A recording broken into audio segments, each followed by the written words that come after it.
Good morning. We want to call into session the August 23rd, 2022 meeting of the Sacramento County Board of Supervisors, and we want to welcome all of our guests and visitors here this morning. I know we've got a pretty full agenda, but we do have a number of guests in the audience, and we'll recognize a number of you as we get into the agenda this morning. So with that, good morning, and I'm going to turn to Alma Munoz, who's going to be clerking with us today. So Alma, good morning. I'm going to have you call the roll, establish a quorum, read some announcements in, and we'll do the Pledge of Allegiance, then we'll get started. Thank you.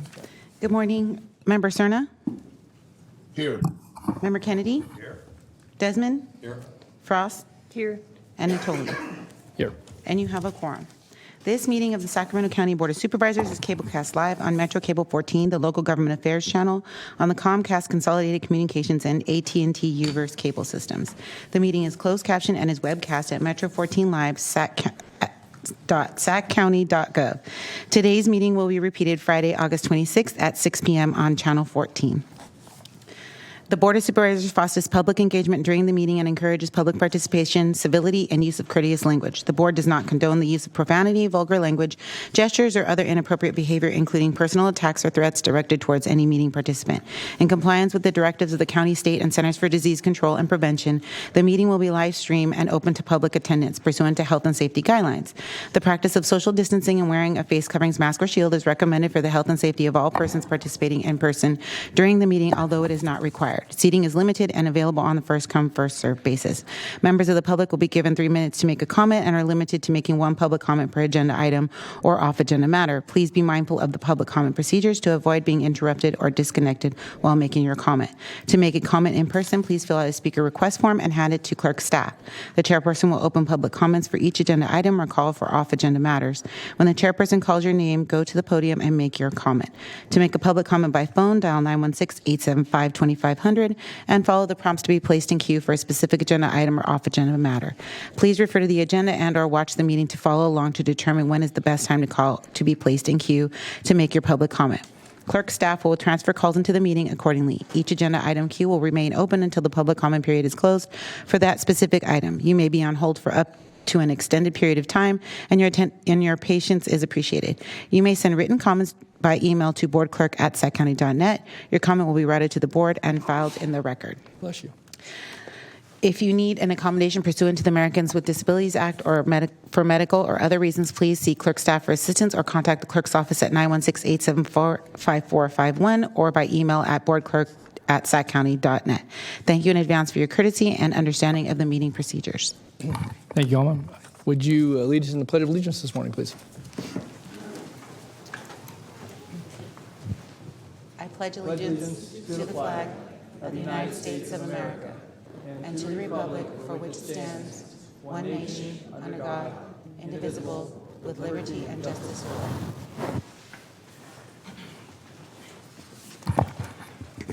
all. Okay.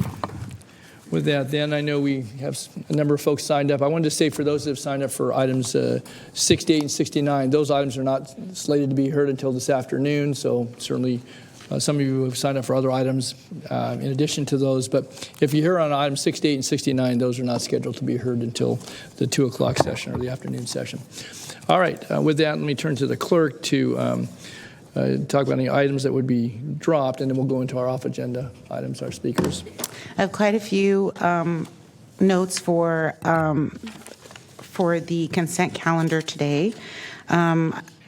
We have consent items 5 and 6 for comments after the board takes up consent items 4, 7, 17, and 35. So my notes are for item number 4, you're introducing a ordinance of the Sacramento County Code amending sections 2.145, 036, 040, 060, 082, 085, and 090 relating to Sacramento County Employees Campaign.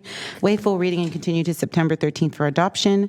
Item number 7, you are continuing this item to September 13th. Item 17, you're introducing an ordinance amending chapters 22.10 and 22.130 of the Sacramento County Code relating to certificates of compliance, waiving full reading and continuing to September 13th, 2022 for adoption. Item 35, you are introducing Sacramento County Code of amending sections of Chapter 9.96 relating to emergency alarms, waiving full reading and continuing to September 13th, 2022 for adoption. And I have a title correction for item 48, which is to authorization to utilize up to $750,000 of the American Rescue Plan Act Fund of 2021 designated by District 5 and approved in resolution number 2022-0385 to enter into appropriate agreements with Sacramento County food pantries to mitigate negative impacts caused by COVID-19 effective August 23rd, 2022. Okay, so there's just, out of all that, just one item, and then we'll be continuing item 7. Other items will be remain on the consent calendar, so I know some folks have signed up on those items. All right, let's do this. Let's go to our off-agenda comments, and I'll take the ones from the audience here. Do we have folks on the phone as well on the off-agenda? We do not have any off-agenda comments on the line. Okay. All right, so with that, I'm going to go ahead and take our off-agenda comments here in chambers. Thanks, Lydia.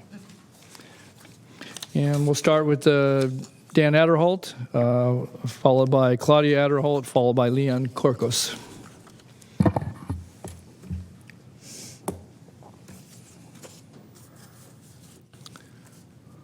Good morning, Dan. Good morning, Board of Supervisors. This morning is a very sad morning for me. I'm very upset, and I'm gonna remain calm, but I'm very upset. This weekend, I don't know if you got my email, Don, but my American Homes crews were under attack by Rangers this weekend while we were cleaning Discovery Park. They were told to get their stuff and get out of American River Parkway. Say it was illegal for them to be there, and I found out they did my Northgate crew as well. Ranger Schwartz totally violated our civil rights. And all the stuff it said, I decided to listen to him say everything he's going to say. And because of his actions, a crew member of mine died this weekend from heat. I don't know if you know this, Don, but he died. His name is Delmar, and he was a Homes crew member of mine for 6 years. I asked the Rangers about water. I've been upset. I'm trying not to. Go ahead. I asked the Rangers for water.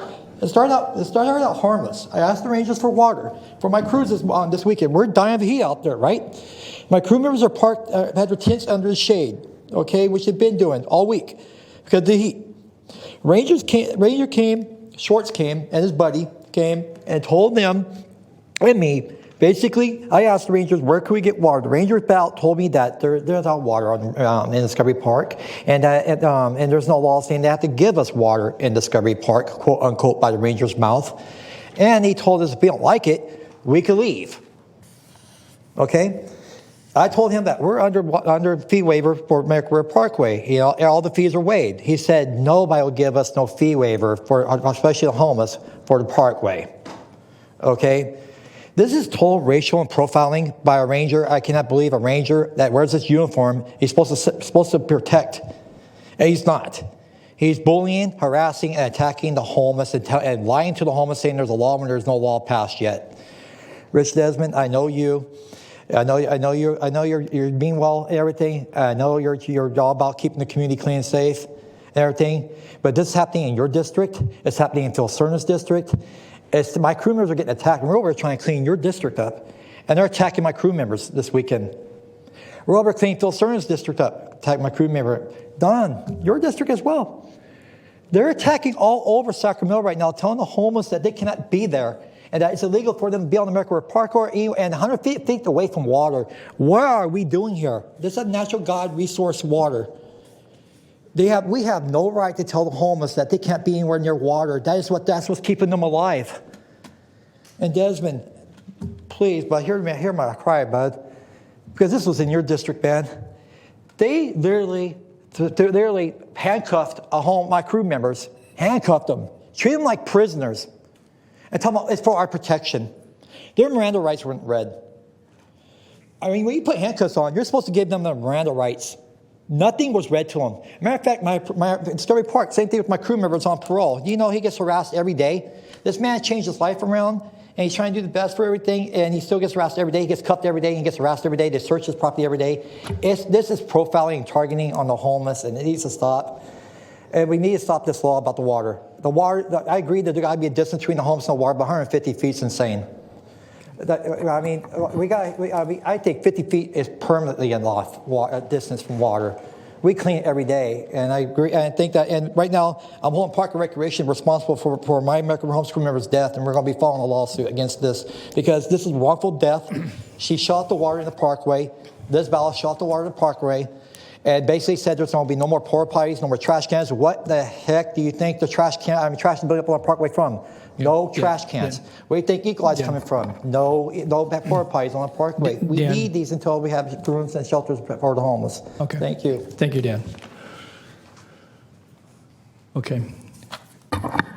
Next, Claudia Adderholt, followed by Leon Corcos, followed by Ryan Harris.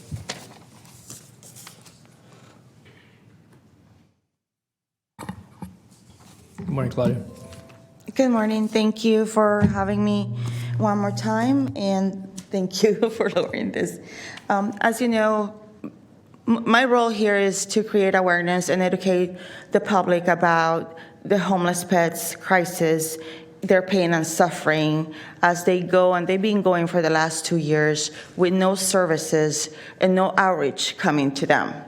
So now, I would like to address the fact that if I look back to 2021 funding, whether it's county, state, or city, for example, there has been relief and funding allocations to actually service a lot of the Sacramento pets. In reality, the homeless pets have been kept as ghost animals. There's no outreach going to them. There's no spay and neuter efforts going to them. There's no vaccinations going to them.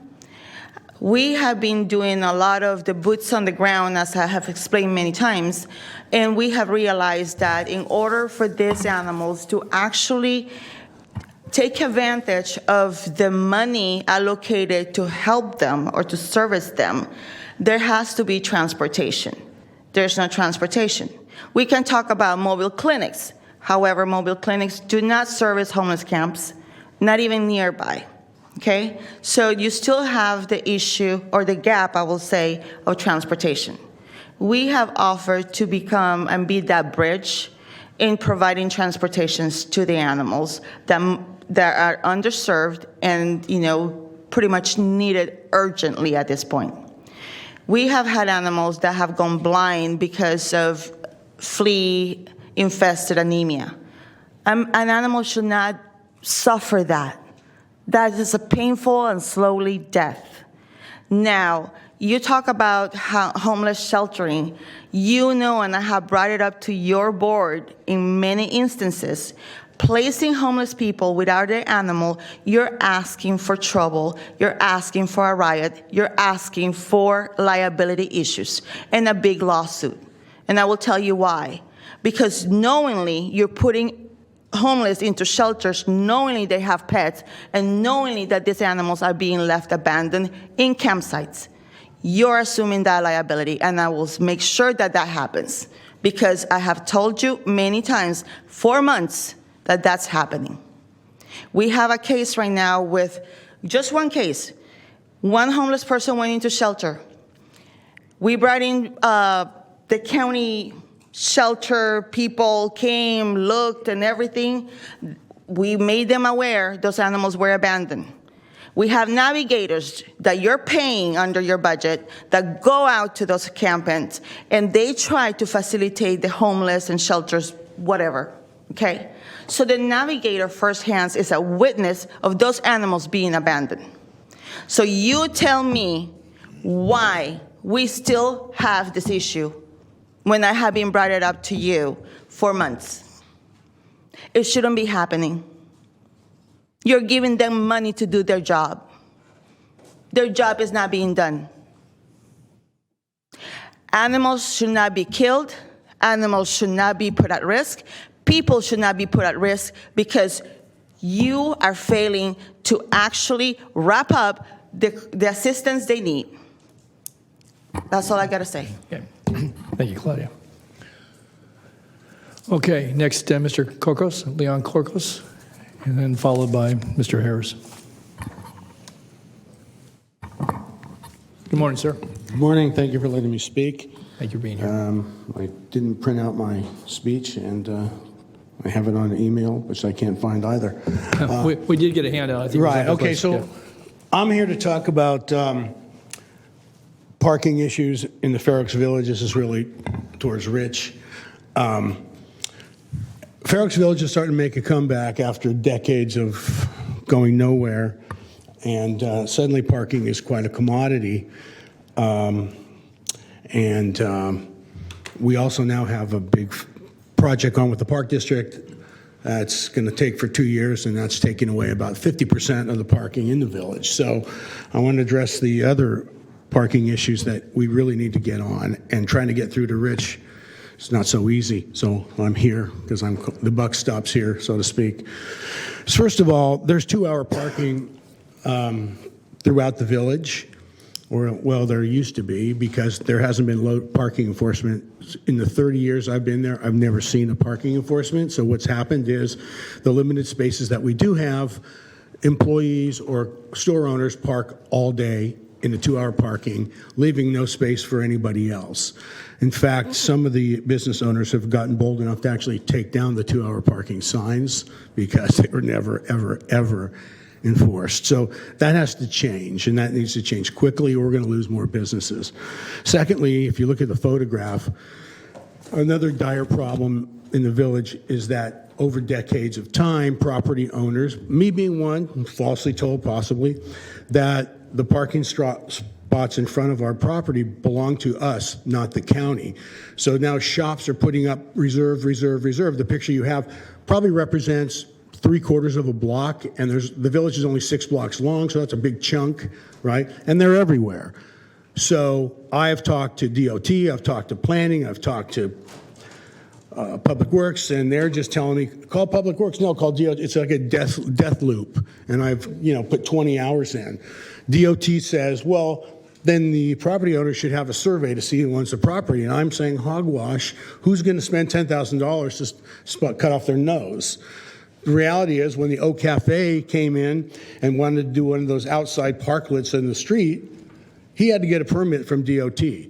So if you have to get a permit from DOT to take up 3 parking spaces in front of your property, that tells me that it's a right-of-way, it's a public right-of-way. If it was my private property, I could do whatever I want. We've been trying to get to the bottom of this. Nobody from the county offices want to help because I guess it's too much work. But we reached the point, of critical mass here where we just don't have parking. We're losing it, and people are either parking there all day or they can't park there because some guy's got a sign up. I mean, that guy's got 9 signs up in front of his store. 9. Count them. Okay? It's ridiculous. Maybe even more. So, I don't know, Rich. You need to come downtown. We need to walk this. You need to see what's going on. I mean, I know you probably don't even hear about this because it doesn't get to you. We get cut off, I get cut off, and I get cut off. I can't get phone calls back anymore. But this is dire to the businesses that are there. Okay. Thank you. Thanks, Mr. Cargos. Mr. Desmond? Well, I'm going to respond to that because, I sit here and hear constituents all the time come up and say that they're not able to get through to my office. That is not the case. My chief of staff has talked to you many times about this. Just because you don't like the answer does not mean you should come and say no one's talking to you. We are talking to you. My chief of staff has gotten county department heads to talk to you about this. I'm going to take a fresh look at it, and I appreciate you being here today. But please don't come and make the statement that my office has not been responsive, because that is not the case. Vanessa has talked to me about... Okay, your public comment is done. She's talked to me about many items, not this. Okay. All right. Thanks, Mr. Corvus. Okay. Mr. Harris, followed by Mark Engstrom, followed by Jaime Arteaga.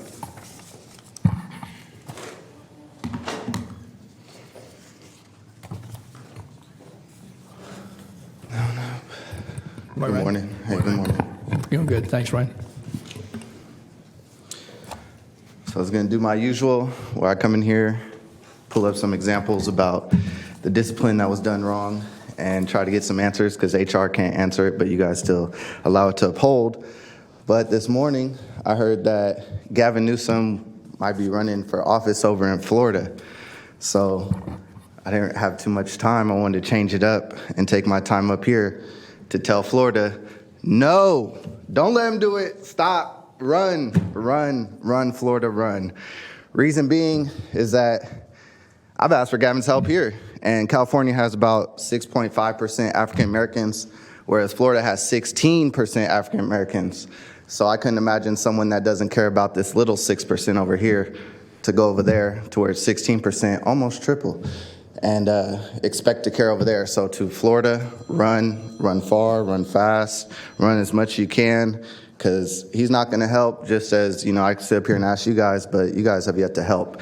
And for Rich Desmond, for you to say that you do get back to people, I can't speak on them, but I can definitely say you have not gotten back to me. And I played that voicemail here in front of you where you said, oh, I did say that we would meet. However, no, we can no longer meet. I'll call you back tomorrow. That was last year. I still haven't got a call back from you. So for you to tell that gentleman that you get back to everybody that comes up here, that's a false statement. And that's probably why you cut him off out of anger. Nonetheless, June and July, I was in here talking also. I'll give you guys some more examples. To those in Florida, you could go back and look at the other ones. But June and July, I'm going to keep going forward. June and July, I was in here. I talked to you guys about data breach of clients. Hopefully you guys took care of that. That was under Ethan Dye. He allowed that to happen, as well as Ann Edwards. I went back and looked through some more paperwork. Ann Edwards allowed it to happen as well. And I played a voicemail from you. The reason I have this paperwork up here is I played that voicemail in June, July. In August, I was told that now my personal information was at breach. And all of a sudden, all my voicemails on my phone were deleted. But nonetheless, I did have yours already pre-recorded, unfortunately, Rich Desmond. So you can't sit up here and overpower me as you did that other gentleman that was in here. Also, Ethan Dye, last time I was in here, I had asked, and the reason I ask here in this setting is because we can't get a hold of you guys to ask you guys personally. So yes, that's why we do have to come here and ask in this setting. So I would like to ask in private, but since I cannot get a hold of you guys in private, I continue to ask, is this true? What I hear about Ethan Dye's coworkers coming to me saying that he was released from the police department because of domestic violence. And the reason I ask is because you now have him overseeing a department where a lot of people go through domestic violence and come to that department for help, and they have to get help from an individual who commits to domestic violence. You guys got a lot of work to do. When are you going to get started? Thanks, Ryan. Okay, next, Mark Engstrom. Mark, followed by Jaime Arriaga. Good morning. Good morning, Chair and members. Just kind of set the stage of what I'm talking about. I live close to Fulton and Marconi, very close to Town and Country Plaza and the post office. And this is now, so last Saturday is the second time that this sort of event has happened, and I'll explain what it is. So a year ago, I was outside, and all of a sudden, it sounded like there was a PA system that they might have at the State Fair or at a stadium going off at about 2 in the afternoon on a Saturday. And then music started playing, and then it sounded like they were doing games or raffles, and I had no idea where this was coming from. Nobody did. All my neighbors were coming outside wondering where this noise was. We'd heard the State Fair, but that's distance away, and it stops at 10 o'clock always. This went till midnight, and it was like being right next door to a rock concert. Nobody could sleep. We were calling the sheriff's department over and over and over. We were told, oh, well, someone's gonna do something about it. Nothing was done. They went till midnight. Well, last Saturday, same thing happened again, and it started all over again. So I went to my neighbors, and they heard it, and we started calling the sheriff's department. And I actually went over, and it was behind the Town and Country post office. They had everything roped off, including the post office parking lot. I spoke to somebody who was working there, and they said, oh, no, it's okay. The county gave them permits to hold this event till midnight.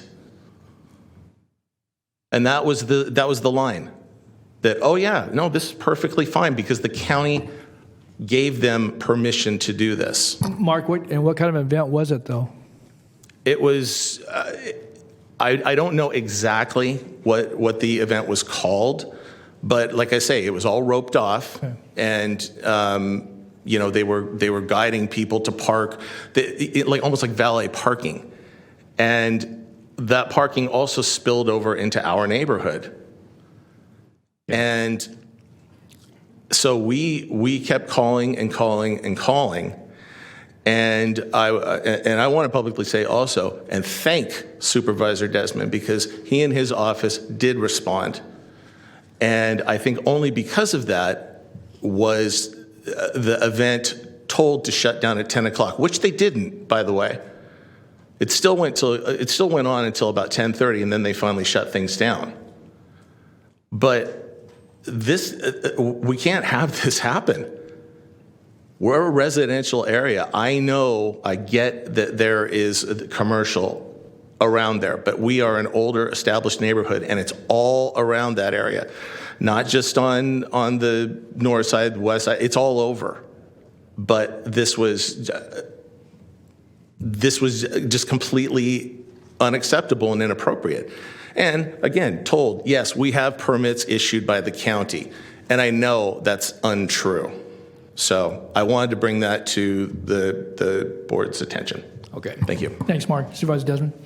Thank you, Mark, for being here. And I agree with you, completely unacceptable. And we're seeing more and more of this kind of thing. After we spoke the very next day, I had meetings with our Deputy County Exec, Dave DeFonte, and our planning director, and even with code enforcement about this. And you're right, they did not have a permit to hold that event. And I will be following up with you directly as we work through staff and ways we can prevent this from happening. Thank you. Great. Thanks, Mark. Okay. All right. Good morning, fellow Good morning, Board of Javi. Supervisors. Morning. My name is Jaime Arteaga. I'm a field rep for the Northern California Carpenters. I'm also a member of Local 46, and we represent 40,000 union carpenter members for the Northern California area, but the most important are the 6,000 plus from Sacramento County. Now, our members, half of our members have to drive to the Bay Area to attain work. And half of that time is we're losing on prevailing wage jobs. What's happening is you guys are giving out jobs to, I don't want to say non-union, because I'm just saying, period. You guys are giving out jobs to irresponsible contractors that misclassify workers. They'll bring them in, they'll pay them, they'll bring them in as carpenters, right? Because there's a different scale between a carpenter and a laborer on a prevailing wage job. So what they do is they'll bring in a laborer, have them do the carpenter's work, and then pay them, the labor wages. Same thing goes for the carpenters. They'll bring in the carpenters, and then they'll misclassify them, and they'll pay them as labor wages. So I don't know if we have to police them. I believe the county should be policing them, just to be fair. We're not asking for pity, a handout, or anything. We just want a fair fight to attain work for our members. One of the reasons I'm asking for this is because we have to pay, our contractors pay for apprenticeship programs. That apprenticeship program is paid by them, by our contractors. It's free, tax-free. The citizens don't have to pay anything out of it, right? So that's paid by our contractors. Second, what happened for me, I'm from the hood. I don't know how else to put it, right? I grew up in the hood, barely graduated from high school. Somebody talked to me about the apprenticeship program one day. Boom, 21 years old, had no clue. Didn't even know how to read a measuring tape, right? I go into this program, you're taught. And then you have a journeyman carpenters also teaching you in the field. They bring you up. So I'm running out of time, so I'm gonna cut it really short. Basically what this has done for me is changed my life, able to purchase my home, great health, great retirement, which I didn't even believe. At my age of 52 now, I'm like, heck yeah. You know what I mean? I didn't even care about retirement. I didn't even know about it. So, and then second, I was able to purchase my home, raise my family, put 2 kids through college, all paid for by me. I didn't have no access. I was making too much money to access any kind of public funds, right? So this has all happened through the union. So all I'm asking for today is please give us a fair fight. I don't even care about the private jobs, anything else. At least the prevailing wage jobs Help us protect our workers. And that's it. You know, we're not angry, we're not nothing. We're here to ask for help. Policing these irresponsible contractors, please. Thank you, and have a great day. Thank you, Jaime. I think Supervisor Cerna, Supervisor Cerna, did you want to weigh in? No. Oh, I saw you up on the screen. That's why. I'm sorry. So, okay. If I could just ask, maybe, Mr. Audier, before you leave, I just wanted to ask you a question. I know some of you and your colleagues have appeared several times before the board here in recent months. So, are you related this to public contracts for public work? Yes, Yeah. Usually it's public works. It'd be tax-funded jobs, that's usually prevailing wage. Nowadays, there's a lot of ways out of it through loans. I went to a job the other day, a guy making $18 an hour coming from Nevada, and I'm like, how are we going to compete with that? Mm-hmm. That's just, it is what it is, right? It's capitalism. But there's nothing more patriotic besides a soldier or a veteran that went to fight for us than the union carpenters. Because we built America. At least I believe it. Sure. We did the hard work. Just look at the courthouse. Right. You know what I'm saying? Look at how beautiful it is. That's what we do. So, are there any specific contracts you're speaking to? Because I know the county pays prevailing wage. I would have to have specific facts. Yeah. But I would love to later have a conversation with any of you guys. Sure. And with facts in hand. Okay. Well, it'd be helpful because again, I know we pay, we make sure prevailing wage. We have, we also oversee that as it relates to construction contracts for the county, whether it be at the airport or other facilities and so forth. So, but if there are specifics, certainly it reach usually out. pertains to, I want to say, to low-income housing. Oh, okay. That's where it usually comes to. You know what I mean? The airports, all the big job, the infrastructure, we're good. It's just you talk about the residential component. Residential low-income housing, sir. Yeah. Okay. Very good. Thank you, Jaime. Thanks for your so much. Congratulations to you too as well. Thank you, sir. Give it. Okay, that's all the off agendas that I have signed up. Speakers in chambers. Do we have anyone on the phone off agenda? You do not have any speakers signed up on the line. Okay, and I know I have speakers signed up on other items on the agenda, so we'll get to those in a moment. But with that, then let's go ahead and go to our consent calendar. And I know we have presentations. We have a number of folks to present to, as well as we have some presenters. So let's go ahead into our consent calendar. We'll call the consent calendar. You already noted the one item to be continued. So. Yes, and then this is your items 2 through 59. And then on item 5, we have comments. This is the authorization to appoint Claudia Wade as a county engineer. Okay, and I have speakers on item 3, item 4, and then if there are any questions, there's someone here on item 26. Okay. So we'll note that items 3 and 4, we have speakers signed up on those items. All right, let me go to my colleagues here. Item 7 to be continued, but I'll start to my right. Patrick, items? Supervisor Desmond? Rich? Okay. All right. I had just a couple of quick items. If we could, let's go ahead and take items 3 and 4, and then we'll go down through. And I have item 17. I wanted to make a couple comments. I have a question. Item number 3 is to approve the American Rescue Plan Act district-directed funding allocations from Districts 1 and 5 for new housing at Mather for homeless veterans and homeless families. Okay. So I have Dan Adderholt and then Claudia Cardoza. We're both signed up to speak on that. Did you wish to speak on item 3? You did? Okay. Dan and then Claudia. Come forward.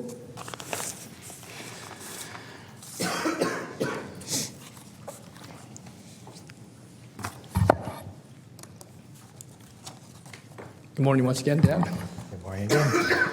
I'm very interested in this project you got, Don. I think it's a wonderful thing. I think you guys are helping veterans and everything is right on spot. I'd like to know, is this for just the Mather area or is it for all Sacramento? Can the veterans and families come to your spot that are in Sacramento, or is it just Mather area? No, to your question, Dan, it will, veterans will be eligible certainly from the Sacramento area. It's still a ways off. We're actually working with the city of Rancho Cordova, who've also stood up some of their American Rescue Plan monies. And again, Supervisor Cerna and I from directed monies from the county. That's what's the agenda item is here. And we've also been in a transaction agreement in principle with the city of Rancho Cordova, Dan, for the actual land. So we're moving forward, but eligibility will be available to veterans throughout the Sacramento area. So it's not just exclusively, obviously the housing will be at Mather, but it'll be complementary to what's out there. We have Veterans Village currently and Mather Community Campus, but so others will be. We would presume that folks that are here from Sacramento, wherever they live, would be eligible for that housing. I think that's wonderful. Thank you. Great. Thanks, Dan. Appreciate your comments. Okay, Claudia?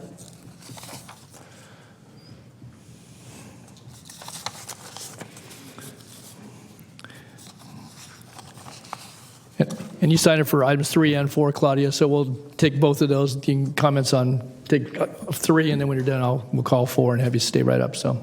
Oh, okay. Okay. Thank you. I usually keep myself to the animal side, but I feel that I have questions with respect to number 3 on the Approved American Rescue Plan Act, which is district funding allocations from 1 to 5 for a project pretty much happening in Rancho Cordova area, and that is for homeless veterans and homeless families. Okay, and this second phase of your project and the allocations that you're looking to add to it, will that again be including some kind of support for their animals, or that's also being left out again? Just to your question, I don't know that there is we have a nonprofit that oversees the housing component and their apartment units. So I know there's probably some pets allowed, probably not 4 pets in an apartment. I wouldn't imagine that, but there will be some provisions for folks who obviously have companion pets. Again, right now, though, Nations First operates the current Veterans Village. The county, through Next Move, operates the community campus. And so the housing, obviously, we're still a couple of years out before construction, though, Claudia, so I think there's time to talk about that particular question. Right. Yeah. One of the things with respect to the veterans specifically, my family and my husband is a veteran. My family is Army. So I'm very much familiar with what it is, PTSD, and how that not only affects that soldier coming back or having PTSD, but also affects their families, because we do suffer with them.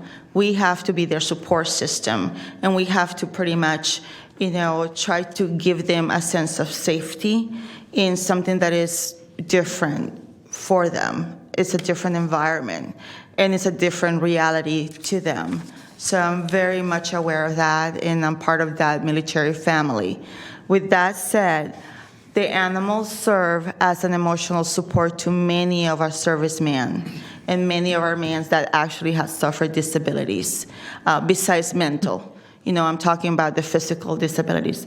One of the projects that I'm about to take, under my hands is to work with veterans and pets, so we can go ahead and help them, have that companionship and that sense of, safety. That is something that, in my experience, seeing it on the battlefield, there's no more comfort that you can explain with words that animal can do. That is your, how can I explain it? That animal is just basically the only true thing besides your teammates or, your battalion or whatever, that animal is basically what becomes priority once you come into the real world.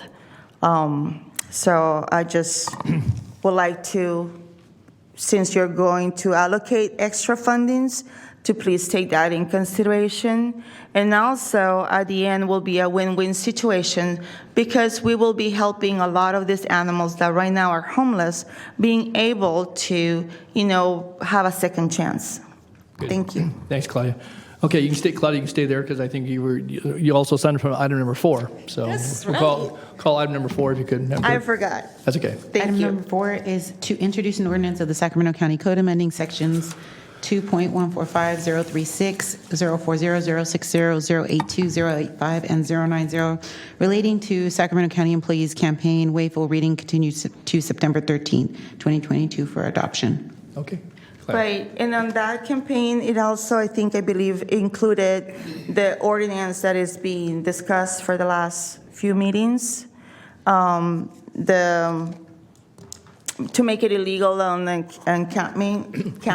No? This item does not. This relates to the Employee Giving Campaign, United Way, and there's other associated organizations where we actually have an ordinance that allow county employees to donate via payroll and so forth. And so this is updating that ordinance, if I'm not mistaken. Is that correct, Madam Counsel? Yeah. Okay. So this doesn't relate at all to what we're going to talk about this afternoon. So Okay. this allows people to give to the organization of choice, whether it be people, animals, or Save the World. So they can. Okay. Okay. All right. Okay. Thank you. Okay. Thanks, Claudia. Sorry about that. I No, thought it's I okay. read those three things. So. Yeah. No, we haven't. But what you want to talk about will be up this afternoon. So, okay. Thank you. All right. Anyone on the phone on any consent items? We do not have any speakers signed up to Okay. speak. And I would just note Mr. King is in the audience on item 26 if there are any questions. So if we could go very quickly to item 17, Madam Clerk. Item 17 is to introduce an ordinance amending chapters 22.10 and 22.130 of the Sacramento County Code relating to certificate of compliance wayful reading and continue to September 13, 2022 for adoption. Okay, I'll be brief. I just want to first thank our staff, certainly Bob Davison and John Scarpa and others, as county executive, for bringing this forward. It's been long anticipated. Bundled up in this is a streamlining for certificates of compliance that require little research, but certainly are very important to issuance of permits and other entitlements. If I could ask Bob Davis to just come down just for a second, though, Bob, I wanted to ask something on the record. Thanks, Bob. As we chatted, there is, in addition to the reduced fee for the expedited, both time as well as cost, there's also other fee increases built into this, and I just wanted to be certain, as we've talked, that there's some understanding that it's a pretty significant fee increase for certificates of compliance that may require additional research. And if you would just take a brief moment, explain, I think, what the value is and what it takes to do the ones and why the fee increase that's built into this. Sure, Supervisor Natoli. Again, Bob Davison, county engineer. And so as Supervisor Natoli said, the current certificate of compliance fee, which is $800 for lawful parcel determination, is being split into two fees. One is a fee, we call it the expedited certificate of compliance fee, and it's going to be $350, and that's going to be applied to the 70 to 75% of the cases. And that'll be a fee for the ones that don't require much research, for example. So with that, the bulk of the certificate of compliance will have a fee reduction from $800 to $350. But as Supervisor Natoli just said, that the ones that do require more research and that don't qualify for this expedited certificate of compliance reduced fee, the fee for that will increase to $1,400. And with that, I also believe that John Scarpa, the county surveyor, is on the phone. And if he is, I'll ask him to explain the work that is done associated with that $1,400 fee for the certificate of compliance lawful parcel determinations that require research. John, are you on the phone? Yes, this is John Scarpa, county surveyor, on the phone.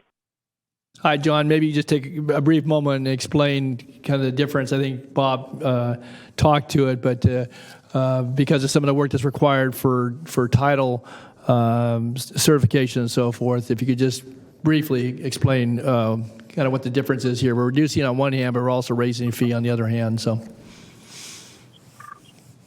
Yes. So a lot of times we can find an item, a building permit, a map, or document that would allow for the expedited. But when there's not, staff has to go and research items that would allow it to receive a certificate of compliance as opposed to a conditional certificate of compliance. Thus, we have to look at, what's the parcel created prior to 1965? Was it created by a map that was between 1850 and 1929? There's a lot of more depth research and a lot of more communication with the property owners, title companies, and survey consultants. So this could take a lot of time to assist the property owner to be able to achieve their ultimate goal of getting that building permit or grant of approval for entitlement. Okay. All right, thanks, John. I think that's important because, again, it was touched on in the staff report, but I think that's the value that comes with the work that's done by the county surveyor's office. So, okay. And again, thank you for your help, John, to get this to before us today. So, thanks. Okay, and then if we could, very quickly, I want to make a comment on item 24, if I could, please. Item 24. This is to ratify the Third Amendment and approve the retroactive Fourth Amendment to agreement for Alta Mesa Road Bridge replacement at Laguna Creek for professional engineering services with Mark Thomas and Company, Inc. Okay, very briefly, I support this, but I did want to point out, I know I've had conversation, as I mentioned in my briefing yesterday with Department of Transportation. This bridge replacement has been scheduled for a number of years. The design is complete, and obviously we're waiting for the funding to flow from the federal government through the state to allow us to do the project. Two things, though, I wanted to note, and one is that it wasn't required by the environmental document, but there is going to be a tree replacement program for the trees that will be lost on the east side of the bridge, which are now much more mature than we started this project out. In 10 years or better, we've been talking about this project. And I want to be certain that, because the construction won't start until next year, that we actually have a plan that meets, I think, the intent of what was talked about when we actually had this before the board some years ago to certify the environmental document. And secondly, that as a part of the project, I know I've talked with Department of Transportation staff, but the road leading up to, particularly coming from the north towards the bridge, is just worn out. We patch potholes on top of potholes. In fact, I drove it again last evening, and the side shoulders are beginning to chip off. And so, complementary to this project, probably not pre-construction, but certainly with the construction, that part of the road needs to be rebuilt and resurfaced. And so I just wanted to make note. I know the Department of Transportation, I see Matt up there, is well aware of, we've had conversation, but we've held off doing any major repairs on that road, that section of Alta Mesa, for a number of years, and try to just keep it in passable condition, but it needs to be reconstructed, and somewhat to the south down to Twin Cities as well. So those are my notes, and I know that staff is aware, but I want to make sure. I won't be here when the actual project gets under construction. We started the conversations about this back in 2007, but I trust that the project will go smoothly, and we'll have a good bridge and a safe bridge and a better road when we're done. And then lastly, if we could just go to item 48, a quick comment.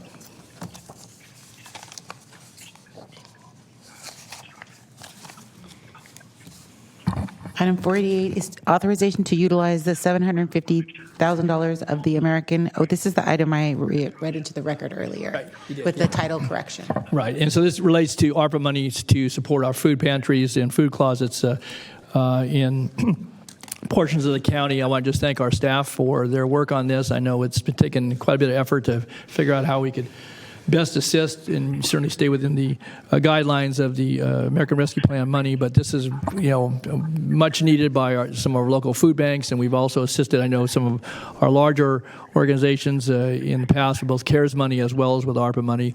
And I appreciate the staff at Department of Human Assistance, certainly Ann, your office, and Amanda Thomas's assistance, and it will go a long ways to helping some of these organizations both address some of the COVID issues related to just the increased volume of folks, but also obviously some of the improvements that are going to be needed to, I think, help accommodate the foodstuffs that they're now making available to folks in greater numbers, greater quantities. So thanks to our staff for that. So, okay, that's all I had. And if not, then anything else, we can go ahead and take a motion on the consent calendar, noting that item 7 will be continued, and then we have some introductions, and we'll do our presentations. Correct. And item 6, also, let me read that into the record. Sure. Authorize the county executive to sign a contract with Francine Tourneur in the amount of $165,000 to serve as the Inspector General for the period of September 1, 2022 through August 31st, 2023.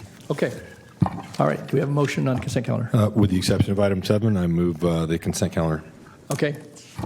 All right. We have a second? All right, it's moved and seconded to approve the consent calendar with the exception of item 7, which will be continued. Do we need to roll that into the motion to actually Yes. continue that? Okay, so it will be included in the motion to continue that to September 13th. Thank you, and I will take a roll call vote. Member Cerna? Aye. Kennedy? Aye. Desmond? Aye. Frost? And Natoli. Aye. And the consent calendar passes. Those are items 2 through 59. Okay, we're going to get to some presentations in a moment, but I want to give the county executive an opportunity to introduce on 2 of the consent matters, folks that are now going to be in the employ of the county, and we're very pleased to have them as part of the. Yes, thank you, Yeah. Chair Natoli and Yeah. members of the board. I am pleased to welcome Claudia Wade as our new county engineer. Ms. Wade has more than 25 years of experience in the field of engineering. She currently serves as the engineering manager for Placer County. Prior to her role in Placer County, Ms. Wade worked as a senior civil engineer with El Dorado County, managing a wide variety of transportation, land development, and long-range planning projects. Ms. Wade also has private sector civil engineer management experience. With her extensive experience and expertise, the county is fortunate to welcome Ms. Wade as our county engineer. And would she like to say a few words? Great, Claudia, come forward.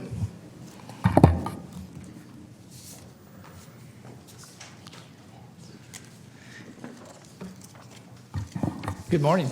Good morning, Chair, members of the board. Claudia Wade, thank you very much for this opportunity to be part of the Sacramento County team. I have experience, as Ann mentioned, in public and private sectors, working in several aspects of land development, from infrastructure financing, design, execution of land development. I worked with Dave DeFonte in both El Dorado County and Placer County. We're both part of change and growth in the communities that we served. Again, thank you very much for this opportunity. I'm very excited to be a part of this team. Great, congratulations. Thank you.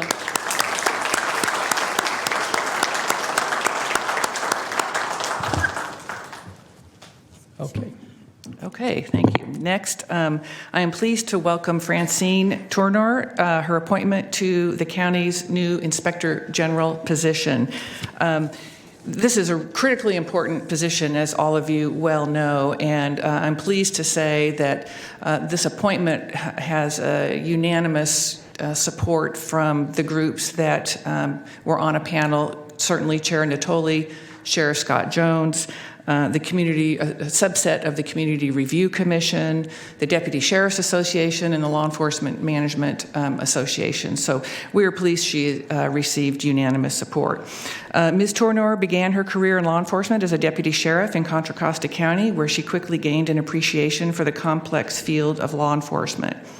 After working law enforcement for a brief period, she began working for the City of Sacramento as a deputy director for the Office of Public Safety Accountability.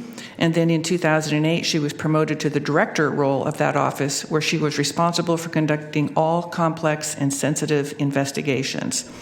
Ms. Tourneur has established relationships with community leaders and professional relationships with local law enforcement personnel. She was also appointed by the governor to the Board of California State Board and Community Corrections from 2017 to 2019. And the county is fortunate to appoint Ms. Tourneur as Inspector General, and her passion for service will benefit the county and the community as a whole. So, Great. Francine. Thanks, Ann. Francine, come forward. Good morning. I apologize ahead of time for my raspy voice. I'm catching a cold, or I've already caught it. But I would like to thank the board, in particular Chair Natoli, since you served on my hiring panel. As you may well know, I do have over 20 years of investigative experience, with 15 directly dealing with accountability and oversight. So it's very nice for me to come back to the region to pick back up where I left off.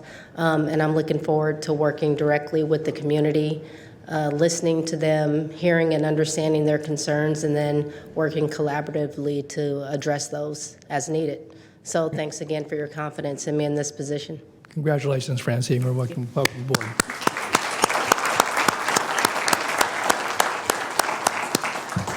Very good. Again, congratulations to the two most recent additions to the county team, and again to Francine and Claudia. We look forward to working with you and the very important work that you have in respect to your areas of discipline. Okay, with that, we're going to change up just a little bit and go to item 63. We've got other presentations here, so if you'll go ahead and call that, and I'm going to have our Poet Laureate come down and to the podium. Item 63 is a presentation of resolution recognizing Alexandra Quinn as the 2021 National Youth Poet Laureate. Hi, Alexandra. How are you? I'm good, thank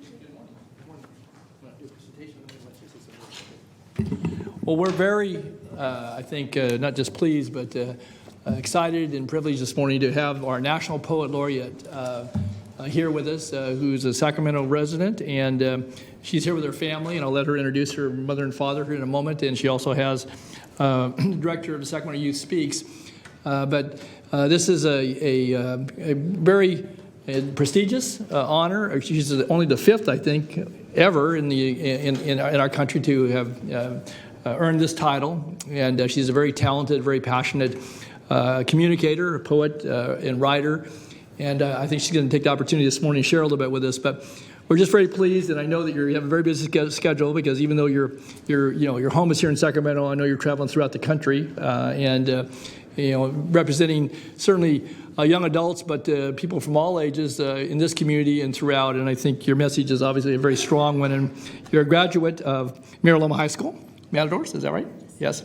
And she can tell us a little bit about what it means to be the Poet Laureate. But we're very, very pleased, and I know earlier this year we noted it, and we made arrangements to do some outreach, and she was able to be here again with her family and with her support group this morning to share with us. But I would just note that that she has been very outspoken about sort of the appreciation she has for the work and the representation that she brings to young adults.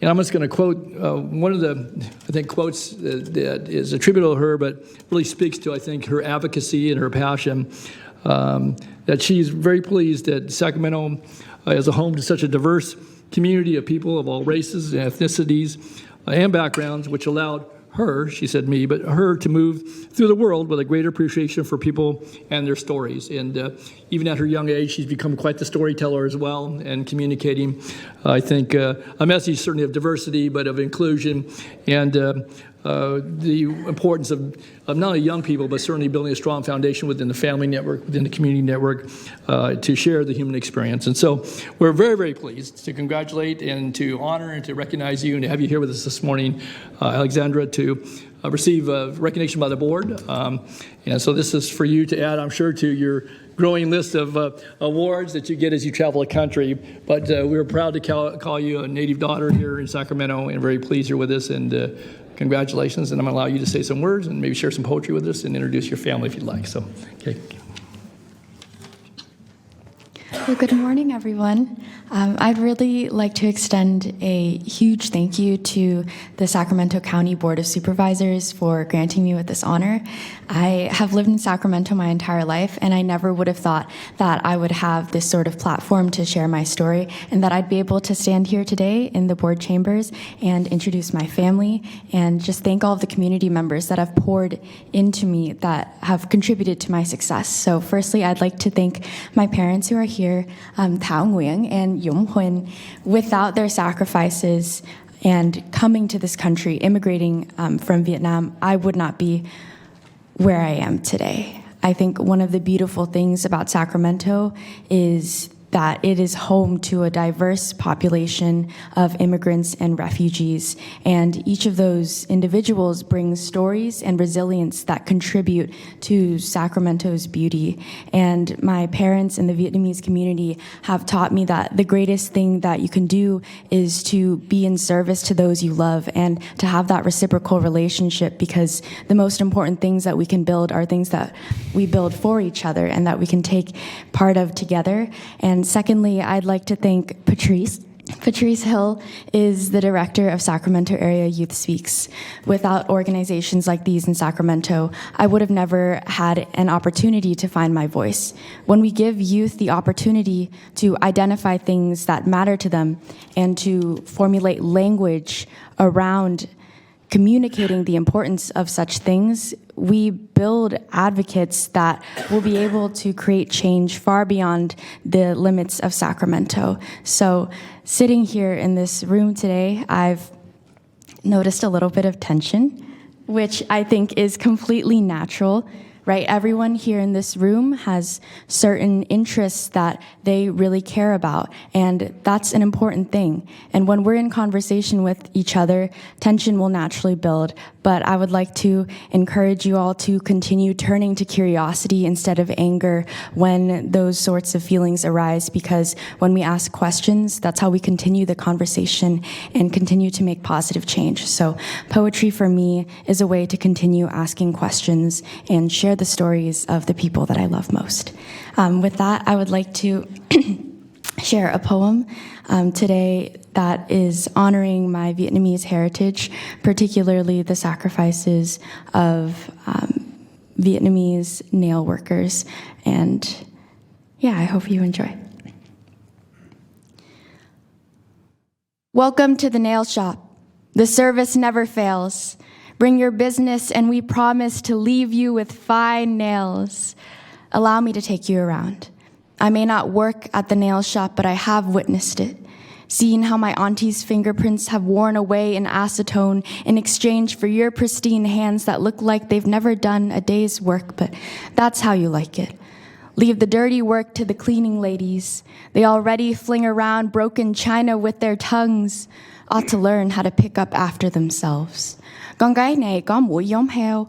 It sounds foreign, so assume the worst and sit satiated knowing their living sits comfortably in your purse. Would you like a demonstration? Here they are. Take your pick of nail color and woman all named Julie, Jennifer, and Jessica just for your convenience. Watch as they handle white hands like they tend to God himself.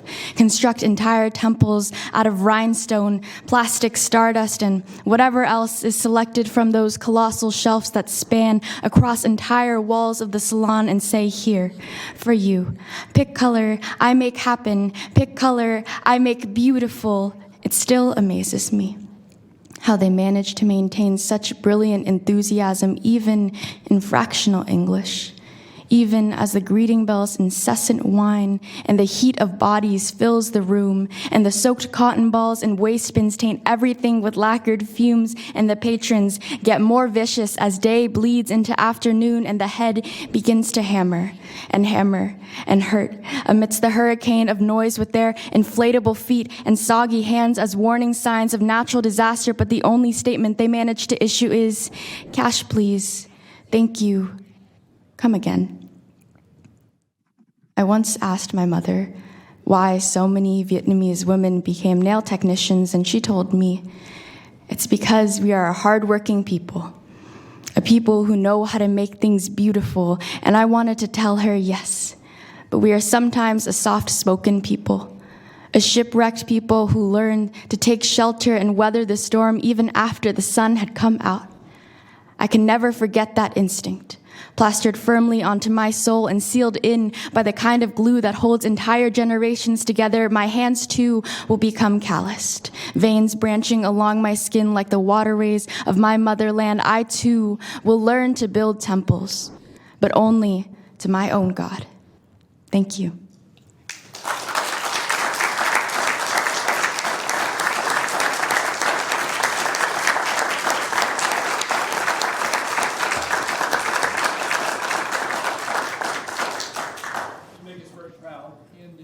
To invite your parents and Patrice come up. We can take a picture with the board if you would like to. We can maybe have come down into the well here and kind of join us.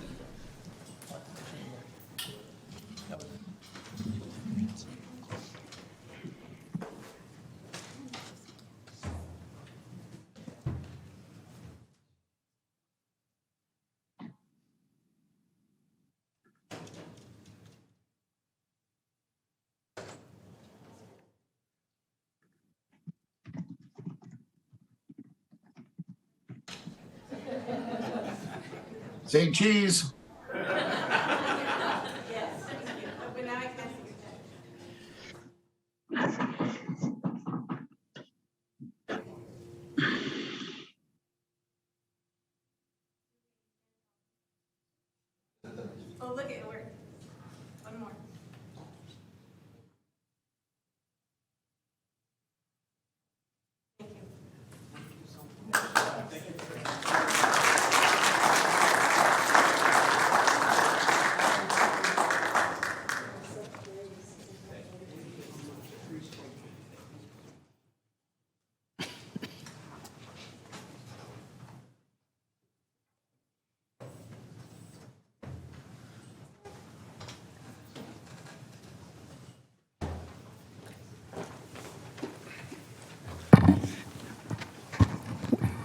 Alexandra, if you didn't have such a busy schedule, we'd invite you back every Tuesday morning to do a poem for us. So, but we're very, very honored, very pleased, and thank you for sharing with us this morning.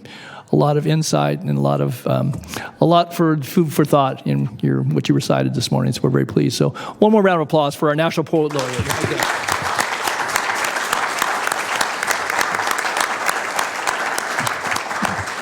And Patrice, before you leave, the Sacramento Youth Speaks, you want to just take a moment and share real quickly, tell us about the organization. Obviously, you're helping Alexandra, but maybe other young aspiring poets or poets of any age, and if you could just tell us a little bit about the organization. Yeah, so Sacramento Area Youth Speaks had started in 2008 in Sacramento. It started with a really small group of young people from Grant Union High School. We are a program at UC Davis, and we really seek to transform schools, give young people access to tools that will allow them to stand in their truth inside of schools. We partner with every school district in Sacramento County and provide in-class residencies and also opportunities for programs like the Youth Poet Laureate program that I brought to Sacramento in 2016 with the partnership of Urban Word NYC. We never thought that we would be here with Alex. Alex's work really started in an after-school program at Miraloma High School. So just cultivating culturally relevant programs for young people to be able to articulate their truth, to stand in their power, to become agents of change, to become authors of their own lives. I'm honored to be leading this organization. We primarily work with young people between the ages of 13 and 19, and we're going to continue to provide platforms for young people to be able to hone these tools and make us proud. Alexandra is the 5th National Youth Poet Laureate of the United States, following directly in the footsteps of Amanda Gorman, and she is our child. And so how can we continue to provide platforms and programs for other Sacramento youth to go out and live in their brilliance? I'm honored. Thank you so much. Thank you, Patrice.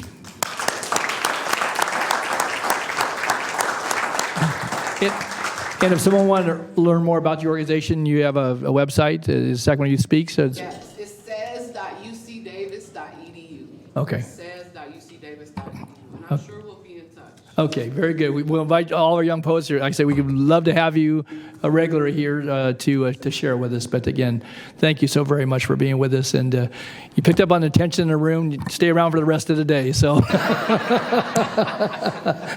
anyway, thank you so much. Okay, very good. Supervisor Cerna would like to Yes, speak. Supervisor Cerna, go ahead. Yeah, thank you, Mr. Chair. I just wanted to also congratulate Alex on this tremendous honor. And I too also want to say that it would be wonderful if we could start every meeting with the words that she shared. And I take very seriously the reference to healthy tension. And so even though I'm not there in person to stand with you and take the photo, I do want to make sure that she understands that all 5 of us are very honored to have this, as you mentioned, daughter of Sacramento represent her craft, her art nationally. It's really a wonderful honor, and appreciate her words. Thank you.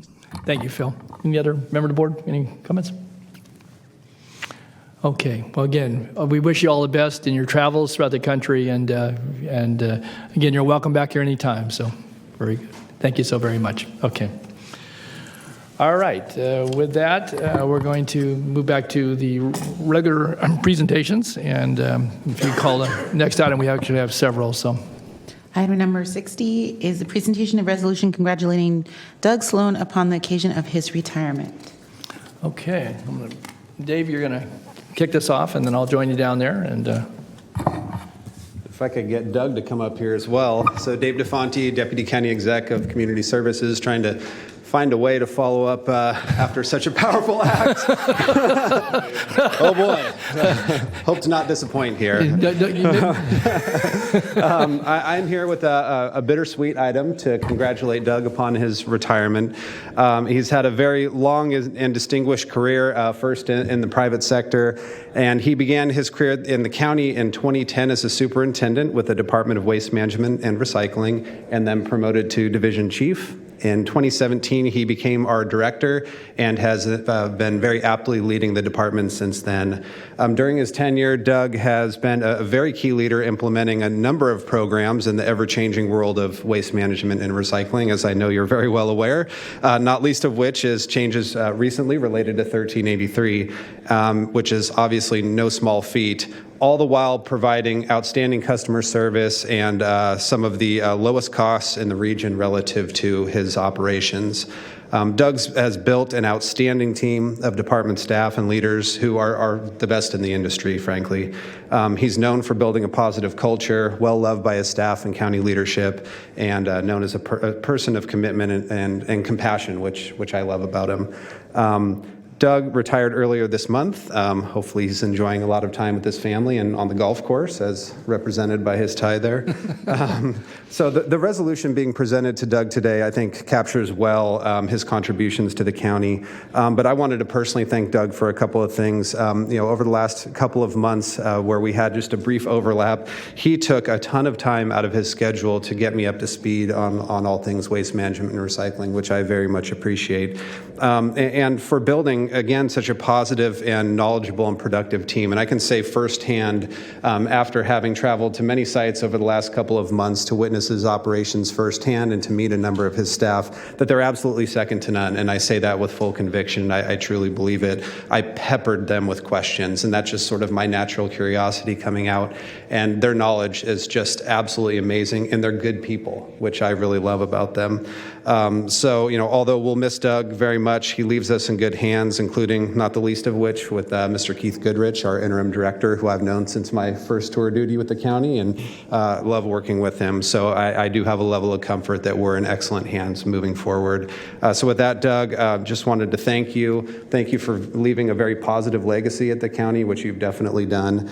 Thank you for your service to the county and our customers, and wish you all the best in your retirement. Thank you. Thank you very much. Absolutely.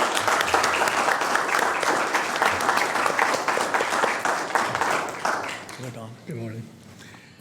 Well, thank you, Dave, and you did a fine job of, I think, certainly reciting in a short amount of time a very distinguished and long career, both in the private sector, but certainly in the public sector. And I think we've been very blessed, as Dave noted, to have someone of Doug's caliber leading us for more than a dozen years in solid waste and recycling division. And I would just note that there have been times when Doug stood at this podium when I know I've been a little tough on him.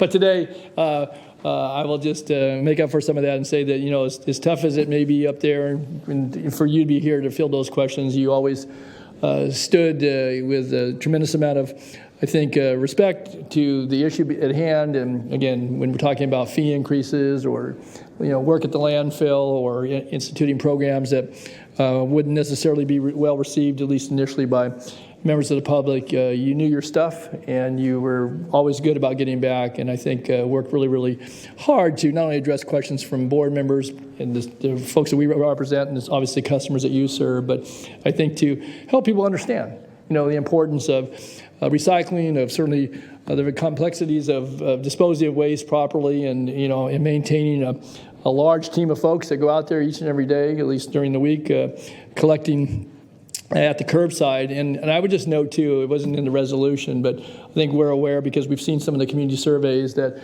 certainly your department over the years, for all that exposure, for the 250,000 customers, give or take, that you've served, you've had one of the highest ratings relative to customer satisfaction, and that speaks very highly to a job that's difficult, that requires a lot of moving in and out of traffic, and certainly handling of items that people are disposing of in most cases. But with that being said, Doug, I want to just thank you for your leadership and your good work on behalf of the people of this county. And the resolution sums up a lot of things that Mr. DeFonte spoke to, but it does talk to your dedicated service and wishes you and your family much happiness, many blessings in the years to come. You've been a blessing to this county. We thank you for your service, and Godspeed, and God be with you and your family. Congratulations, Doug.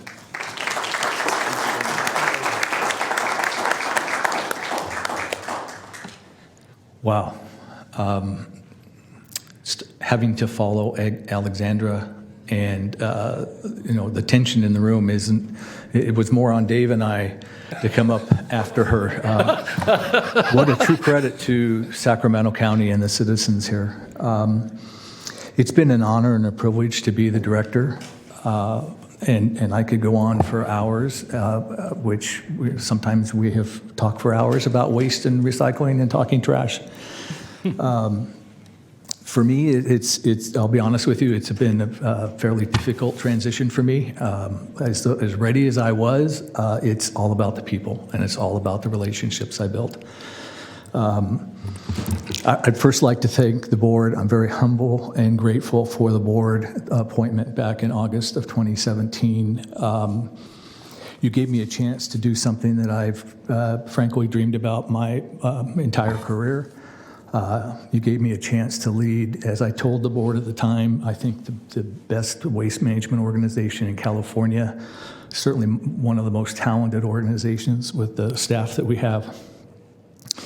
The commitment that they have to the community, the commitment they have to the environment, whether it's talking about landfill projects or issues at the landfill, whether it's talking about recycling programs, whether it was talking about the commercial franchise program, the staff is just tremendous. And all of the things that were read out in terms of the accomplishments, I didn't do personally. It was the folks behind me, the folks up in that row, the staff that we have, and I think you're in great hands. I will say that I've always been on the other side of the podium, so to speak, as a contractor coming to a board or council for contract approval.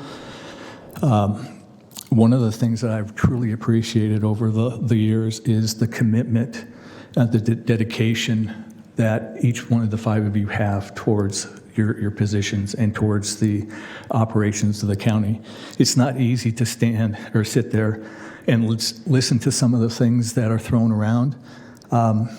It makes for a very difficult time, but you come back day after day. And one of the things that I appreciated was the consistency that you had in terms of focus on the issues and the support that you and your staff have given, both myself and our staff. So thank you very much for that opportunity.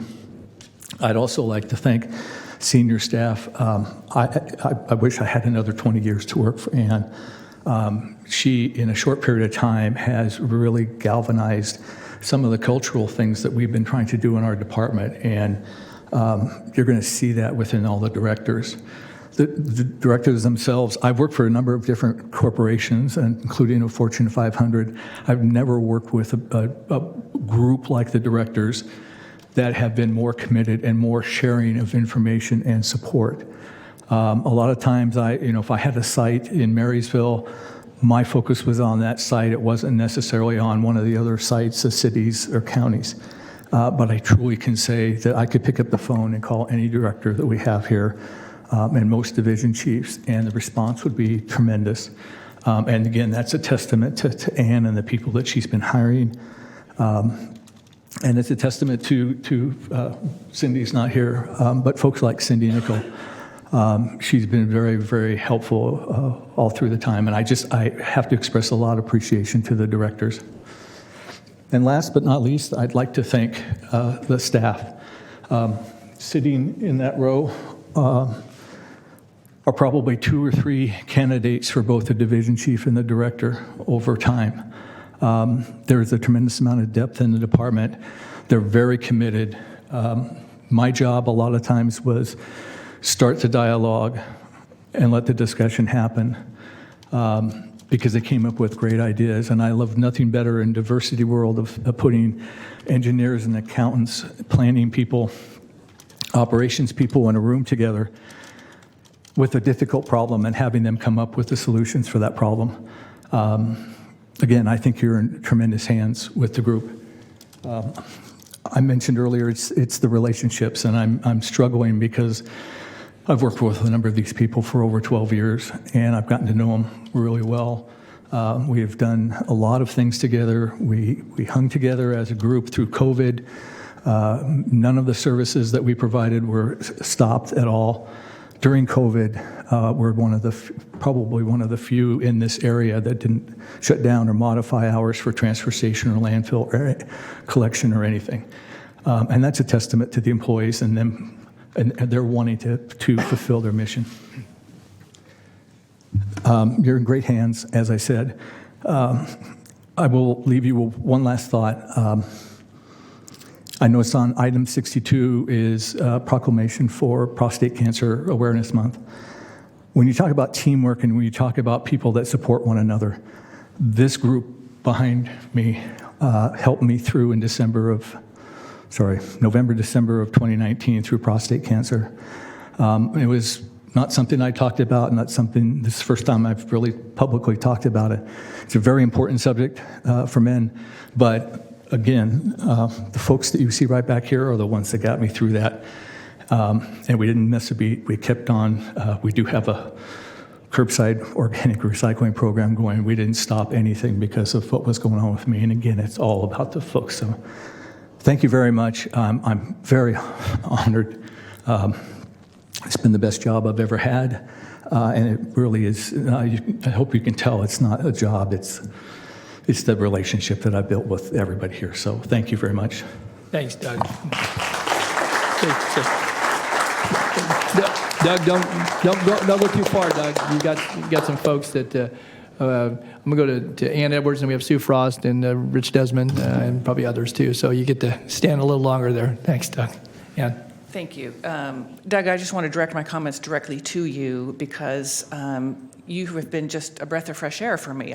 When I came in here, I didn't know anything about waste management and recycling, and it was a tough time for waste management and recycling. And you did stand at the podium and took some heat, but you did it with grace. And when I would check in with you afterwards, you're like, no, I'm fine.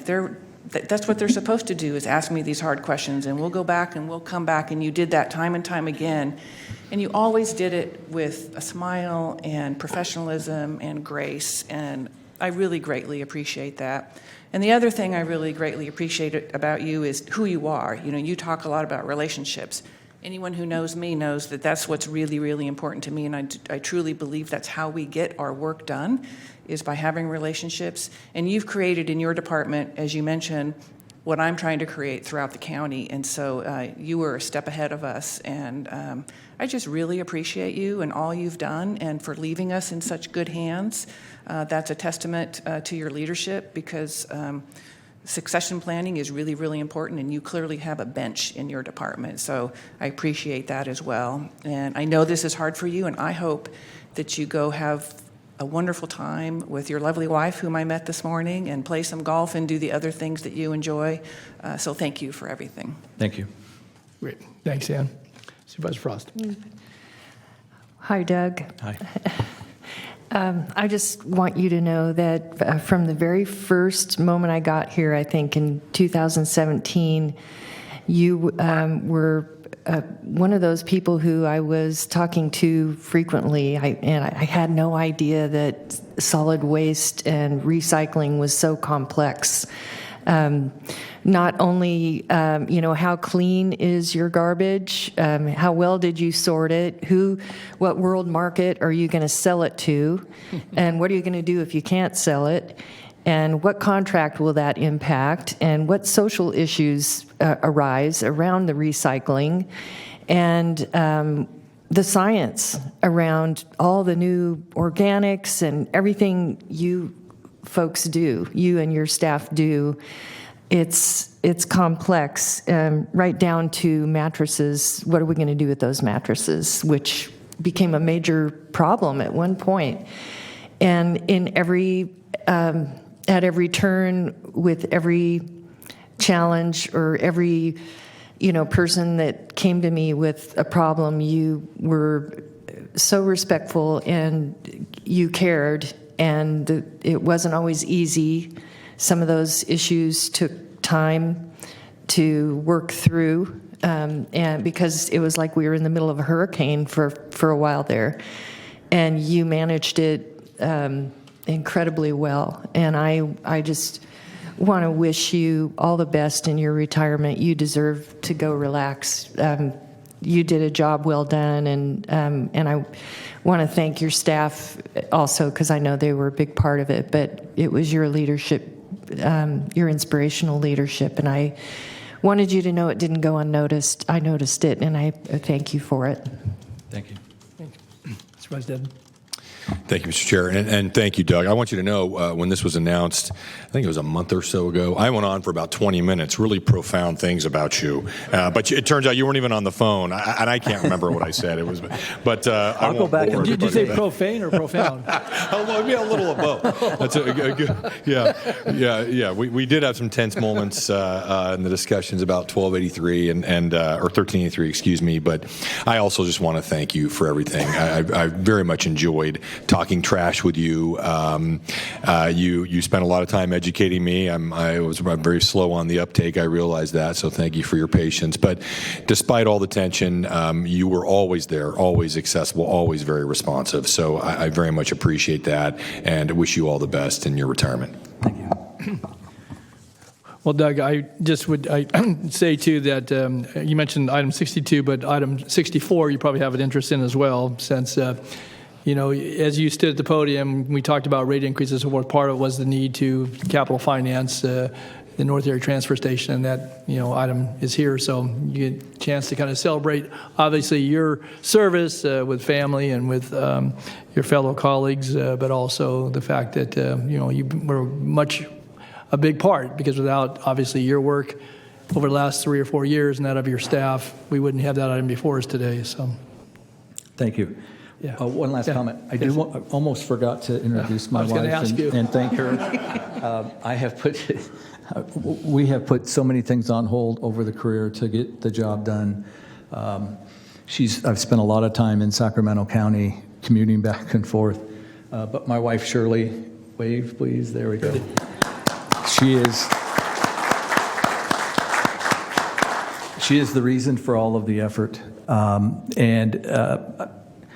You will probably appreciate, as soon as I did announce my retirement, my to-do list started. Every day there were more items being added to it. So I haven't gotten through even hardly the beginning of the list yet. But we've had a wonderful life, and Sacramento County has truly been an important part of that. So thank you again very, very much. Thanks, Ted. Thank you very much.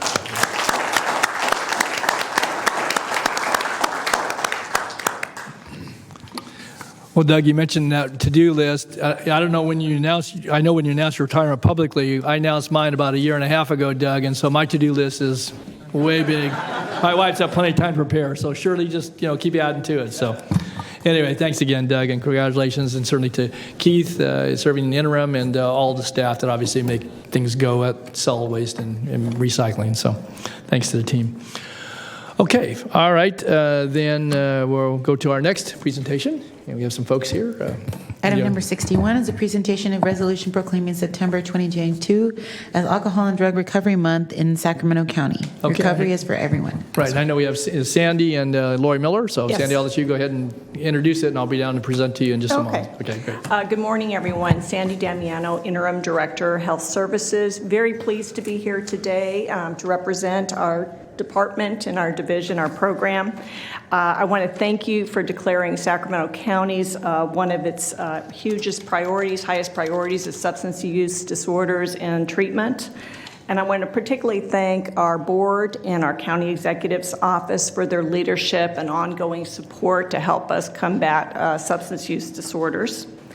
And in this work, we need a lot of partnerships. I also want to acknowledge the District Attorney's Office in their campaign for the fentanyl awareness and our substance use providers in our methamphetamine campaign.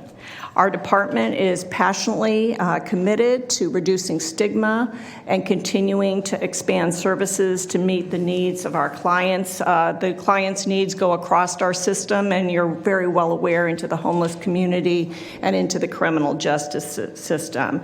So I'm very pleased today that Lori Miller, our division manager, is here to join me, and we have a couple of guest presenters with their powerful stories. Thank you. Great. Thanks, Sandy. Good morning, Lori.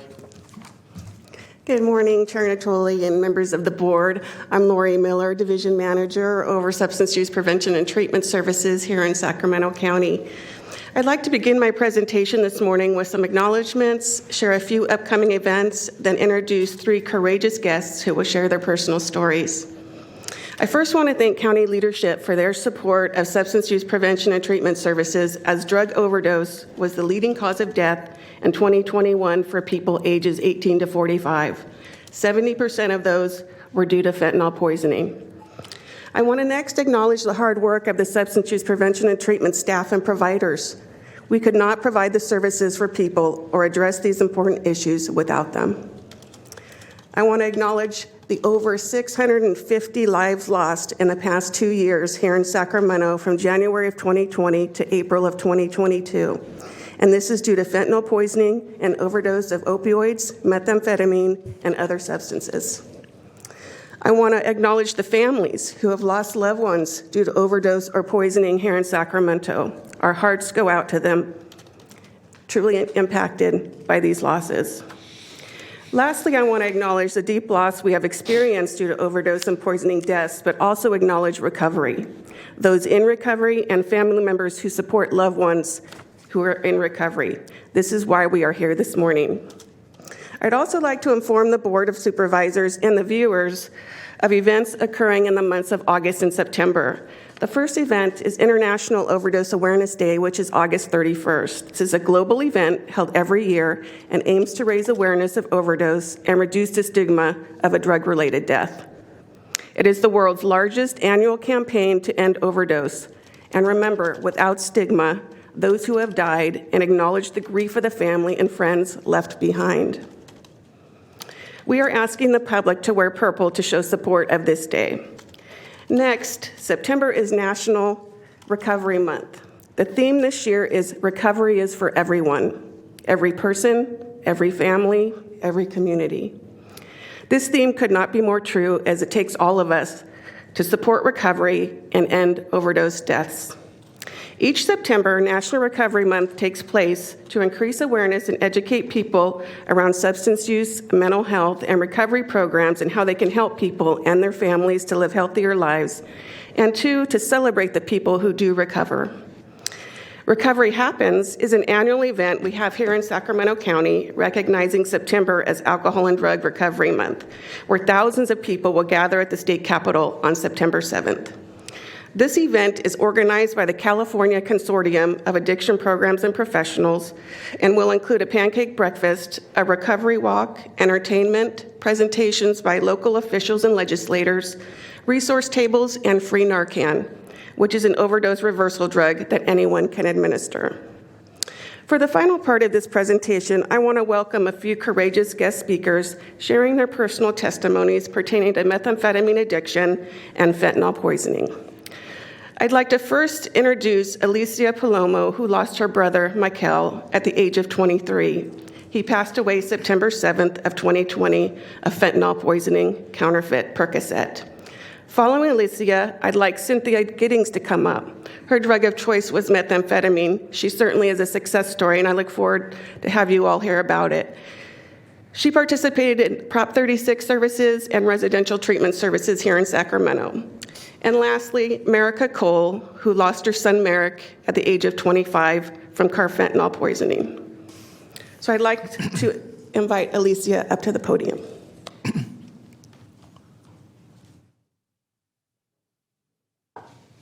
We can lower the podium a little bit. Good morning. Good morning. Thank you for your time today. Thank you. It's very hard for me to share my story. When I share, I'm just reliving the moment that I lost my brother. He was 23 when he passed. 9/6/2020 we celebrated my son's 10th birthday. Everything was normal. We sang my son happy birthday. And I just remember telling myself, let me go get my phone so I can record this. And then I second-guessed myself and said, it's okay, we'll have many birthdays like this. I'm a mother of 5. If I would have known that my whole life was going to change in one day, I would have went and got my phone and recorded that last moment that I had with my brother. The next day, 9/7/2020, it reached about 5 p.m. and he still hadn't came from his room yet. And that was very, very odd for him. His car was home. We knew he was home. I went to go check on him, and that's when I found him unresponsive. At the end of his bed, he had foam coming from his mouth. I yelled for my husband, told him he wasn't breathing, and he just came into the room and he looked at me and shook his head no. The coroner and the paramedics arrived at the same time. They did their investigation. The coroner found pills in his wallet, and in appearance, they appeared to be Percocet and Adderall, and she asked us, if he had any health problems or, was he a healthy young man? And he was. So she had indicated to us, well, it could possibly be fentanyl poisoning. If he's a healthy young man, he's only 23, very athletic. So because of the pandemic, it kind of pushed our results back of when we received the autopsy and toxicology, and it wasn't until February of 2021 when we received those results. And it was fentanyl and norfentanyl intoxication. The Percocet pill that he had took was pressed to look like a Percocet, but it had no Percocet in it whatsoever. It was just illicit fentanyl, norfentanyl, and fillers. My brother died within minutes of taking that pill. And because he was found at home, his death was ruled as an accident, and they closed his case. No investigation was done. It left my family to suffer in solitude. That was it. We get no justice for him. And there was no indication to us at all. We had no idea that this would even be a possibility that something like this could happen. My brother didn't drink, he didn't party, he didn't do drugs. He graduated from Indercombe High School in 2016. He was very athletic. He grew up with my stepdad and his wife. They ran a daycare, so from the time that he was in kindergarten, he grew up basically knowing the fundamentals of childcare and early childhood education, which in return, as he grew up to shape into the young man and the man he was going to be for the rest of his life, he was very good with children. He was very close with all my children. And the day that this happened, they were waiting for him to come from his room. And it was because they were waiting for him is the reason why I went to go check on him. My children had to experience losing their uncle like in a tragic way like this. And my son is almost 16 now. He's a sophomore at Cordova High School. Even though he's had to experience something like this, because there is no awareness and no awareness in the high schools, no health classes or anything like that, I fear for him still. I fear for him that with all the influences and peer pressure and the way that these TikTok videos are trending with these challenges, I fear that I am not 100% completely sure that he will make the right decision and not take anything from anyone. Kids are kids, and to me, I feel like they think this is the safest way possible for them to experiment. In their minds, they're thinking, this is something from a doctor. If a doctor wouldn't prescribe this, if it is gonna hurt me, if it's gonna kill me, because there's no awareness, they simply do not know. They do not know what is going around in the streets, and ever since this has happened, I have teamed up with our Sacramento County District Attorney Anne Marie Schubert in a public awareness campaign called OnePillCanKillSac.com. I've done some public PSAs. I've also organized a couple rallies with some nonprofit groups to bring awareness in the Sacramento County, but it's simply just, it really isn't enough. Like, as much effort as one person can do, it's really not a lot. This needs to be made into a bigger thing. The public needs to be aware of this. A lot of people I've gotten the backlash from social media, people telling me, well, you know, your brother knew what he was doing. He knew that he was taking drugs. My brother didn't. He knew that he was taking a Percocet for whatever reason. I'll never know till this day why he decided to do that. He thought he was taking a Percocet. He didn't deserve to be deceived to death at 23 years old. Thank you for your time today.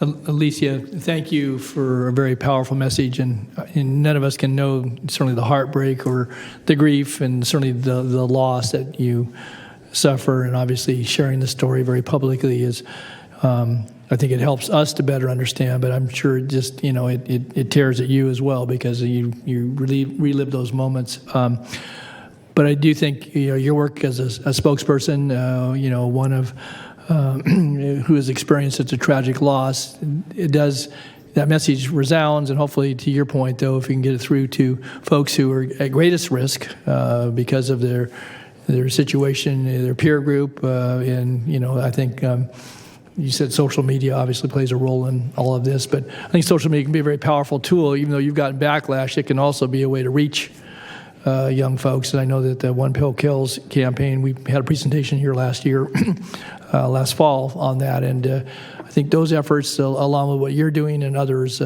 certainly you'll never know lives that have saved because of the message that you carry, and certainly it doesn't bring your brother back, but hopefully it saves other lives. So thank you for being here this morning and for sharing the story, and God bless you and your family. Thank you. Thanks.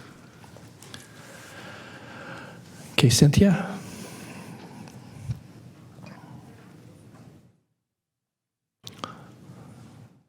Good morning, Board of Supervisors. Thank you for allowing me to come up and share my experience, strength, and hope. And thank you, Sacramento County, for asking me to. Department of Healthcare Services. So my name is Cindy G., and I'm a recovering alcoholic addict, and my sobriety date is December 15th, 2007. All right. Thank you. And I say that date with honor because that is the day that I got a second chance at life. I got to become the person that God intended me to be. I grew up in a home where I didn't feel loved. I was bounced back and forth between two homes, and there was something just missing or lacking inside of me, which is kind of common for addicts. So growing up in life, I found my first comfort in food, and then as I got older, it was alcohol. And so as a child, I was always told, you should start in kindergarten. You should start losing weight now because it's harder when you become an adult. So I always grew up with these self-esteem issues.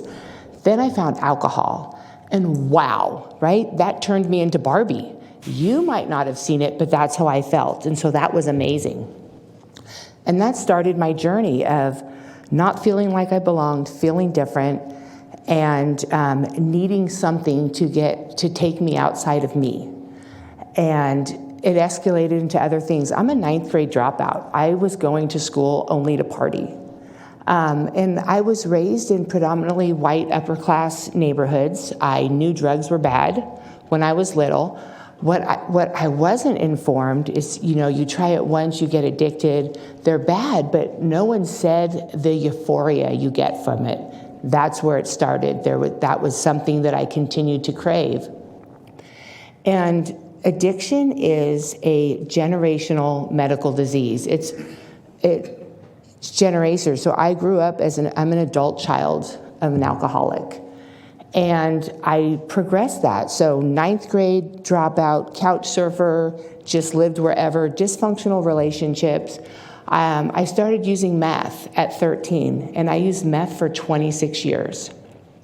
I did have a little stint where I stopped for about 7 years. I had children, didn't want what they refer to as post-tox babies. But I had the abstinence, but I didn't have recovery. So all it took is that one time was for someone to offer me something. I started my life as a little boss at Golden One Credit Union, and someone offered me meth again, and there it was. I picked up exactly where I had left off. I was shooting up dope. I was not giving my kids the Christmas they deserved. I was not seeing the dysfunction in my life, because look at me, I'm a success story. I got off welfare and all that kind of stuff, but I was missing the recovery aspect. There was still that broken little girl inside that never worked on herself. Unfortunately, that carried on to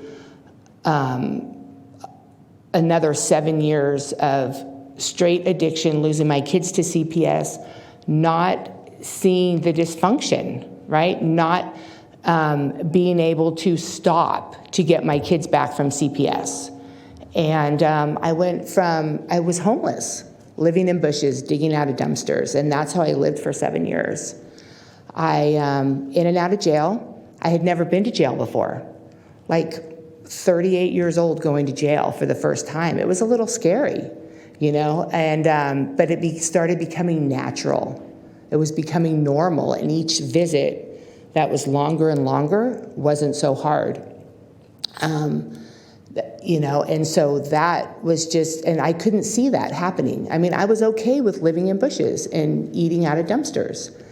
And then that one more time I got arrested, and I was offered Prop 36.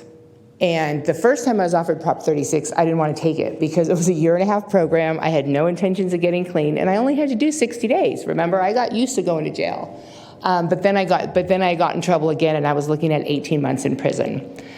And I am so thankful for Judge Ransom and Sacramento County and all of the services that they had for me.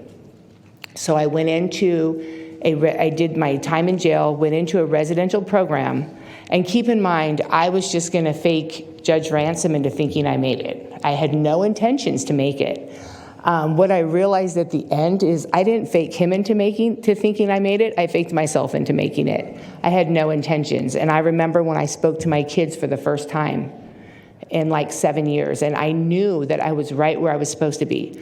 I started going to meetings. I started working on me. I started not blaming myself, but looking at what I needed to work on inside me.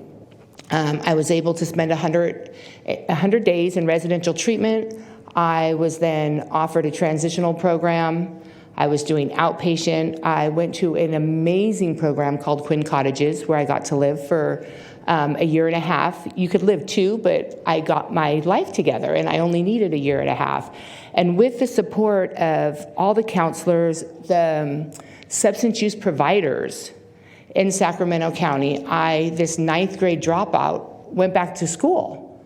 And I got an AA degree, and then I got a BA, and then I got a master's. And, and I am a strong advocate for recovery. I'm married. I have 9, one's on the way. I have soon to be 9 grandkids that never have to see me loaded. My own kids never saw that, Unfortunately, I did damage. I have one son in his addiction, and he knows I'm there when he's ready, but I have to set those boundaries. And I just can't speak enough for my journey. And so what I can say is I have had the opportunity to speak here one other time. And that time I came here to speak, after this, I was going over to the courthouse to order all my records, right? Because I was going to the Board of Behavioral Health. And so I am a registered ASW, and I'm less than 200 hours from my LCSW. And I've had the opportunity to be a program director for Sacramento Recovery House. I'm a strong advocate for the opiate crisis we have here, and I work in medically assisted treatment.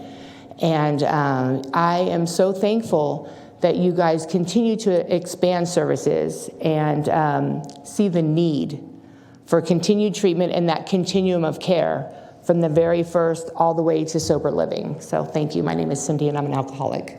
Hey, Cindy. Cindy, I would just thank you, too, for your powerful story. I do recall when you were here previously, and again, I think, the truth you speak, but also I think the value of someone who obviously has had that lived experience and all the sadness and all the turmoil that goes with that, but to be able to, again, stand before certainly not just us, but, this is broadcast. I don't think it's internationally broadcast, but it's certainly available to folks. And I just would say that your message is one of hope and certainly of recovery. And congratulations to you. Whatever may have come before, certainly you've made up for a lot of that in the sense of both your accomplishments, but I think the realization of, the goodness that lies within you and your ability to achieve. And so thank you so much for, once again, sharing and spending time with us here this morning. So really appreciate that. And now, is America? Is that right? America. Yeah, America. Very good. Sorry, I'm a little bit of a mess. It's okay. First of all, we may be joining you here. I tell you what, this is pretty powerful stuff. So it is. Her story's wonderful. It just brought me to tears. I'd like to thank the board members and our county leadership for taking the time to address this very deadly crisis of fentanyl. The fentanyl poisoning, the opioid, I can't even talk, opioid overdoses, meth addiction, as well as the overwhelming drug deaths that's occurring in Sacramento.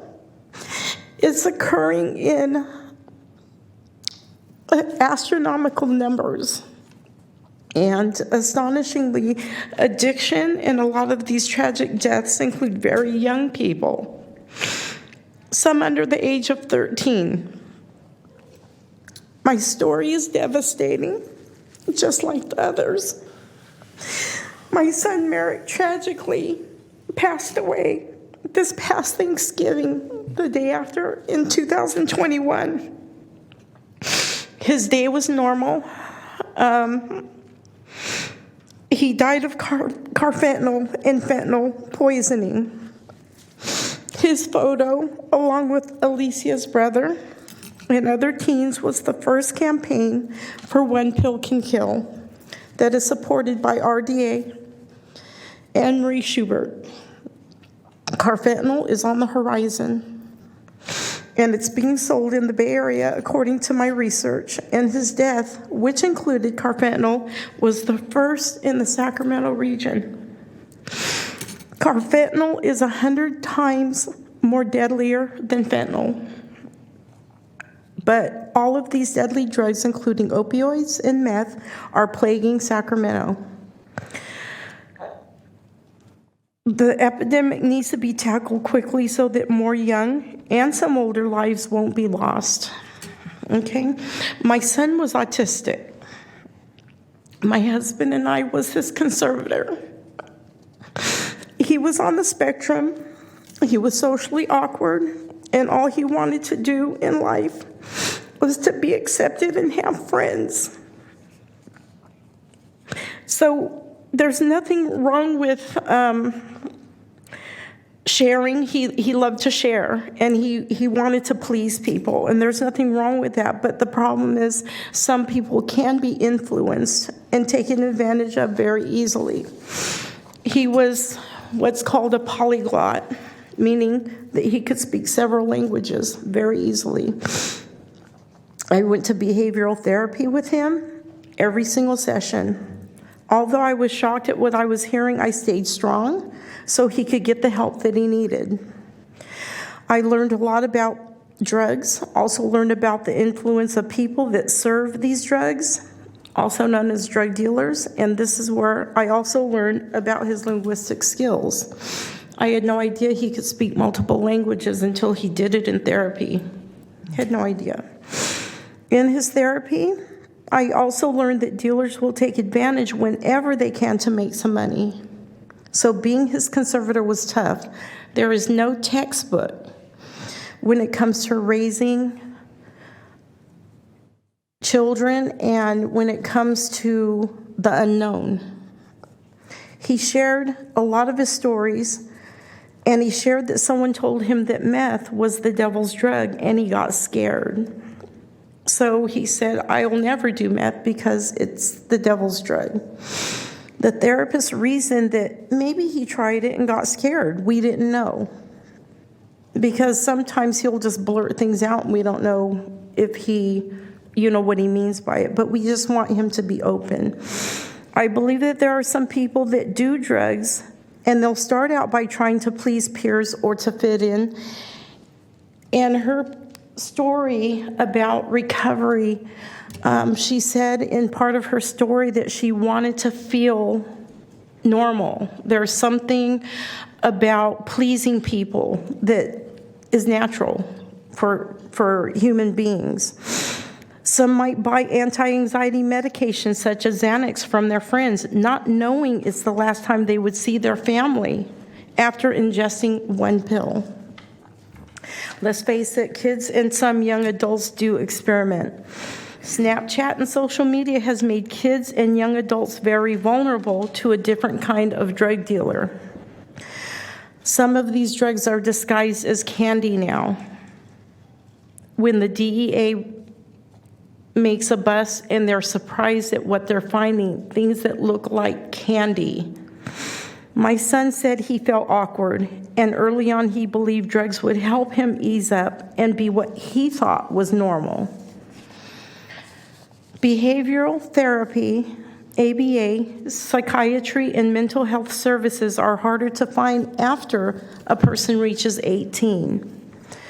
So they seek the help for medication elsewhere. I'm glad there are programs for addiction. I truly am. And it's just as important that there are programs for mental health. I want to thank the Sacramento County for the services they do provide for those that need it. People with a mental health condition and drug addiction, if they have that combination, they required what's called dual diagnosis.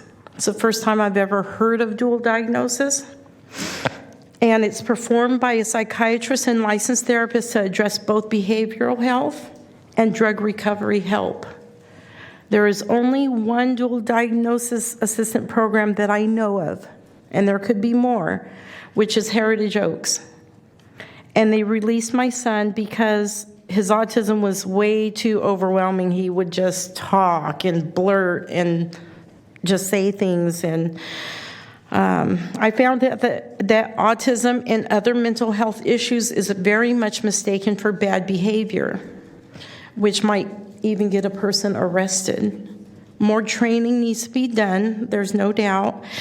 The people that are aware, I appreciate them because there are so many people that supported my son and knew of his situation. There needs to be more law enforcement, doctor, therapist training and programs for those that have mental health issues, including bipolar and those with drug addiction issues. I pray that more funding can be provided and to help those that are seeking recovery as well. It just needs to keep going.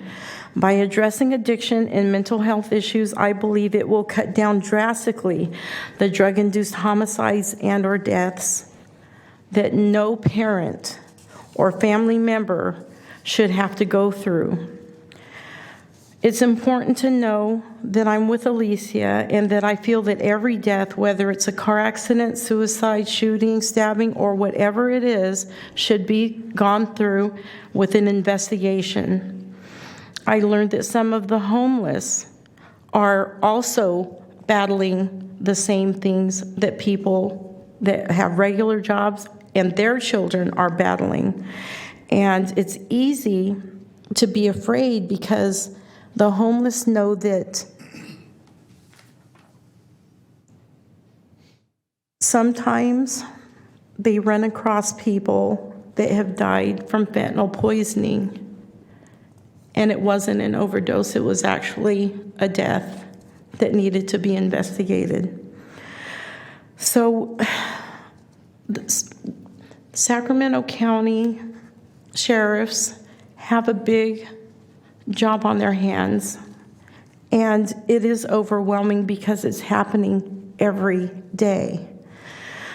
So they're there to deter people. We need a stronger narcotics team throughout Sacramento, not just Sacramento County, but throughout Sacramento. because I found out that in the city alone for over 14 years, they don't have a true drug enforcement team, and that needs to be brought back. The police and the sheriff's department in Sacramento need that funding to help combat drug issues and understanding what those issues are, including illegal drug sales, and to prevent many tragedies as possible. Our goal as part of the Sacramento Opioid Coalition is to bring awareness to the community in schools, because people need to be aware that there's a danger out there, such as fentanyl, bringing awareness so that they know what not to do and what to be aware of. Awareness and action is the first step in combating addiction, drug overdoses, and deaths. We're hoping that no parent, family member, or friend has to endure the pain of losing someone they know due to this epidemic. I want to thank you. Thank you, America, and thank you for sharing your story. Again, very powerful, and again, we certainly give our condolences to you. Obviously, it's been only not even a year since you lost your son. I want to just, if we could, Lori and Sandy, invite the three of you, three presenters, and Lori and Sandy, and if the board would like to join me, we can take a photo. I think you're all heroes in your own right, and I would like to invite you. So if the board would like to join for a photo.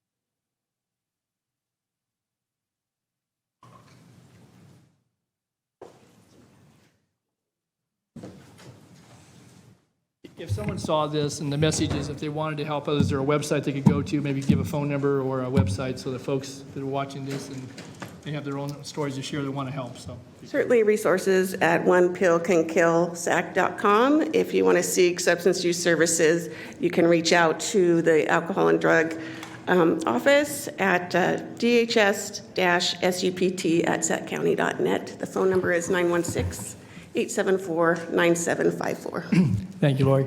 And I would just say that oftentimes in these chambers, we hear about programs that are designed to help folks and talk about funding and about some of the partners that provide those services, but it's not very often that we actually get a face and a story that comes behind all of that and the reasons why obviously those services exist. But it certainly is a national tragedy when it comes to the addiction and to the importation and creation of basically drugs that kill, that are illicit, obviously. And again, I think the message you bring forward is one that there is hope. Recovery does happen, but it happens obviously because a community cares and someone is willing to take the hand to and take the assistance that's there. So, and Judge Ransom, I knew Judge Ransom, and certainly I know that his work, certainly in the drug court, Prop 36, has been very important along with his colleagues. So, again, thank you to our county leadership, but thank you to our community leadership, and again, our hearts go out to you. Thank you very much. Okay, we have one more presentation this morning, and again, thanks to our presenters, and thanks for the patience. And so, Alma, if you'd call the next item, please. Item number 62 is a presentation of resolution proclaiming September 2022 as Prostate Cancer Awareness Month. Okay, and I'll call Mr. Legate Spencer to come forward to the podium, and I'll join him down there and make a presentation and let Spencer speak.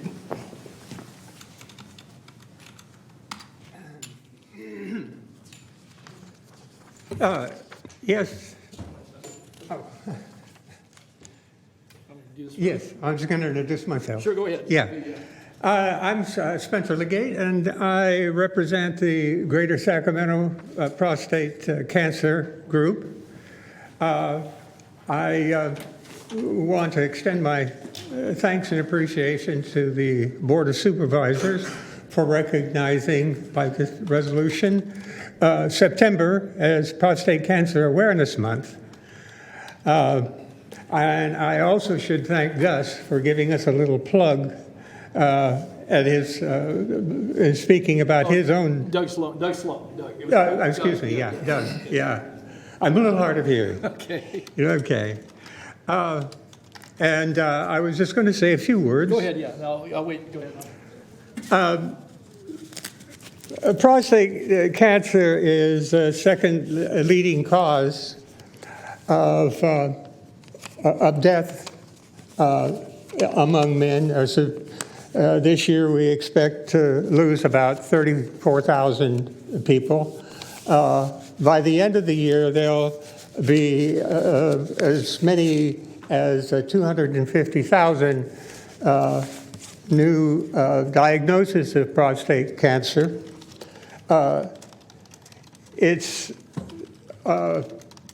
When you add up all of the various cancers,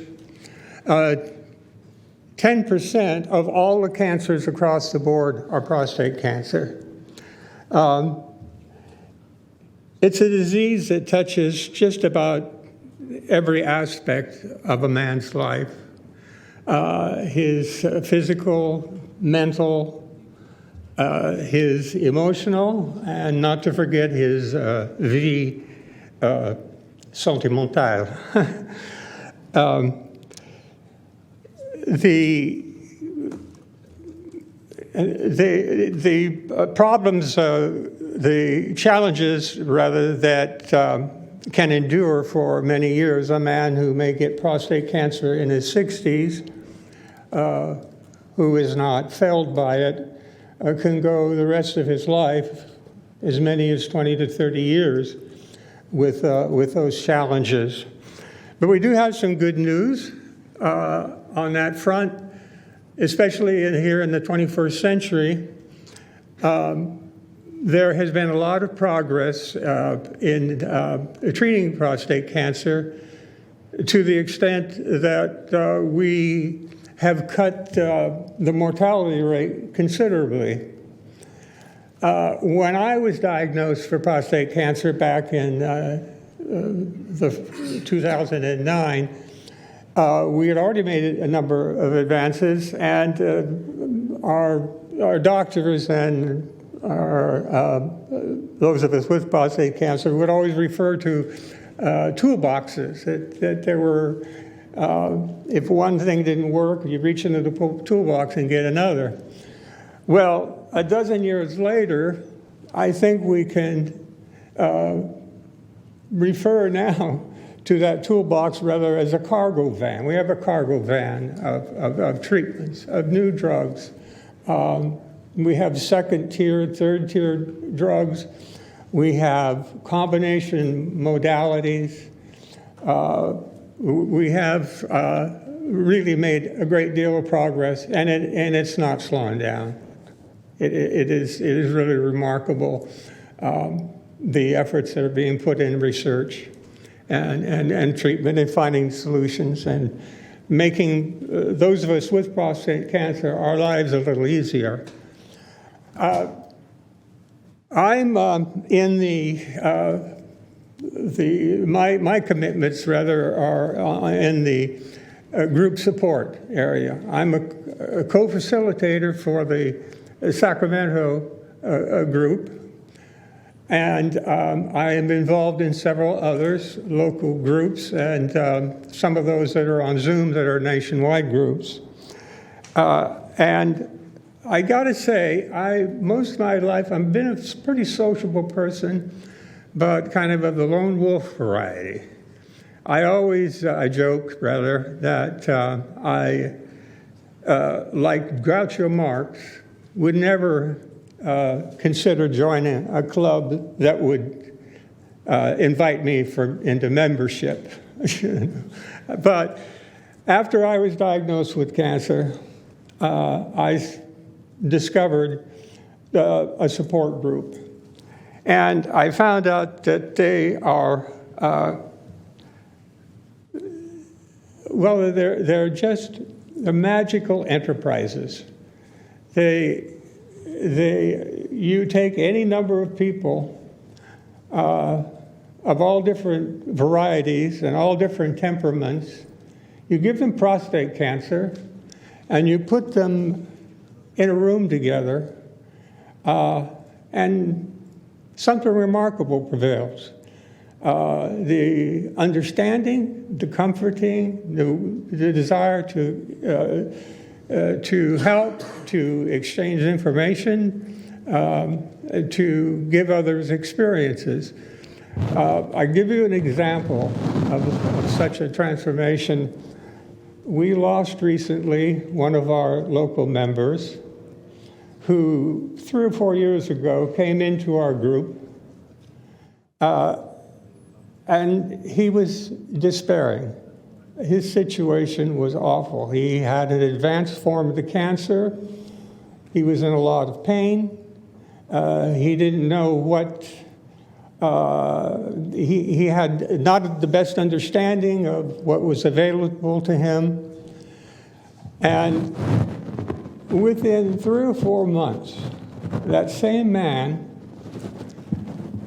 was the go-to person for comfort for the next newbie who came in. He was a go-to man for information. It was just remarkable how he was changed. Well, and thank you for sharing that, Spencer. I think it speaks to the importance of certainly the support group, of what you do. You're being an ambassador certainly for the message here, but I think it is important because, again, his quality of life, obviously, over the 4 years, and the camaraderie, but also the support that he received. And I think that's what this is about today. I think you sharing a personal story, certainly Doug Sloan sharing that earlier, and the fact that there are those who, again, no one wishes upon another person, but when you encounter it, to have that support, certainly the medical support, as you said, to have a cargo van of different modalities. So what the board has done today, and I'm going to present this to you, is proclaim September, the whole month of 2022 as Prostate Cancer Awareness Month. Your being here today has brought more awareness to that. And if there's either a website or a phone number folks can go to if you want to share that, and then we'll take a photo. So. Oh, okay. So if you want to go ahead and share, if someone wanted to know more about where I fairly easily just go online, look up the Greater Sacramento Prostate Cancer Support Group. You'll find a link, and then it will open the door to all kinds of information, places that you can contribute to. There are a lot of other organizations which are linked to the Prostate Cancer Foundation, Zero. There are many of them, but they're not really hard to find. And I advise all men here over a certain age, get your screening. Good advice, and thank you so much. And again, so present this to you, and certainly in memory of the gentleman who passed away, but all those that continue to survive, and for your good work and for bringing this to the attention of the greater public. So thank you, Spencer. Yeah, thank you. You bet. Thank you. Good luck to you. Thanks. Yeah. Oh, yeah. I'm old. That's right. Thank you very much. Yeah, you bet.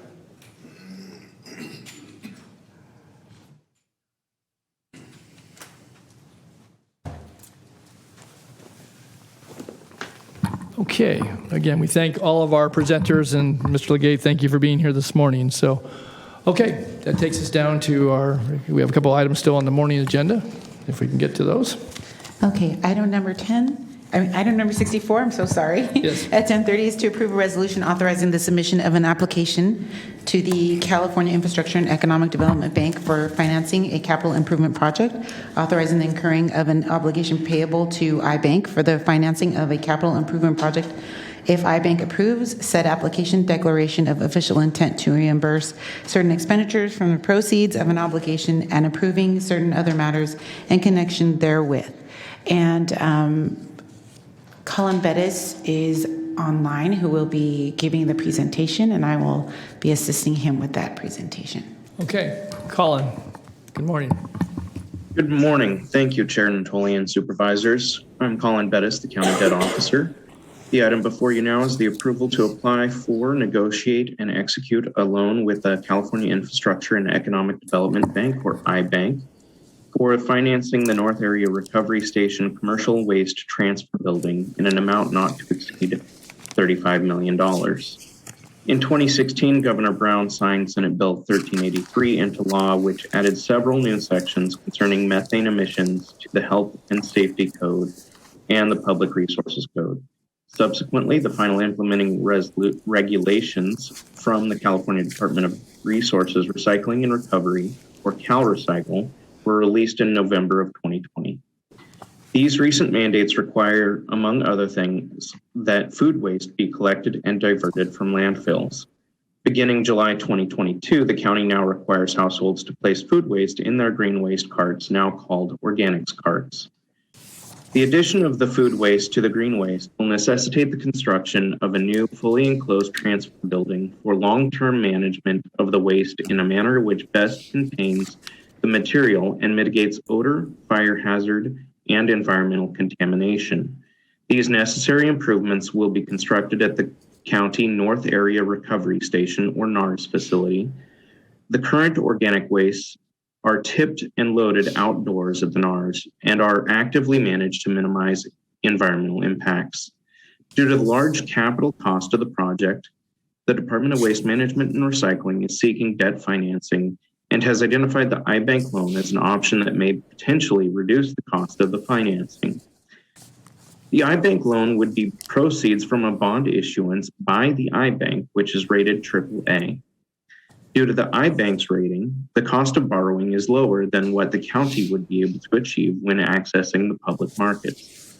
These savings, along with the reduced cost of issuance, by not creating a public offering document, makes the iBank loan a good option for the county.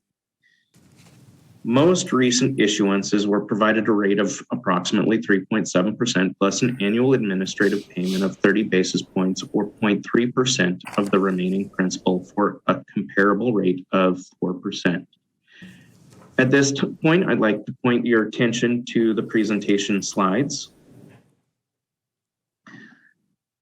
In summary of the financing, we will be seeking $35 million in loan proceeds, and the equity contribution will be coming from the Department of Waste Management and Recycling.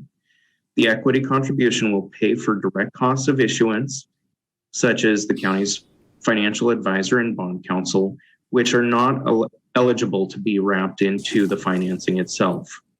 The proceeds of the loan will pay for the iBank loan origination fee, which is 1% of the original principal, and the project fund deposit.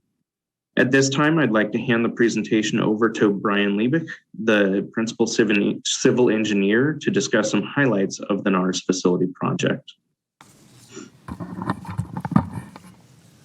Good morning, Brian. Good morning. Thank you, Chairman Natoli and Supervisors. So I'd like to give a brief highlight of the NARS project that we have in view. So if you'd like to advance the slide to the next slide. Anyone who has been to the North Area Recovery Station is well aware of some of the limitations and issues that are present at the site. It is an older site, originally constructed in 1974, and its last major remodel was in about 1985. And so a lot has changed in Sacramento. The population's got much bigger, but the station has continued to remain with the same level of capacity and in many ways has been showing its limitations as additional programs and necessary items have been added across the years. As a result, there are lots of issues that need to be resolved, including the existing traffic pattern, traffic conditions, where sometimes the queues will even make it out onto Roseville Road, and wanting to mitigate that. The scales and scale houses are also a problem in terms of capacity. It's very limited, and we need the ability to have more cars be able to pass through in order to meet the peak demands. The facility, as it's aged, it has been used very heavily, very efficiently, and You go there, and it is holding together just barely, and so it definitely needs some upgrades for the future. There are some layout conflicts in the grand scheme of things. As things have been added, they've been added where there was space, as opposed to in a manner that made a whole lot of precise sense of what is most efficient for the operations and the needs of the customers. The existing shed is open air, so any odors that come onto site can just blow away with the wind as well. And so there's a desire to have much better control of that operation, make sure the odors are managed efficiently. And of course, SB 1383 has brought all of this to light, including the fact that we have been tipping our waste, our organic waste outside, or specifically at that time green waste outside. Now that food waste and more organic matter are going to be entering into that, while we have a temporary waiver from our local enforcement agency, we need to control that much more efficiently, especially when weather and other conditions make it necessary. So in order to address those, if you go to the next slide, we're going to change the way the site works. You can see the large yellow box in the southern portion of the site. Right now is a less utilized portion of the site, employee parking and the like, which will be relocated, but that's going to be a brand new building. It's going to be significantly larger than the existing capacity, and we're going to be routing the commercial vehicles to that particular location.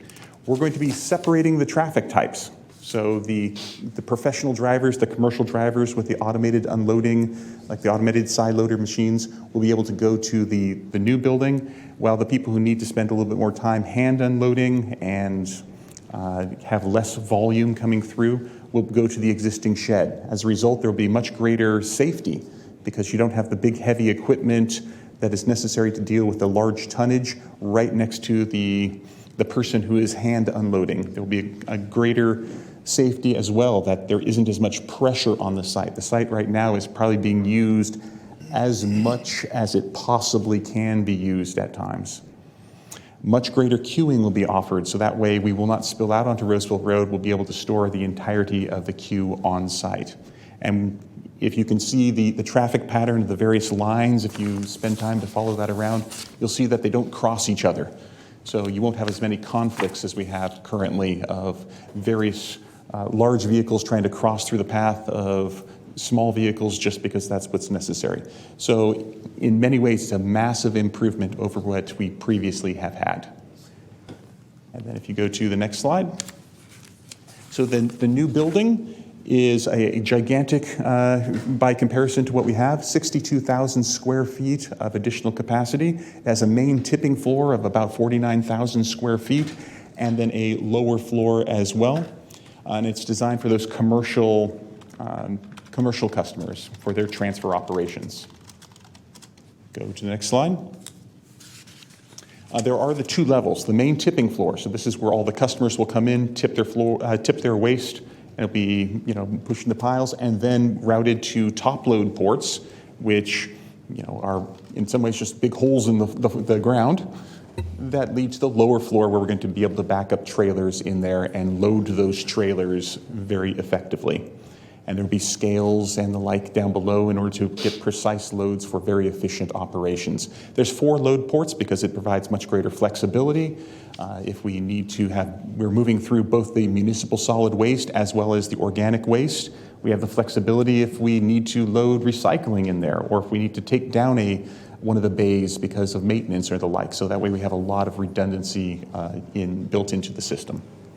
And then if you advance yet again, it includes in there the air handling, so that way the odors will be addressed, as well as a fairly novel fire suppression system with some water cannons that will be remote controlled, et cetera, to deal with any waste that catches fire and address that rather quickly, as well as an observation deck. We're having an area there, the fully enclosed, separate air system, where we can bring in tours. Perhaps the local elementary school wants to see what waste operations are all about. They can come into the little second floor area in the back, completely safe and segregated from the main operation, but be able to see all the action up close and personal. So we're very proud of this new concept. It is 100% designed, And we have the environmental document already ready, and so it is just simply a matter of having the funding and moving forward with the operation. And so with that, I'd love to entertain any questions. Colin obviously has the financial piece as well. Great. Thanks, Brian. Yeah, Supervisor Desmond. Thank you, Brian. Thank you, Mr. Chair. I appreciate this. I'm supportive of the item. I just had a question on the traffic patterns. So right now, there's two separate lines. If you were a flat fee vehicle versus a weighted vehicle, will they all be in the same line coming off of Roseville Road as they're pulling in? Yes, so if you want to go back to the slide with regard to the traffic patterns. So as it currently stands, everyone comes through the same exact entrance on Roseville Road. That will also be in the future.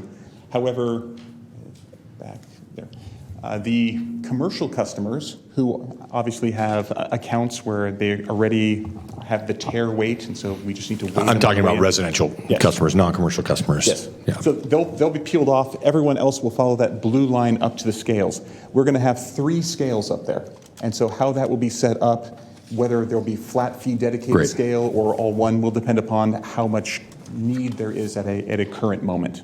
And then folks who are diverting have a load primarily of green waste. They will still be kind of diverted, pull off to the right there, as indicated by that little spur on your map. Is that right? Yes, that is correct. We're going to simplify that, though, because it is a pretty chaotic interchange as is. We're going to make it much more simple and therefore safe. I'm a frequent NARS user, so I have a vested interest in this. Absolutely. Thank you. Could I just ask a question while you have that up? So with your access and egress, then I'm just following your line around. I guess it's the orange line. Is that your trucks would be exiting? Where does, and the public would exit as well to the east? So no one goes to the east eventually. Everyone ends back up out onto Roseville Road. There is both the main entrance that for many years has been in place, and there's also just opened within the last 2 years a right turn exit only. All trucks have the ability, so all customers are going to exit one of those two, and so everyone is routed there. But the commercial customers take the long loop around, sort of as if you go to the airports, you will take very long traffic routes, but you never cross traffic. You're never stopped up. We have that same sort of principle here where the commercial customers do take the long loop around, but they end up in the same place without having to cross any traffic.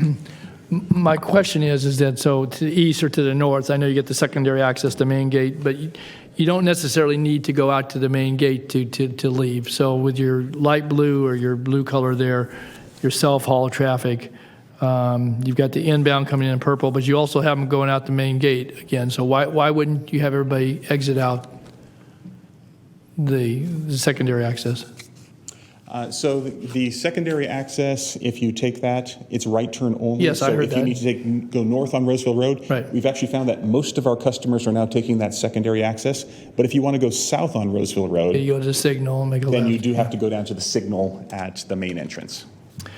So are there, you have a fixed configuration of Roseville Road. Are there improvements there for either additional street improvements that would give you additional pocket? Because again, obviously Supervisor Desmond experiences it in real time, but I know that you've stacked outside and you actually get queued onto the street and you're stacking even before you can make the left turn in at times. And again, I haven't been out there that frequently, but I certainly have observed that a couple of occasions. So are you doing improvements on the street as a part of this that would give you a bigger pocket to hold, even though you're going to improve circulation and hopefully not have that again? I mean, you talk about growth. Well, we're talking about a facility since 1984, so here we are, nearly 40 years later, and so this is going to have to hold for some time. So.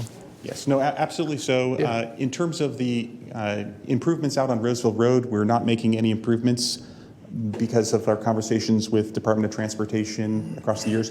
But what we are doing is greatly increasing the number of cars that can be on site prior to the scales. So rather than having a single lane leading up to the scales, we're actually going to have 3 lanes on site. So it will more than triple the amount of vehicles that can come off of Roseville Road and not be blocking traffic there, but instead be stacked up on site. So what was the conversation with the Department of Transportation? Again, I know you've got, between the railroad and the freeway and so forth, that you've got some constraints up and down Roseville Road, but I guess I'm curious as to why wouldn't you either have maybe dual left turns in or have, I mean, that's an older signal. I mean, if unless there's been some improvements that I'm not aware of that, so there's be no changes at the street that would, again, it's not all about queuing, it's just about movement, people in and out of there, passing traffic through. So I'm curious as to what DOT has said, that there's nothing needed there at the street. Well, Department of Transportation asked us if we could store the vehicles on site rather than in the main way. If you think of vehicles that are coming north on Roseville Road, the only place for them to stack is basically in the existing lane. Right. And on the other side, we needed more capacity on site anyway, just to how the conflicts work. And so we were able to accommodate greatly increased capacity on site. No, so, I get that, Brian. I guess, but there's no other improvements along Roseville Road. I don't recall is there sidewalks out there? I think there's even a sidewalk at the curb return.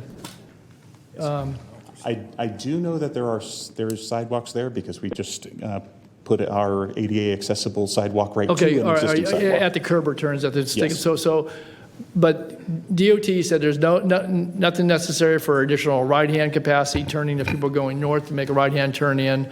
You're going to take the queue onto the side. I get all that, but typically projects, if we're looking to the long term, there's nothing else contemplated for that Roseville Road intersection there that would be a part of, if you're going to spend $35 million or bond for that, it seemed to me that any improvements out at the street ought to be done as a part of that. Again, if you've met all the requirements, I get that, but that signal's been there for quite a long time, and I don't even know that configuration has been much changed except for maybe the ADA ramps out there. So I don't know what your observation is. There anything that would, from a capacity standpoint? No, you're right. That southbound Roseville Road, that is the big problem, and I hope this capacity will clear that out. I'm not sure it will. Yeah. So you're right, because it does back up, and then people are forced to if they want to keep going straight, they've got to almost drive into the shoulder Well, and so, to get that's around what I the was wondering. traffic. So is there any additional, even for that point where you kind of bridge off, to do some work that would add to the, I guess, it wouldn't be the north side, it would be the west side of the road, of Roseville Road there, for the southbound traffic. So, again, this is the time to do it. I mean, it's not to take anything away from what you're going to do on site, which is major. But if we were looking at this from a private development standpoint, we'd say, we got a older situation out there at the street, we got to take a look at it. So I don't know if there's even DOT here that could speak to it. And we can have those conversations with DOT again to ask them that point Well, specifically. and work with Supervisor Desmond's office, because this would be the time to do that, Brian. Again, if you're going to make improvements, you're going to have a lot of, meanwhile, you're going to keep it open, but you're going to have a lot of, dust flying out there. It would seem to me if you make some improvements for southbound movements on Roseville Road, or, even if you're going to eliminate a lot of the conflict because you're going to accommodate on site, you still got to get in there and get out. And so you're going to have that movement plus all the through movement on Roseville Road. So I guess that's the point I'm making. And if you're going to bring the EIR forward, you said you're going to bring that forward? It already has gone forward. It's been approved. Okay. So, well, anyway, I think somebody ought to take a little closer look at it. If this is going to be there for a long time to come, rather than try and come in retro, well, there may be the opportunity to fund that improvement along with everything that's going to go on site. So I would just suggest take a look at that. All right. Anybody else in the queue? Anything else, Supervisor Desmond? No? Okay. All right. Thank you, Brian. All right. Colin, then you've given your presentation, so it's all bundled in the recommendation here. Do we have any members of the public that wish to address this? Alma, I don't have anybody signed up on this item. We do not have any colors in queue. Okay. Anyone here in the audience wish to speak to this item? Okay. All right, seeing none, I'll bring it back to the board for the discussion and recommendations. I'll move approval of staff recommendation. Okay, it's moved and seconded to approve the staff recommendation. Member Cerna? Aye. Kennedy? Aye. Desmond? Aye. Frost? We'll hold it open for a moment. She stepped out of the chamber, so. Mr. Natoli? Aye. And we can hold the vote open maybe for a moment, so. Okay. Give Supervisor Frost a chance to return. Thank you. There you go. Thank you. All right. And that's a unanimous vote. Very good. Thank you. Thank you. Thanks to our staff, and good luck. All right, next item, please. Item number 65, staff is requesting to continue this item to September 13th. Okay, we have a motion to that effect. Okay, moving and second to continue item 65 to September the 13th. Okay. Do we have any public comments on item 65 on the continuous? I don't see any. Let me just check online really quick. We do not have anyone signed up to speak. Okay, all right. We do have motion and second, then please call the vote. Member Cerna? Aye. Kennedy? Desmond? Aye. Frost? And Natoli. Aye. And the motion carries by unanimous vote. Item 66, this is a public hearing on Development Impact Fee Program updates for the Arcade Creek, Carmichael, Fair Oaks, Mission Oaks, North Highlands, Orangevale, Rio Linda, Alberta, and Sunrise Recreation and Park Districts. This item was continued from July 26, 2022. Dorothy. Good afternoon, Chair Natoli and members of the board. Yes, good afternoon, and in respect to the board, I will keep this short. The impact fees for these 8 park districts were approved in 2010, and on June 7th, the board approved the updated nexus studies, opened a public hearing, and continued the item to today to further review the proposed fees. All the park districts support the fees as proposed in the nexus studies, and we again emphasize that these proposed fees have been reduced for half of the residential fees and reduced for all the non-residential fees, which is not necessarily expected in today's economic climate. The board does have the opportunity to approve that which differs from the nexus as proposed in the nexus studies, and in the staff report we have provided 3 possible options, one being the phasing in or gradual implementation of any fees with a proposed increase of over $500 over 3 years. Perhaps limiting the individual increase for each year at a certain amount, or the board could establish an upper limit or maximum in any land use category. We do have available for questions any various district administrators, either in the chambers or on the phone, along with the Nexus Study consultant, Mr. Blair Oss with SCI Consulting.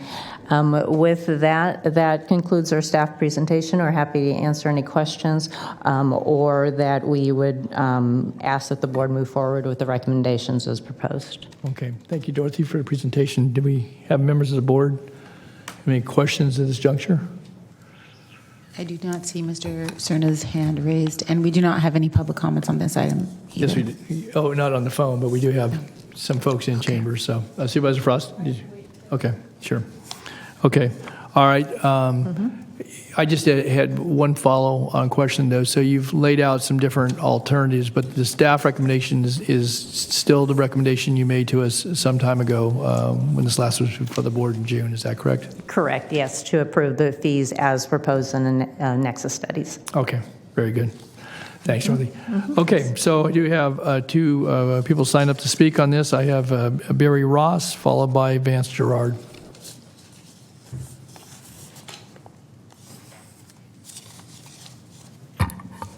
Good afternoon, Barry. Good afternoon, thank you. And my name is Barry Ross. I'm the District Administrator for Orangevale Recreation and Park District. And I'm here to express my support for the Nexus study as it was presented back in back in June. And I know that there are some options in front of you today.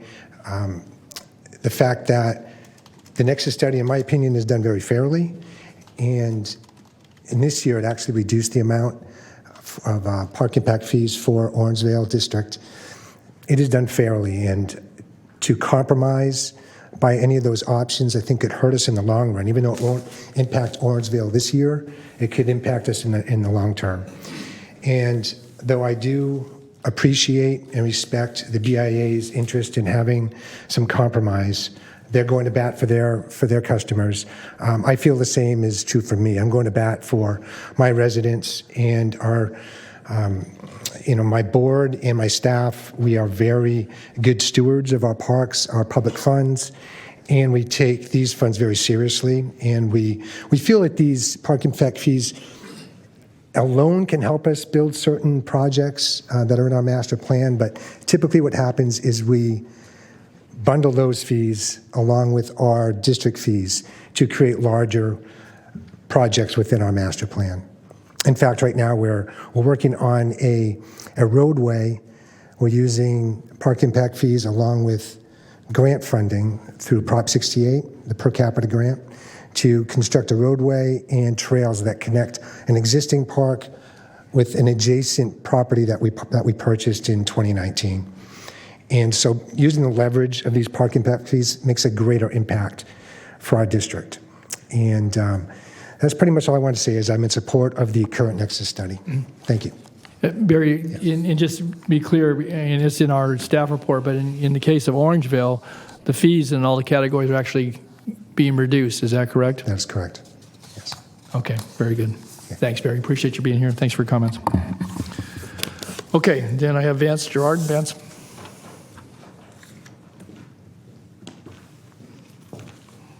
Hello, supervisors. Good afternoon, Mr. Gerard. Never been on this side of the podium before. Kind of a weird experience. So I'll try to be as brief as possible. I understand this has been a long conversation, and many of you have had conversations with my colleague, Chris Norum, and you've received a letter from our legislative director, Jeff Short. We've also really enjoyed working with county staff on this, who have been great communicators, and we're overall very happy with what is included in your staff report today. As you're all very well aware, home builders in the Sacramento region take on $45,000 more in fees than home builders in comparable areas in other regions in California. So anytime that we can make fees more manageable and reduce them whenever possible is greatly appreciated in order to save money for home buyers. We support adopting all three options that are before you in the staff report today, including phasing them in over time, which I believe staff is open to, as well as capping any annual increases at $500, as well as the total cap at $9,000. This will allow our members in the home building community to better plan and absorb these fees over time as they continue to confront the challenges that come with supply chain issues and fluctuating market. So thank you. Thanks, Vance. Supervisor Desmond, did you have a question for Vance? That was it. That was all we had for public comment. Anyone else wish to comment on this item? Is in the audience? And you said no one on the phone, right? No, sir. All right, Supervisor Desmond, go ahead.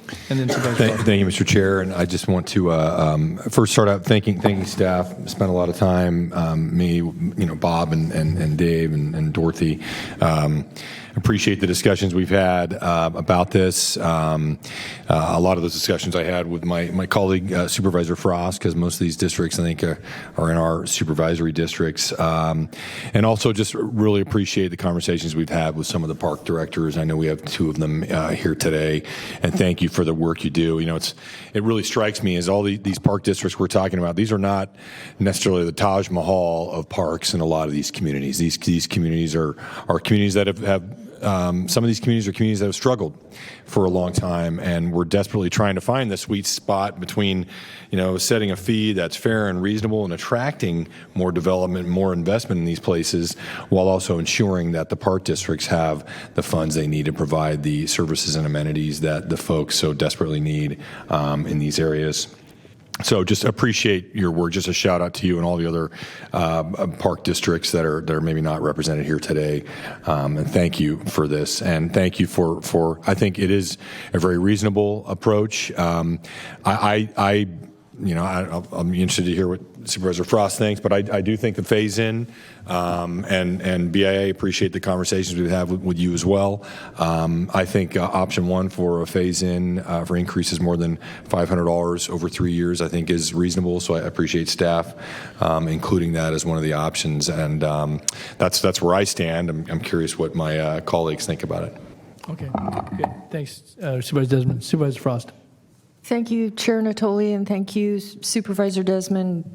Took the time to meet with some of the park districts with me, and also to the staff, who I know this has been a difficult, keep coming back with what can we do here. And I really appreciate BIA and Chris Norum and Vance Gerard, who used to be my special assistant, and I'm so sad he left, but glad he landed in a good place. It's good to see you, Vance.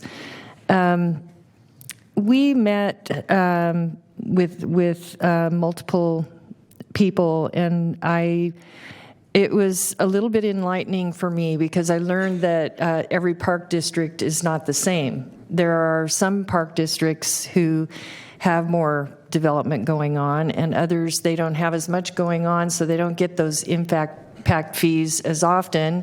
Their reserves are lower, and yet they have, plans and dreams for improvements that they want to do in the parks. And we had conversations around, what can we do to lower fees in Sacramento County? I know that's an ongoing problem, but the question is, do we start with parks? And we talked about, are the impact fee, are we even achieving our goals right now that we had set with I think it's 5 acres per 1,000? Should we lower that? Is there a way we can cap these fees for some of those that were particularly high? And I think one of the things that we are working on with our climate action plan and on the other side of the county is, more parks and better parks and trees. And so do we want to go backwards on that? And so I had a couple of thoughts on this. I support the nexus studies as they were written and the fees as they were presented. I support staff's recommendation on that. I was impacted with North Highlands. I guess that was the highest one, and Rio Linda in particular. And I think, I support phasing in, but I hate to take away from those parks who were, who were actually deemed that's what they need in order to accomplish their goals in the Nexus study. I do want to find ways to improve the fee situation for BIA, for the developers, and I would like to have a conversation around trails. We did touch on that just a little bit in our conversations. Can we include trails as park impact fees? And in my conversations with the park districts, that's a little bit of a challenge because some of the park districts do have trails through their parks, but there are park districts like North Highlands who said, we don't have any trails through our parks. There's no connection. That wouldn't even make sense to have a trail through a park. I mean, the way you're thinking that. And so I wonder if there's a way we can continue to explore ways that in some of those districts, the building industry can get credit because those are like parks. Like in Citrus Heights, we have parks where the trails go through the parks and they connect with other trails. And so in some districts, it seems like that would make sense. Not today, but I mean, I wonder if we can, moving forward, continue to have that conversation. And then I'll just say, I agree with Supervisor Desmond that option one with, phasing in seems, it's kind of a compromise, I think. I don't really want to support, I don't really want to cap the fees. I'd like to go with the recommended Nexus study. Okay. All right. And I could make a motion for option one if there's no further comments. I wanted to speak to it, maybe Supervisor, okay, sure. Supervisor Kennedy, anything you wanted? Okay. I would just say that, and I was pretty verbal on this, respecting obviously that the park districts in question in a large part were represented by Supervisors Desmond and Frost. I guess what I find curious here is the reductions are immediate and the increases are phased in. And in 15, nearly 2/3 of the cases, there are reduced fees. In 7 of them, they're increased, and I know there was one that was a bit of an anomaly. And again, recognizing that, we're in 2022, we're not in 2014, but there was work that was done back in 2010, early part of this past decade, up and through 2014 with the Building Industry Association regarding the infill districts. And again, it doesn't mean things can't change. And obviously, I appreciate Mr. Norm and certainly Mr. Gerard here today on behalf of the industry. But I think, Supervisor Desmond said it well, that these are park districts that haven't, for the most part, seen a lot of development. They have older park facilities. They have parks that were constructed at a time when the requirements may have been different, and certainly the amenities were different. This is new development, so the nexus will have to be there for that. And I'll just say that again, I think we need to move forward on this. But I'm still back to where we were in June as relates to moving forward with the fee structure. Again, the nexus study, people can challenge the trail component and so forth. But as I said a moment ago, that credit where credit's due, that in a lot of these cases, either through the blending and or through the reduction, the fees are actually being reduced in 2/3 of these situations. And again, we want to encourage infill development, and granted, fees are loaded on the mortgages and or the properties and get passed on. But those amenities are there for generations. And it's important. Most folks, they make that investment in their house or in that property, and the parks are very critical and key to the quality of life in whether these communities or anywhere in this county. And so I get it on the phase in. You'll get there in 2 years and a few months, and certainly supportive. But I am not supportive of a cap. I think if you want to cap it or look at a cap, then you go back and do another nexus study, and that's not inexpensive. But if people don't think things are fair, then go back and look at either the methodology and or as spoken to the components here. But I feel pretty strongly about this. I'll just say that. I think it's important to the quality of life for residents in this county. And again, as much as, fees certainly impact the ability to finance, mortgage, certainly the cost of construction. I get all that, but I think the question was asked by one of my colleagues at the last hearing. If, in fact, the fees were reduced or changed, would that be reflected in the price of the home? And the answer, I think, what I heard was, no, it wouldn't be. The market is going to be what the market is. And I get it. And sometimes the markets are difficult, and we want housing. We're certainly at a point where we need, housing across the spectrum, and we want to encourage that. But I think the nexus studies hold up. And again, I haven't heard a lot of challenge. I can understand people taking different points of view about what's included or how it's portrayed. But very frankly, I think that where we were in June is where we ought to be today.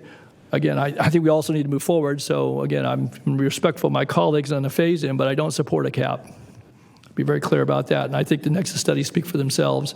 And I didn't hear anybody objecting to the reductions in the fees. I'll leave it at that. Thank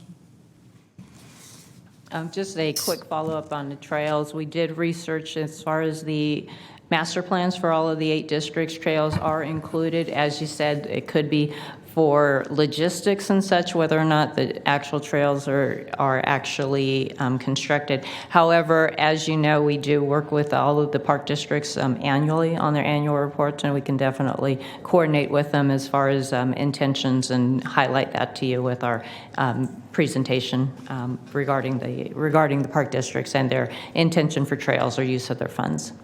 Thank you. Mm-hmm. Okay.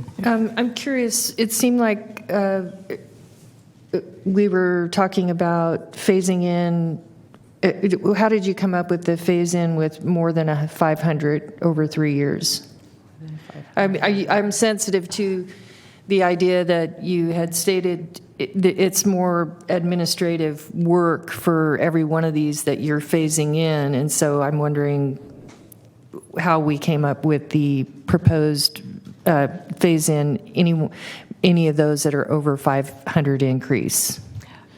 But it was as far as a good point to choose. Are you looking at a question as far as why we chose 300 or why we? 500 Yeah. or why we chose 3 years or? That just seemed like it made sense then, and it works well. Correct. Administratively. Yes. And the original implementation of the fees back in 2010 were over a 3-year period. So it just also lended itself to that. I'm still trying to figure out how North Highlands was so different than everyone else. I guess that was the RENA numbers or something. I don't know. It was the persons per household number, dwelling unit occupancy. I believe Mr. Oss is on the phone to support those numbers. However, it was mainly due to the fact of the increase of the single-family persons per household number that resulted in the large fee for single-family. And after talking to them, they can use funds for what they're doing right now. So, yes. Okay. Well, I think it sounds like we're all saying the same thing, and so I'll go ahead and move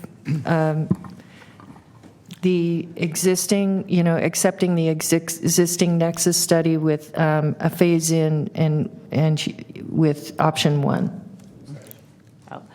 For logistics, do we need to resume the public hearing, close it? Yeah. And We will. Thanks, Dorothy. Well, we Thanks, had the public Dorothy. hearing. We took public commentary, so the public hearing was open. Is there anyone else?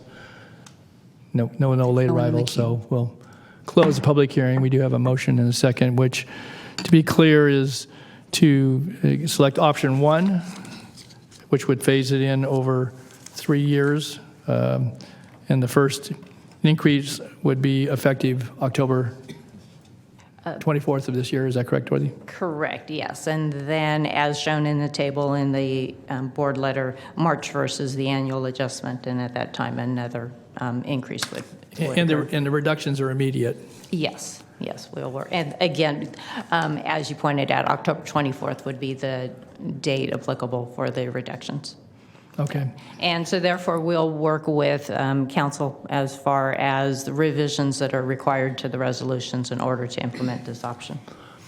Just would note, I think, just to the question Supervisor Frost posed about North Highlands, yes, there was an increase as related to the single family, but on that loading per person occupancy, it actually went down in the category of the 2 to 4 units, the duplexes to the quads by $1,600 per unit, correct? Yes, correct. Which was the yes. most significant decrease.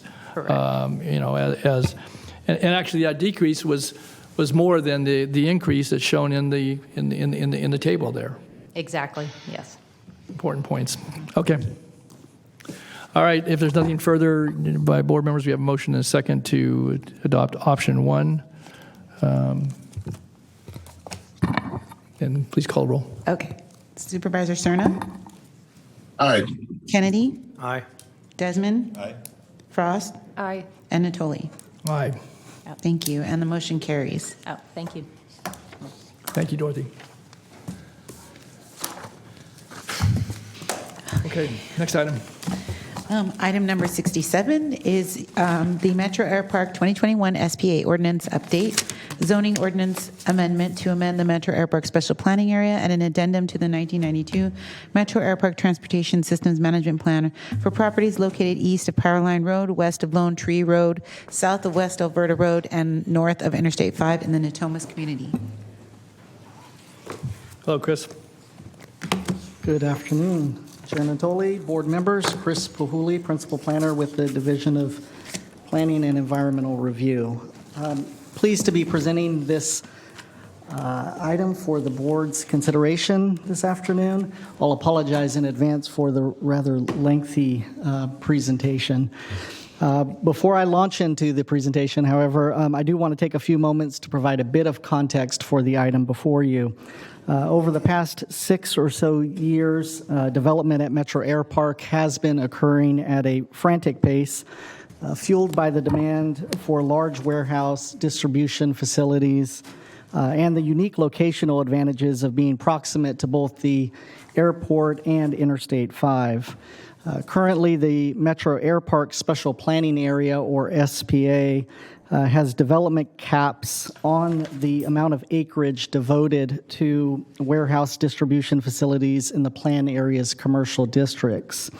At its core, the SPA amendment package before you this afternoon would increase the development acreage caps to allow for additional logistics centers and warehouse distribution facilities to be developed to meet market demand.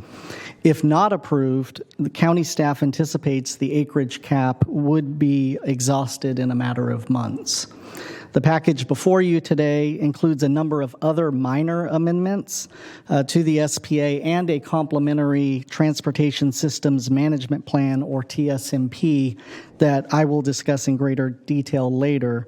However, I also wanted to note that in addition to the package, staff is seeking board direction regarding a potential amendment to address development requirements near the proposed Metro Air Park light rail station. So with that little bit of context, I'll continue through the staff presentation. This slide shows the 1,800-acre Metro Air Park plan area outlined in red. As I mentioned during my introduction, this SPA amendment package follows significant progress in the build-out of the plan area, including a number of completed and in-progress logistics and warehouse distribution facilities, the completion of the Metro Air Parkway I-5 interchange, and progress on a new single-family neighborhood, North Lake, in the city of Sacramento.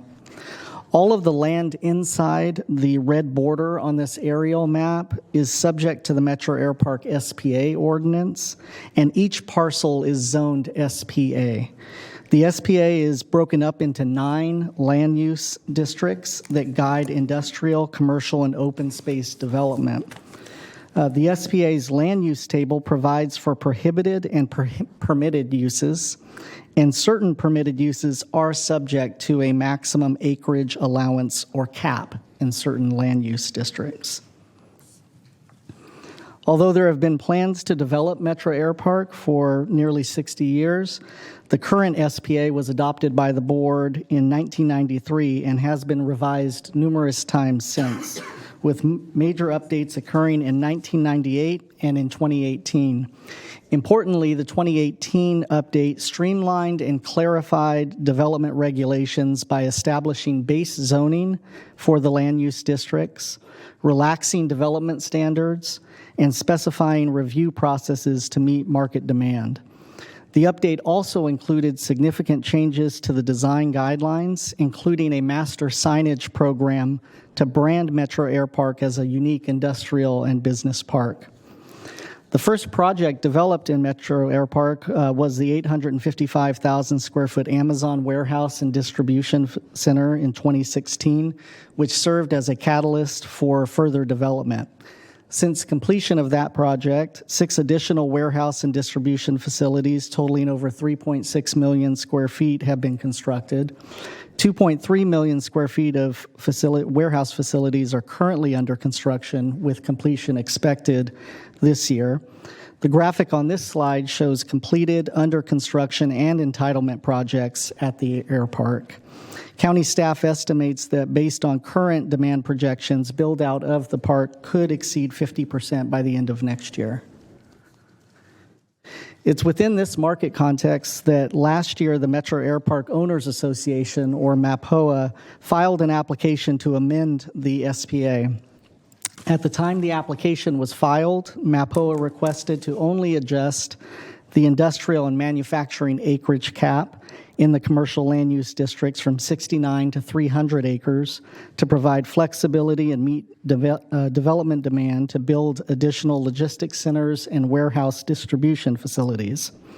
Subsequent to the filing of the application, MAPOA asked to increase the hotel acreage cap from 30 to 40 acres to address the demand for hotels in the plan area. During the processing of the amendment package, MAPOA agreed to include a set of fix-it amendments to the SPA ordinance and design guidelines recommended by planning staff. I should note that one of those suggested fix-its was an amendment to restrict non-transit compatible uses near the proposed light rail station in Metro Air Park. As I noted earlier, instead of including that language in this package, staff is seeking board direction regarding whether or not to pursue a future amendment to the SPA to clarify the county's intent for development near the proposed light rail station. Finally, an addendum to the Metro Air Park TSMP has been bundled with this package for the board's consideration as it helps to facilitate the request to increase the development acreage caps. I want to speak a little bit more about some of the major components of the SPA ordinance amendment. As I noted earlier, the primary driver of this package is the request to increase the maximum acreage devoted to industrial and manufacturing uses in districts 4, 5B, and 5C from 69 to 300 acres, and hotel uses in districts 3A, 4, and 5A through C from 30 to 40 acres. In addition, there are a number of other minor changes to the SPA and design guidelines, again, primarily requested by planning staff to clarify requirements. Those include that projects that would exceed the maximum floor area ratio are permissible or would be permissible subject to a special development permit to the Planning Commission. There's a number of formatting and ordering changes in the development standards section. There's also a revision to the annual reporting requirements in the performance standards section. There is also included an updated circulation plan, which details the existing and potential secondary roads, and it also includes the proposed alignment of the Green Line as well as the Metro Air Park Light Rail Station. And then finally, there are updates to the master signage program's standards for service stations and building signage, which was made more flexible to allow for larger signs given the scale of the buildings that are that we're seeing in Metro Air Park. So speaking of the master signage program, rather late in the processing of the amendment package, MAPOA asked planning to consider changes to the master signage program that would allow for corporate colors and logos on the freeway and monument signs. Their rationale for requesting the change was that businesses, primarily retail businesses, would want their corporate colors and logos on signage because it provides greater brand visibility and recognition. As I mentioned earlier, the master signage program was adopted by the board in 2018 to provide consistent monument signage and theming throughout the plan area. Currently, it allows for standard-based signs, and tenant text and logos are to be monochromatic, which was intentional at the time in an effort to create a sense of place, a modern look, and also not to allow corporate signs and colors to distract from the Metro Air Park brand.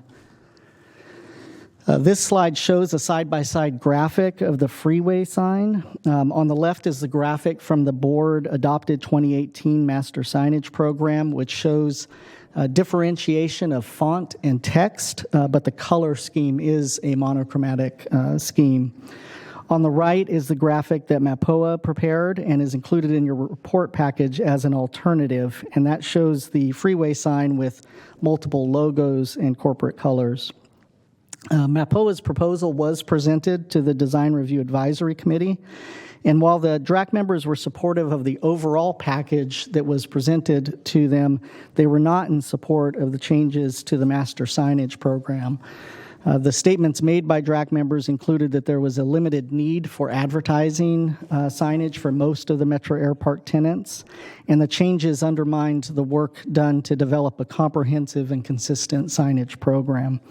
The DRAC further recommended that should the board wish to permit any signage to include corporate logos and colors, that it be limited to the on-site monument signs only.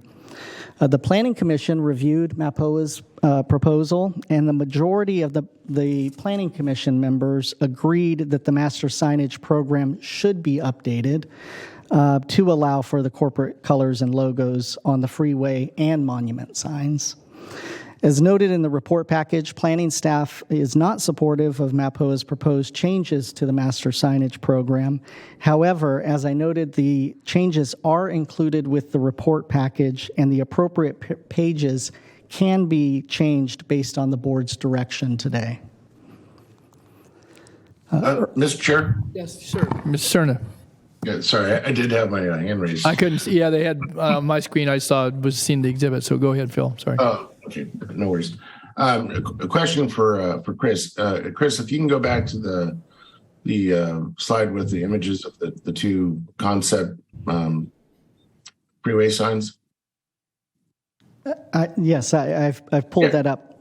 Okay, yeah. So I just want to make sure I understand what the changes are or what the differences are between the two, because it looks like it's not just a matter of color and kind of the fonts and the textiles that are I guess proprietary for each of the users, but it looks like it's also a change in the color of the field against which they would reside. Is that the case?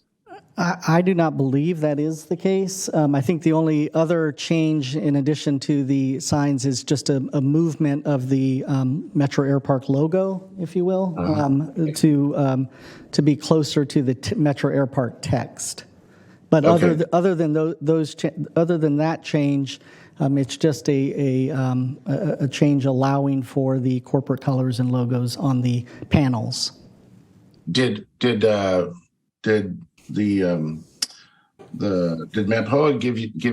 give planning staff or the commission or DRAC reason why they wanted the logo for Metro Air Park moved to the bottom and then basically have the first tenant logo occupy the very top of the sign?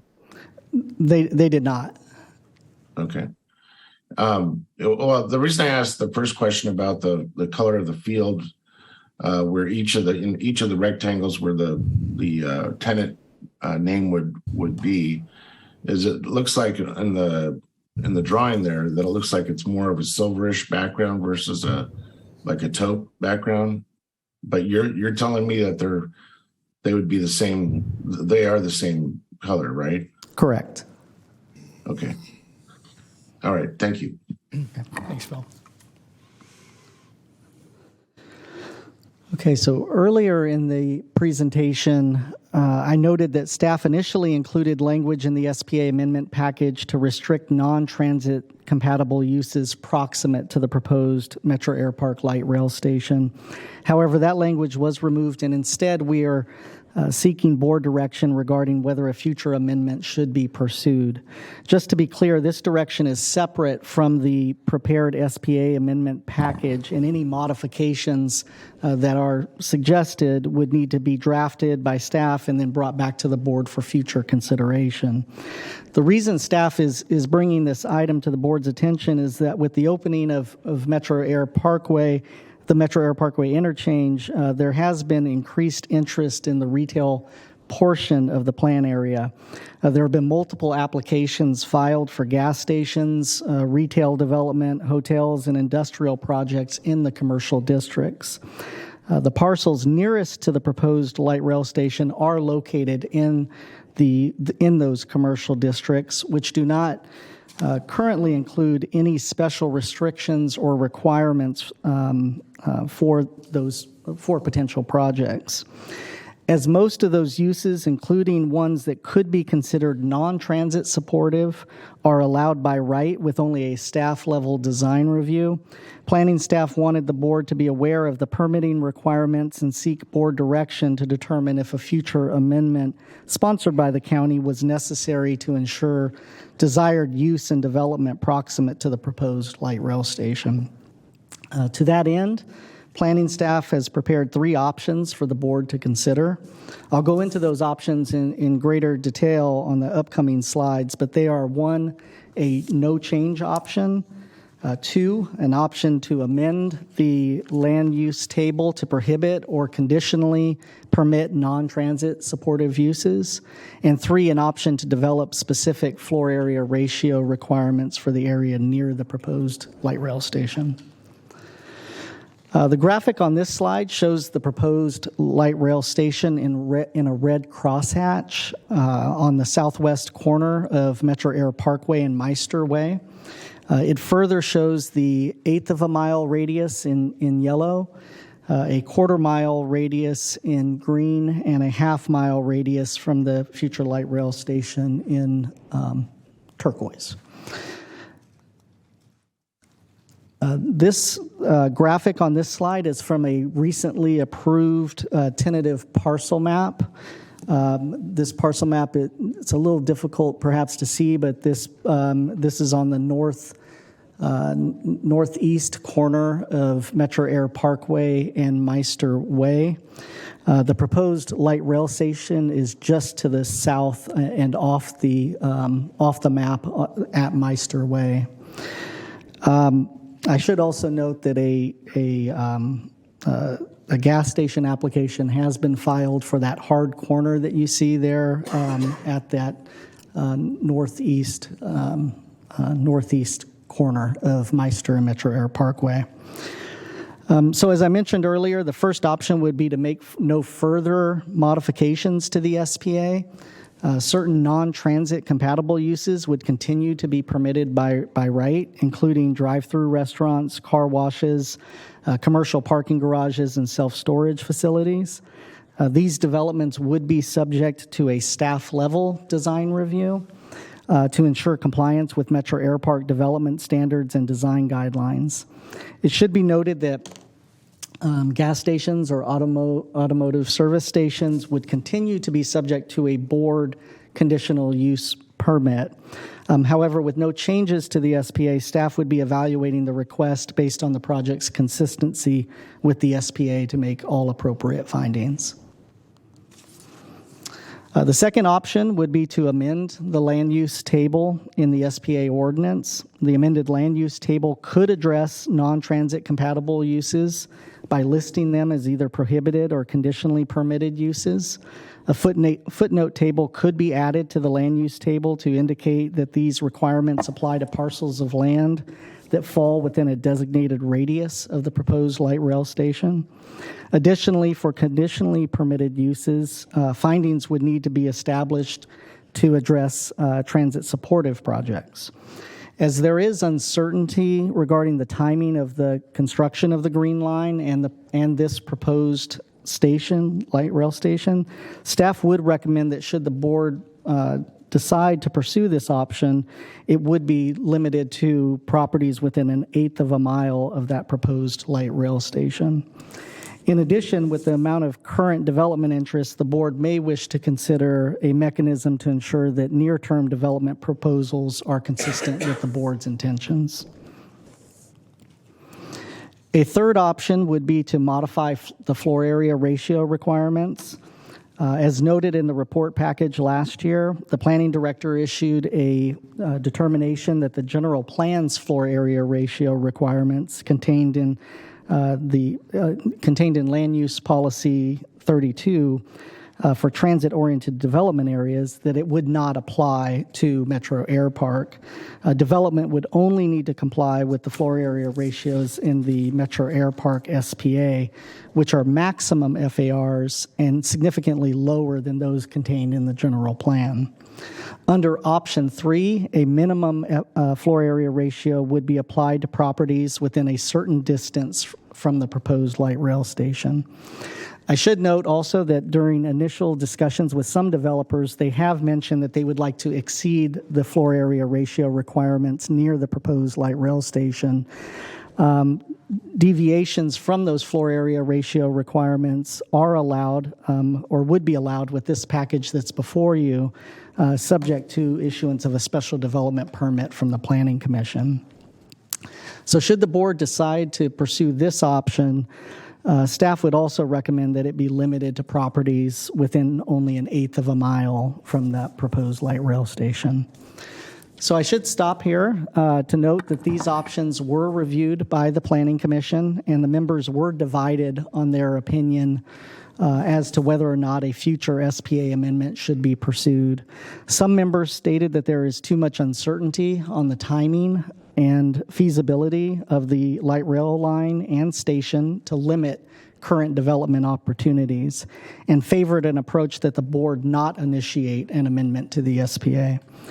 Other members stated they were in favor of an approach to limit certain non-transit supportive uses, but only within a very tight geographical area, so that 1/8 of a mile area. The Planning Commission voted on a split vote, 3-2, to recommend the board initiate an SPA amendment to amend the land use table to prohibit or conditionally permit certain non-transit supportive uses, but within that 1/8 of a mile area. So in support of the amendment package and to better reflect the development patterns in the plan area, MAPOA prepared an addendum to their 1992 Transportation Systems Management Plan, or TSMP. TSMPs are normally reviewed and approved by the Planning Commission. However, in this case, it has been bundled with the amendment package for concurrent processing by the board. The measures included in the TSMP addendum are transit waiting areas, or transit waiting shelters, bicycle racks, bicycle repair stations, wayfinding signs, and any infrastructure that may be required for an electric bike share program. They also include plans for an internal shuttle and incentives to commute via transit. And then lastly, the measures do work in concert with the Metro Air Park AQMP to reduce operational mobile emissions associated with employee trips. And that's all in an effort to achieve a minimum of 1.5 persons per vehicle peak period travel rate. Planning staff, including the environmental coordinator, have determined that the submitted TSMP addendum is consistent with the SPA ordinance and zoning code requirements. Further, the TSMP addendum provides additional measures that more adequately address the current and future build-out of Metro Air Park than the original document, the original 1992 document. To comply with CEQA, staff has prepared an addendum to the final EIR for the Metro Air Park SPA ordinance. Due to the amendment package's potential change in the mix of land uses, an initial study was conducted to assess any changes in operational impacts from the analysis in the final EIR. Based on the initial study, staff concluded the amendment package would not create a new or substantially greater impact. And therefore, the addendum to the final EIR was prepared. The addendum concludes the SPA amendment package would not change any of the final EIR's impact conclusions. In addition, all mitigation measures included as part of the final EIR would continue to be implemented. As all of the impacts would be within the scope of impacts identified in the final EIR, no additional analysis was determined to be necessary. As it relates to advisory meetings, the Natomas CPAC met on April 14th, 2022, and recommends approval of the requested entitlements. And as I previously mentioned, the DRAC reviewed the package and were supportive of the overall package of amendments. The Planning Commission also considered the amendment package and unanimously recommends the board approve the package. In the report package, I do note that they took separate votes on the signage program and the future amendment consideration. And so those were separate than their unanimous vote on the package before you. Staff is supportive of the package before the board. As I noted earlier, Metro Air Park is a major economic driver for Sacramento County, and staff has concluded that current market demands support the increase in the cap acres for industrial and manufacturing and hotel uses. The minor amendments to the SPA and landscape and design guidelines, which are included in the package, will assist the county and applicants to navigate and facilitate additional development. Staff has concluded that the TSMP addendum meets the requirements of the SPA ordinance and the zoning code. And lastly, there are no significant environmental concerns, and the requested SPA amendment is supported by the Natomas, CPAC, DRAC, and Planning Commission. So the items listed on the slide here are the actions that staff is recommending to the board. Again, they are to recognize the addendum to the final EIR, to approve the ordinance amending the SPA, to approve the Metro Air Park TSMP addendum, and then finally to provide some direction to staff as it relates to the future potential for a future amendment. That concludes my presentation. I'd like to note that in addition to myself, we do have representatives from the Department of Transportation and from Economic Development in attendance to answer questions. I should also maybe lastly note that we did extend an invitation to Sacramento Regional Transit staff to attend, and we received a notification that they were unable to attend. They did send written communication, however, though. Yes, I did see written communication from RT. Yes, okay. Yes. Very good. Okay, well, thank you, Chris. Supervisor Cernan and Supervisor Frost. Great. Thank you, Mr. Chair. Thank you, Chris, for the thorough presentation. Just want to get some clarification. Your last slide in terms of staff recommendations, is it buried somewhere in those 4 bullet points? What I believe I heard earlier, which was staff continues to recommend the original freeway sign concept versus what MEPO has suggested. Is that correct? That is correct. Okay. All right. Thank you. Okay. Thanks, Phil. Supervisor Frost. Thank you, Chris, for that lengthy presentation delivered so well. I have a question regarding page 9 of your presentation, the light rail. So I have the impression that would be decades out if it did happen, that it's not for sure. Do we have knowledge of a timeline on when light rail would come to Metro Air Park? And if it did come, is that the exact location it would have to be, or is there flexibility on however that develops out? There may be a better location for it, which that's pretty much what I'm curious about. Yeah. Is there flexibility there? Well, let me take the last part of your question first. The alignment of the green line is fairly well established, and they have RT has already secured irrevocable offers of dedication for portions of the alignment that go along Meister Way and will eventually connect into the airport, and then also obviously further east as well. Whether or not the station itself would be constructed is a matter of question. It is shown as an optional light rail station on the Green Line plan. So it may be a question as to whether or not it's developed. With correspondence with RT, they've indicated that the station is still planned. It is still a planned station, and they would intend to construct it if funding is available. Based on the most recent correspondence we received from RT staff, which I believe was distributed to all or most of the board members, that the plan would be that if funding is secured, including the tax measure on the ballot this year, that construction could begin on the Green Line as early as 2030. Now, when that gets to this area and whether or not this station is part of that, I think that part is uncertain.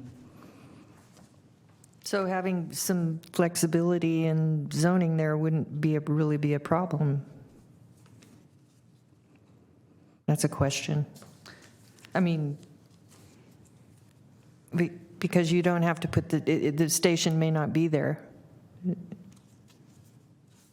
Correct? It's correct that it's an optional light rail station in the plan and that it may not be developed. Thank you. Okay, any other questions of Mr. Pahuli? Do you have some speakers on this? Okay. Mr. Chair? Yes, Mr. Cerner, go ahead. Thank you. I just in light of the some of the questions that Supervisor Frost posed to Chris, just want to point out that, which I appreciate. I understand that Supervisor Frost is trying to pinpoint, the relative certainty of a light rail station materializing at some point out there, which is a fair question. But given the fact that you do have IODs that have been secured, and given the fact that at build out the plan area, Metro Airpark is going to play host to upwards of 40,000 jobs, and many of those jobs are going to be taken by young people that are perhaps working part-time or seasonally, and given kind of the enormity of the prospect of it being such a high-order employment center, I think it's not a question of if, I think it's when, in terms of a light rail station being located in Metro Airpark. So, certainly as a RT board member for a number of years, and as a avid supporter of Measure A, which is again, as Chris pointed out, it's going to be on the November ballot this year. I'm looking at the prospect of a light rail station there as being a certainty, as being something that is going to be, a very key amenity for the park, and for especially for the employees that will go to work each day there. So for what it's worth, I would just offer that. And I do agree it's not going to happen overnight. And I can still remember when the estimates were 2017 for light rail to be extended. So obviously that hasn't happened. But I think it's wise and incumbent upon us to realize that all along the intent was to have a light rail station be a critical part of the transportation infrastructure serving Metro Airport. Thank you. Thanks, Phil. Okay, if there's no other board comments or questions, then we'll go to members of the public that have signed up. We have Joe Kosareff, followed by Tom Ramos and Jeff Bourbon. I don't be in particular order, so.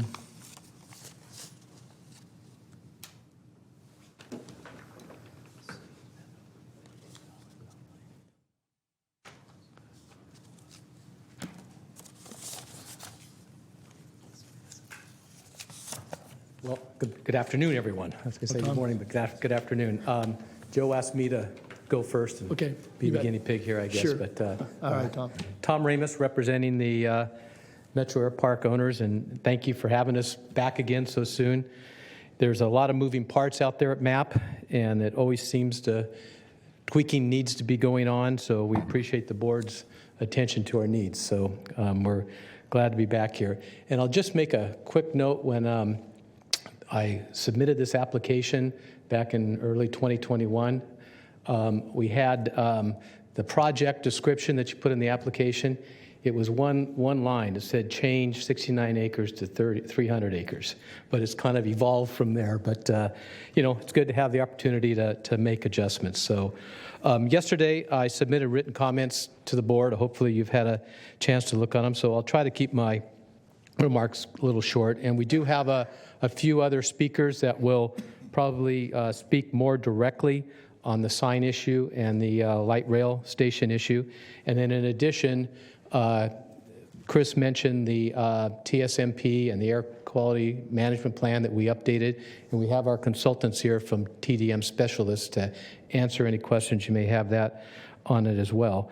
But speaking specifically on the cap increase from 69 acres to 300, that 69-acre cap that's there now, it's an arbitrary number. We don't know how it was ever determined, but it did show that there's always been anticipated need for flexibility of uses.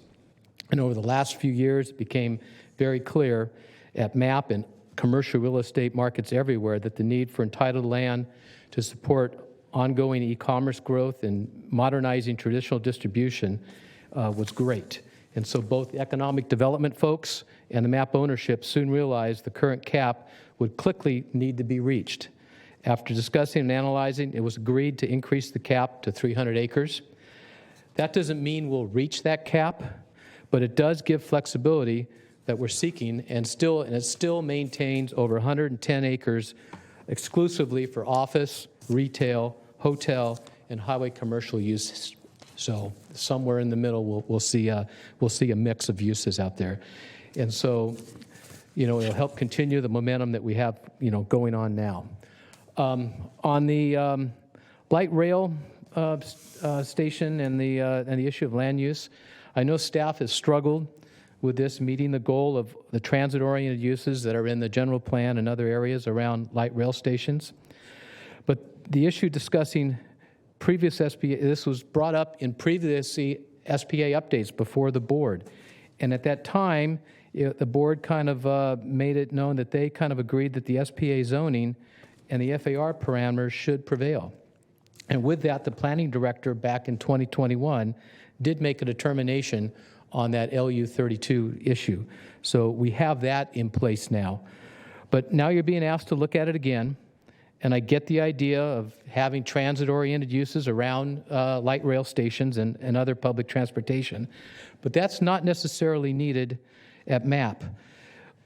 The way I envision that light rail station, and we greatly support it, and the sooner it's there, the better, but it's going to be kind of different out there at MAP, and it's in that it's going to service the whole park, all 1,900 acres.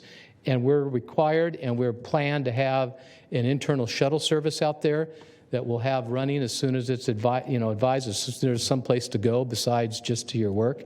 But when that's in place, I envision that shuttle coordinating with light rail schedules, and it's the last leg for the commuters that would be using light rail. So it doesn't need to be a concentrated area around the station.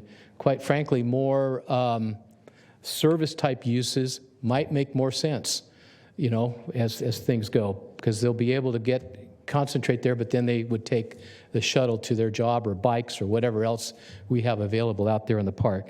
So that's something to kind of keep in mind as you think about, where do we want to go with this, as far as uses around the station. On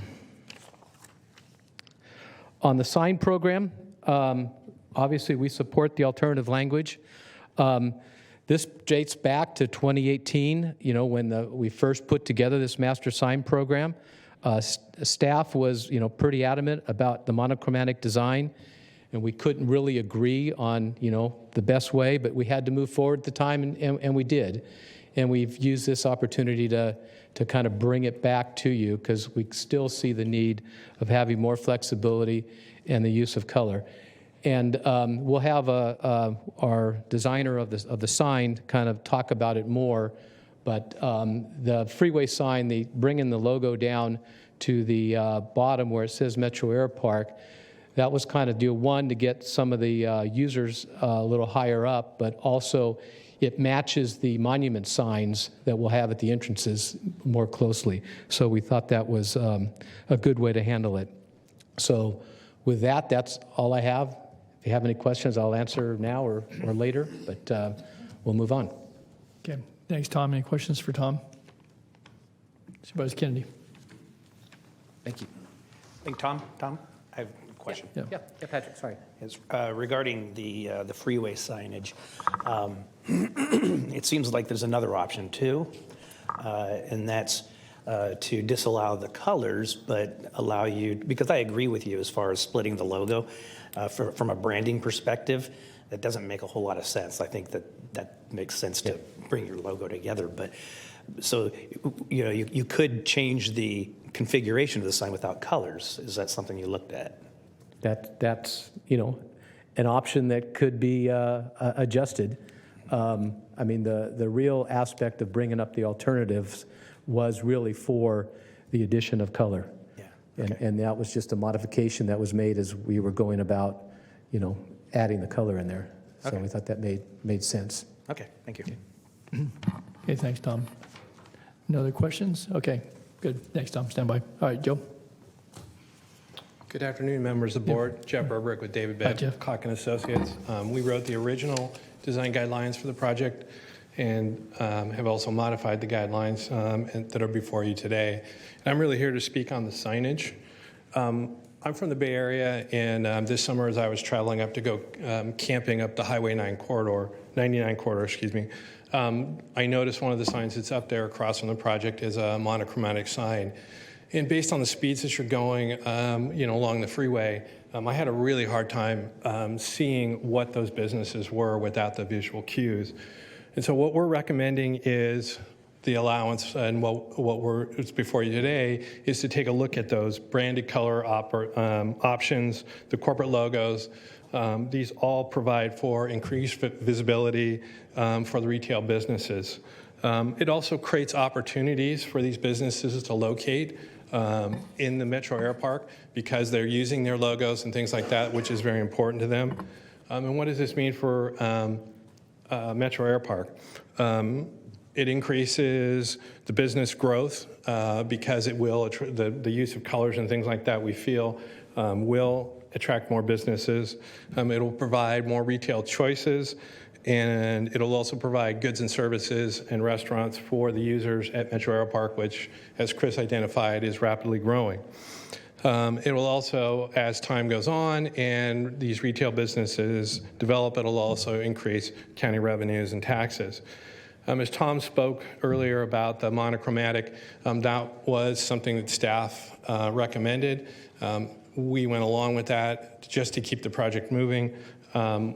We are asking for that change. And the reason why we're asking for that is that typical retail users are looking to use their highly developed color logos, their identities and things like that in order to attract businesses. What we've also found over the years that we've been doing this is that retailers will walk away from deals if they don't get the signage and the type of signage they're looking for. And so you may be losing opportunities at Metro Air Park, and what we're recommending is the change of this color in order to break down those barriers. The retail environment right now is struggling. It's a very hard market to work in. They're having a hard time, and that anytime that you can break down those barriers to allow them the color logos and their use of identity is very important. So to kind of reiterate, is we are asking for the color logos and things to be used, the color lettering. This allows business and services to the same opportunities that you're seeing in other areas of the Sacramento region. If you look at other areas along the 5, along 99, most of those large retail establishments do have the freeway signs that do allow both the color logos and the color lettering. It creates a visual identity for these businesses. It creates visual cues that make it easier for people that are coming along those corridors to see what businesses are there, get off the freeway, and then find those businesses within the developments. One of the things, that you're seeing, especially along that I-5 corridors, you do have people that are not familiar with the area. They're coming and going to the airport. Those visual cues and those visual identities become very important for people to maybe stop before getting to the airport, or, people coming home from work to stop, use those businesses, pick up food, pick up something for a long plane flight or something like that. So what we're asking for is for the support of the color changes for the signage, and I'd be happy to answer any questions. Thanks for your time. Jeff, I do have a question. I know as this has evolved over time, we've had discussions certainly about the design criteria in the signage program. So right now, you're not allowed to use the logos? I'm not sure whether we're allowed to use the logos or not. Can use logos, they just have to be Right. that same monochromatic Yeah, so the color. golden arches have to be in the monochrome, or the Target, or Starbucks, or whatever. And again, maybe to Supervisor Kennedy's question earlier, there might even be another. I get the ask, and I understand. And again, if you drove all the way from the Bay Area, you saw different approaches. Some of those being older, some being newer. Where again, but it's hard to mistake some of those logos. I don't, whether they're monochrome or not. As you said, they've spent $1 billion marketing those over the years. I guess the question, we're going to put an exhibit up, but another alternative might be to allow for the logo, which would be, again, I mentioned 3 of them, but there's 1,000 of them, but still have the lettering be of a consistent color and still the monochromatic. But actually, it would be starker with the color of the logo than it would be with all the blended colors. That would be my, again, novice take on all that. But did you want to show something on the? Yeah. If you could project that, please. And Chris showed a similar graphic to here.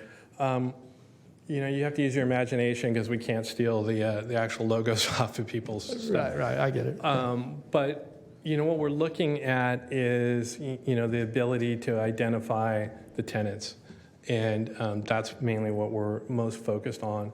Tom spoke of removing the logo down. That does create some more consistency with the rest of the park. Well, it pushes it. He said it because if he would have said it also pushes the signage up. elevation so you can see it from a mile back further. So yeah.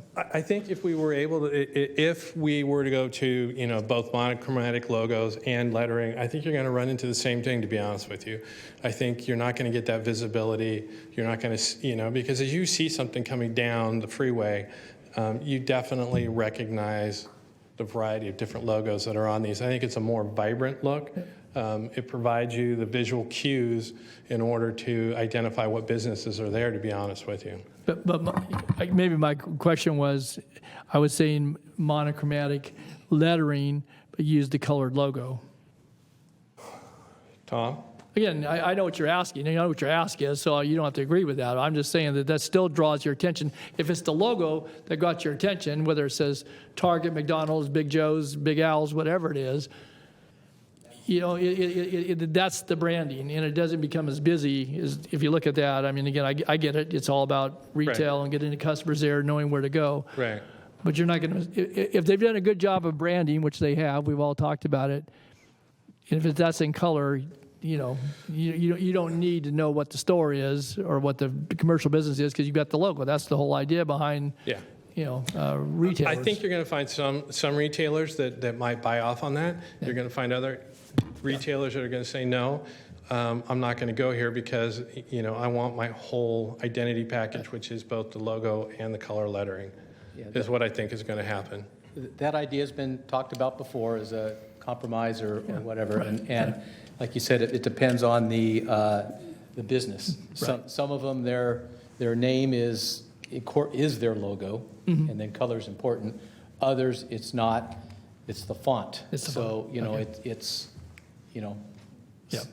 It's a mixed bag, and I know you're trying to maximize obviously the ability to, one, to bring business, but certainly to provide those services that complement the employment and the other opportunities. So, but it's something that could be considered, I guess. Okay, I appreciate it. Thanks, Tom. Thanks, Jeff. Any other questions? Supervisor Cerna, any questions for? No, Mr. Chair. Do we have any more speakers, though? We do have one caller on the line. Yeah, we have a caller on the line. Okay, I'll save my comments until the end. Okay, and I don't know, if there are others in the audience that may be interested that didn't sign up. I see one gentleman. So if you can come up to the podium. Thanks, Jeff. Thank you. Just identify yourself. If there are others that want to speak to it, just follow, fill the form out once you've given your name and so forth. So go ahead. Yeah, I'm Joe Kosruff. Oh, hi, Joe. Yeah, I did call you earlier. Right, yeah, Gotcha. I'm up Okay, there, Joe. right. Gotcha. Okay.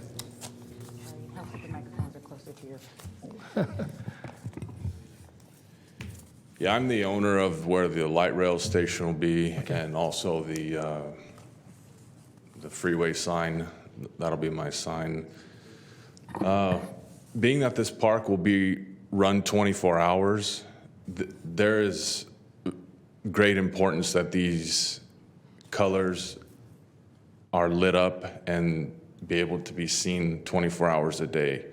And as he mentioned earlier, driving at freeway speeds, you view the colors. I'm looking forward at everyone here.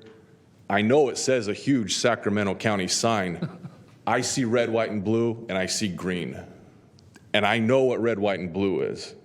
I know what it stands for. And these other logos that have a name included in the logo, those colors need to be seen. And also, I purchased where the light rail station was going to be in October, I don't know, not even a year ago, 21. And adding regulation to my property from when I purchased it a while back, 9 months ago or so, as a farmer that exports product, I'm for regulation for businesses. Cleaner air, cleaner water.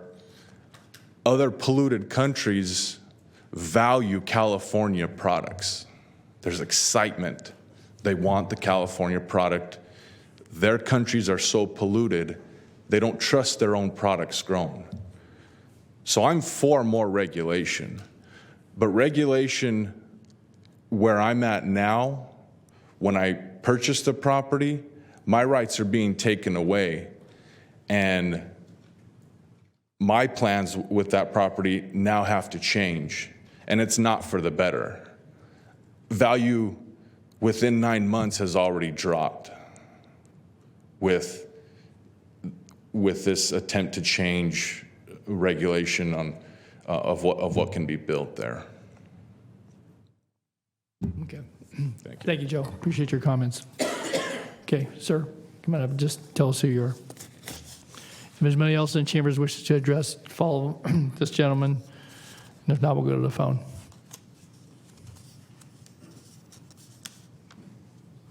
Thank you. Hi, good afternoon. My name is Gutej Gill, and we own the property north of the light rail station. We are here, we're trying to develop that lot for the last 2.5 years, and that parcel map which was shown earlier as an exhibit, and that was one of ours. The gas station which is being discussed, that application is going to be withdrawn if it has already not been. We are okay to work without a gas station, but we intend to bring in retail to that area, which is none out there. Everybody, whoever is going to work over there now and in the future needs to go to Del Paso to eat or drink, for coffee break or anything they have to do. So we will request the support of the Board of Supervisors to make no changes to it. It's gone to, any special permitting or conditional use permit for even 1/8 of a mile is just going to increase the cost with the inflation going on right now. It's just going to, retail is very hard to sustain anyways. In the last couple of years, it's been very, very tough. So that cost, whatever goes into building and the time is going to construct anything over there, is just going to keep delaying, increase the cost, and ultimately is going to be passed over whoever is going to be end up using that services. So we'll request the board again that no changes be made to that so we can move forward with that development. Thank you. Thank you, Mr. Gill. Okay, anyone else? All right, if not, then go to the phone. Yes, we do have one caller on the line. Yes, good afternoon, Mr. Chair. Nick Abdis with the Thomas Law Group on behalf of the Sukas family. First off, I wanted to thank staff for all the work that it took to get this package before you today. I think we all agree as it relates to the changes to the SBA ordinance itself on the amount of square footage. Those are urgently needed now. I wanted to focus in on a couple of things that have been touched on already, but just to put a finer point on it, on the signage issue, we feel strongly that the current restriction on colored signs and corporate logos on the freeway monument signage is making these properties less attractive to users, and we've experienced this firsthand. I'd say with regards to when this signage program was first approved in 2018, we didn't fully appreciate the impacts to marketing those properties, and it was much less of a priority when compared to the other changes that were sought at the time.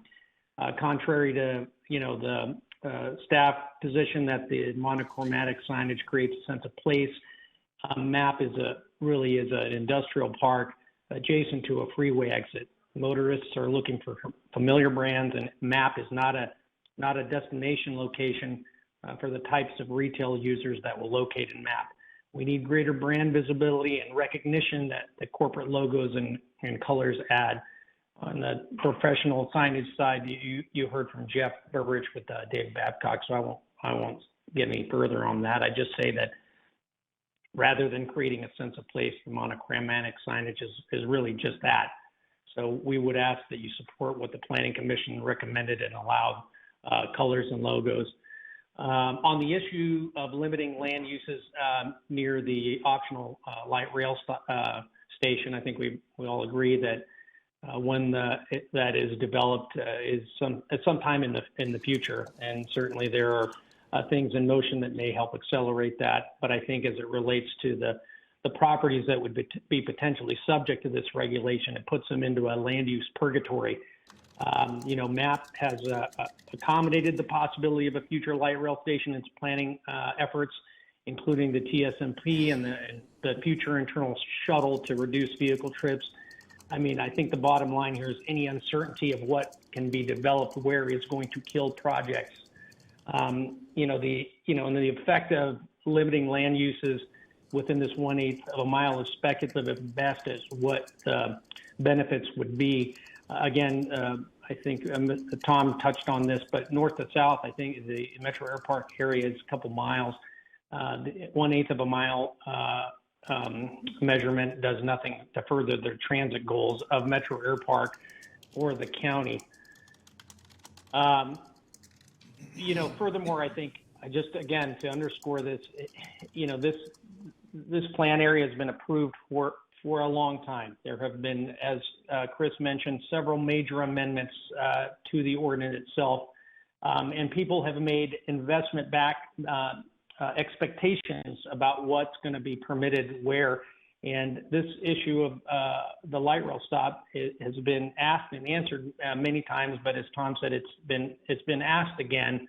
I would just say that any restriction of land uses within 1/8 of a mile just creates uncertainty.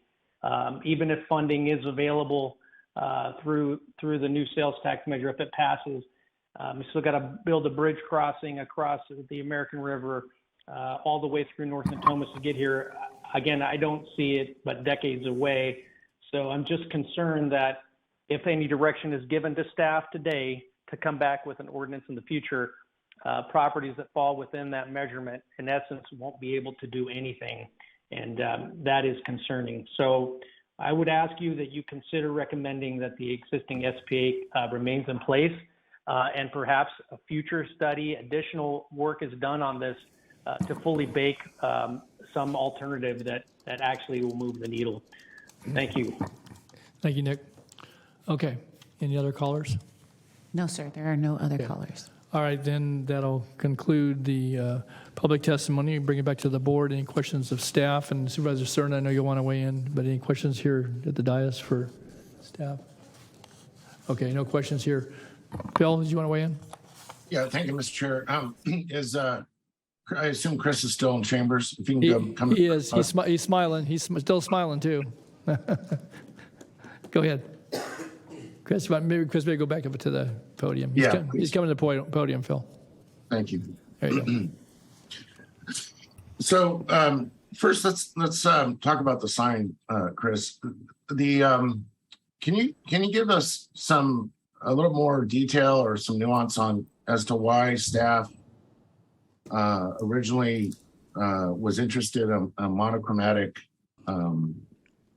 sign regime? I mean, you said sense of place, which is, I'm a planner. I kind of understand that rhetoric, but what, besides quote unquote sense of place, what else was discussed amongst staff or between staff and the applicant or the owners group in terms of a preference for a monochromatic scheme? Sure. I'd say that if we're thinking back in 2017, 2018, when the previous package was brought before the board, the thinking was a little bit different about the type of development that we thought we would be seeing occur in the area most immediately, kind of on the south part of the park. What the discussions were centered around were kind of large power retail centers that might locate along the freeway frontage, and there was quite a bit of discussion about that freeway frontage being the front door to the Sacramento region, and the notion that the design of the buildings, the design and the signage needed to be of a modern variety, something that was attractive. We took inspiration from projects in the Bay Area. I'm thinking specifically about a development called the Veranda in the Concord area, where they had a very attractive power retail center with a monochromatic type sign design that we, again, drew inspiration as freeway frontage with the design of the project and the freeway signage being of a placemaking type variety. And so obviously as we've moved on and as development has begun to occur, and even the package that's before you, I think the notion that there will be these large power retail centers along the freeway frontage seems a little less likely at this point. There's more discussion in addition to this package about industrial, large format logistics centers and warehouse distribution, perhaps locating on that freeway frontage, that we might not see that type of development. And what we instead might see is just a number of small retail establishments. And so through that discussion about the changes that might occur and whether or not that was a compelling reason to make changes to the master signage program from what we originally had envisioned, which was, again, something that was a little bit more maybe dramatic, maybe more modern. That's where staff has continued to take the position that further changes not be supportive. Okay, so I want to make sure I understand. So originally the interest in or assumption that there was going to be a much more kind of gravitational power retail center at that southerly end of the park had some influence on staff's thinking about a monochromatic freeway sign, correct? Correct. Okay, so that's changed. I mean, you just said so, and I think we all kind of understand that, which I guess in my estimation, especially given the disposition of the Planning Commission, leads me to believe that perhaps it's a different, it's a legitimate, different situation now than it was a few years back in terms of the connection between the anticipated uses and the sensitivity to the branding on a freeway sign. So that I'm certainly taking that into account. Now, in terms of the three options that staff has given us relative to the area around the light rail station, if we were to go, if the board were to affirm option 2, amending the SPA land use table at the various distances, to the last speaker's point, what would staff tell me how that would work? Would there be a further vetting of the conditions well ahead of time before applications come in? And then would the board have a decision point at that point? And then would the board also have the final ability to exercise our discretion should an application come in within those distances from the planned station site, and use use the prior work of staff in terms of the various list of conditions and land uses and distances to make that determination. I just want to know kind of what should we expect if we were to go with option 2?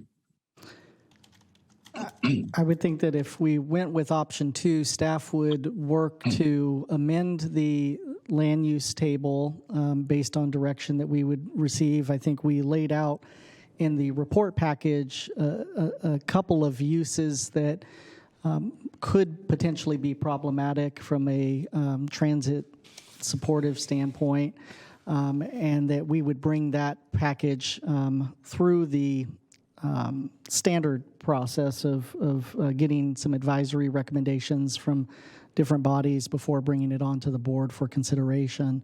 I think we would need to work with county council in terms of determining whether there's any mechanism that would need to be put in place for any currently in process applicants or applications that might be filed during the time in which we are contemplating and drafting up a proposed ordinance for your consideration.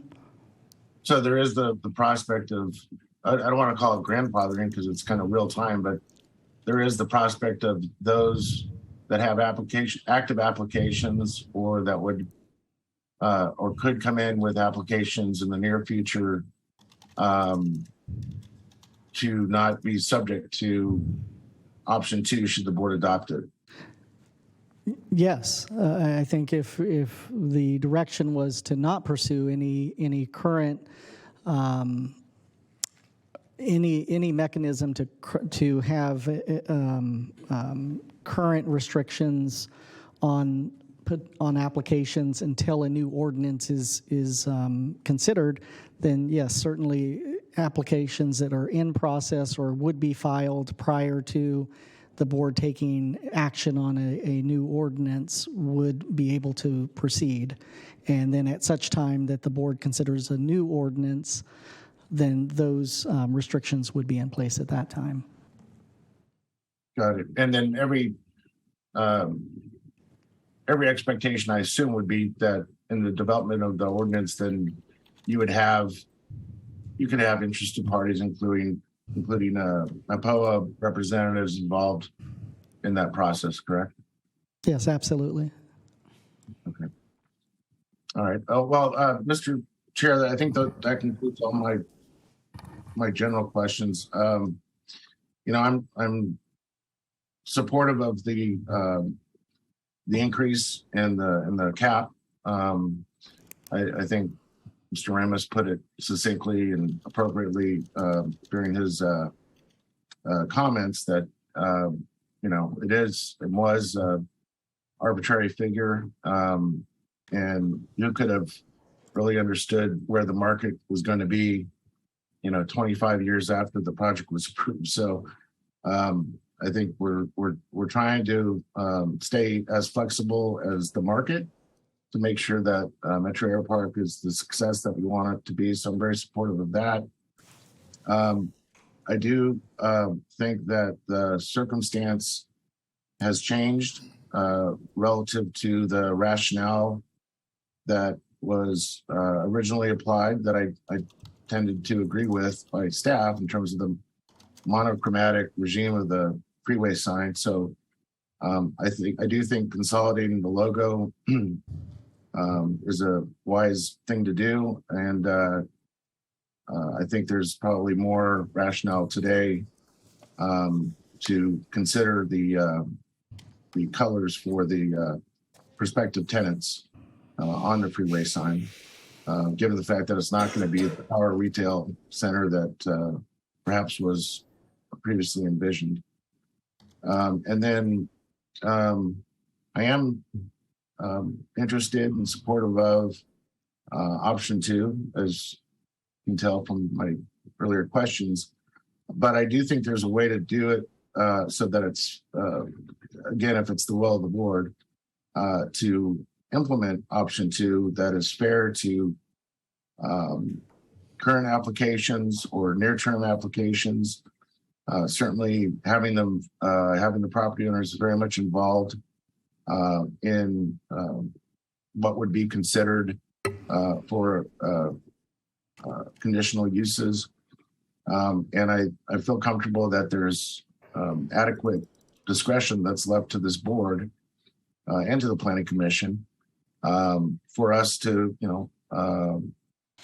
work with, future well-informed applications so that we can gauge for ourselves the appropriateness of the area around the light rail station. And I would say it's probably the 8th mile that I'm interested in. I think that we have some history, at least in the city of Sacramento, with some of the sensitivities that come with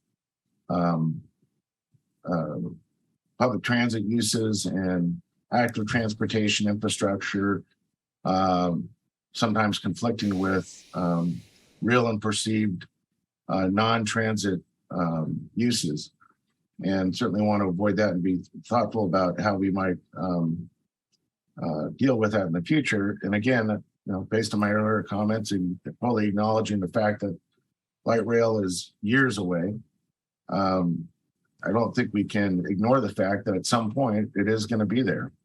And so I don't want to necessarily just ignore the fact that with the land use decisions that would be made today comes the permanency of those decisions in terms of the urban landscape out there. So I think option 2, with a very clear understanding about engagement with the property owners at an 8th mile, understanding the discretion that comes with that is still reserved for the board, Planning Commission, would be my preference. Okay, thanks. Thank you, Phil. We had 2 supervisors, Supervisor Kennedy and Supervisor Desmond. Yes, thank you. I'll just chime in and agree with Supervisor Cerna on the increase in the cap. That just makes sense. I was on the fence about the signage, but I think points have been made that I'm comfortable with, particularly if Supervisor Cerna is, being in his district, with the colors on the logos and all that, and recognizing too, anybody who has any familiarity with the retail industry, they make decisions on where to go on far less of an issue than this. So I do agree with the property owners that it could put them at a disadvantage to market the property, and the fact that the market conditions have changed the way they have. So I could be comfortable with that. I guess so then the only outlying issue is this, whether or not the SPA remains in place as is, or, option 1, 2, or 3. I guess, and this is going to come odd from somebody who's been chair of RT for a number of years in the past and sits with Supervisor Natoli and Supervisor Cerna on RT and is a user of the system, and you'd be hard pressed to find more of a transit advocate. At the same time, I will, and I hope I'm dead wrong, frankly, but I have to disagree just a touch. I'm not quite as optimistic as Supervisor Cerna is on whether or not that light rail station ever gets built. Just with the change in transit, the flexibility that you lose with fixed rail, all of the issues that it's going to have to face just getting over the river and the routes, and not all of the property has been identified. There's still quite a bit of, I'd say uncertainty is not even, hitting it as hard as I think, it could. And I've had the same issue in District 2, in which old plans for transit, which are never going to happen, were holding up a project. And I just don't find it fair. I do find, I like Mr. Avdis's word, planning purgatory, because I just don't have the level of confidence that this, we look at what's potentially a multi-billion-dollar project when we could accomplish the same thing as far as transit advocates go with electric buses. With transportation changing, with technology changing, I think we tend to put too much into light rail and miss the point of transit for transit's sake, and instead of light rail for light rail's sake. I know light rail's sexy compared to buses, but I was just down at the electric bus manufacturer last week in Lancaster, California. The technology is coming there, and it's going to be far more efficient, provide the transportation planners far more flexibility and cost effective, and it's not going to be nearly as controversial when you try to get the fixed routes in there. So I guess, I at this point am not comfortable. I will say this, Supervisor Cerna has done a great job as far as putting in safeguards and putting up rails to protect property owners by going with option 2 with the caveats that he placed on it, and I commend him for that. I guess I'm just, at this point, I'm okay with the SPA staying in place, even as a transit advocate, just because I see the changing nature and the highly unlikelihood of getting light rail out there, certainly anytime soon, but perhaps ever at all. Okay. Thanks, Patrick. Thank you. Rich? Yeah, I'll just chime in briefly. I also agree with Supervisor Cerna on the first two items, certainly raising the cap and on the signage. I struggle also with the last one, which approach to take.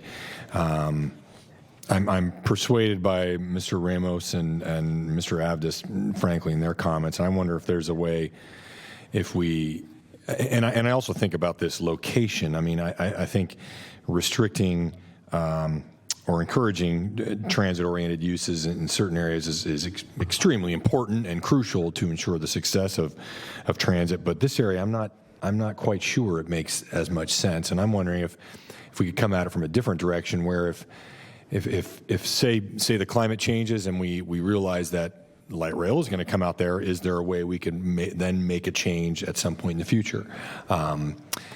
I don't know. I'm inclined to support the current SPA in terms of the third item. All right, thanks. Sue? Supervisor Frost? I just want to concur with Supervisor Cerna in supporting option 2, and I want to say regarding the signs, while I understand where staff is coming from, my eyes can see Metro Air Park and every single one of those businesses so much more clearly when the color is there and when the Metro Air Park logo is close to Metro Air Park words. I support updating the sign requirements, alternatives, and support whatever Supervisor Cerna had stated. Okay, so as it relates to the light rail, but the option 2 versus, I heard Supervisors Kennedy and Desmond saying that they supported keeping it as is, which was where staff leaned towards. So my thought on the light rail is that they wanted to have some flexibility. I supported options for flexibility around zoning around the light rail, keeping it as is, but supporting some flexibility. Okay. All right. Mr. Chair? Yes, Mr. Stern, go ahead. Yeah, I know you obviously still need to and probably want to chime in. That's fine. Go ahead. But I just want to be clear about some of the guardrails as it's been put on option 2 that I've suggested.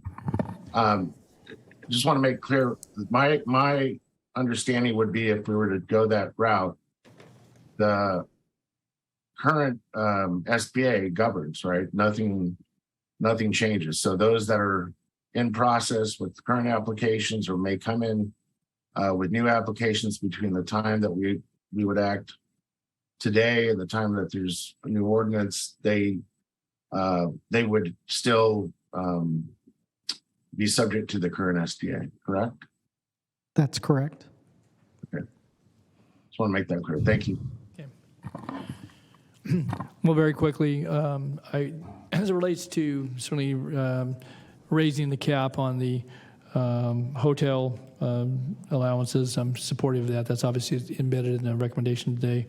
On the signage, I understand, and I think that certainly has been good discussion as it relates to what may have been envisioned, not just by staff, but obviously this board approved it. So, what was even just a few years ago envisioned as a part of that. I would say that certainly over time, the corporate entities, obviously they depend greatly on the traffic that comes to their places or establishments on, their identity. I think that could be achieved, as I suggested earlier, by just, having the colored logo. Some of that may be obviously in the name of the business itself.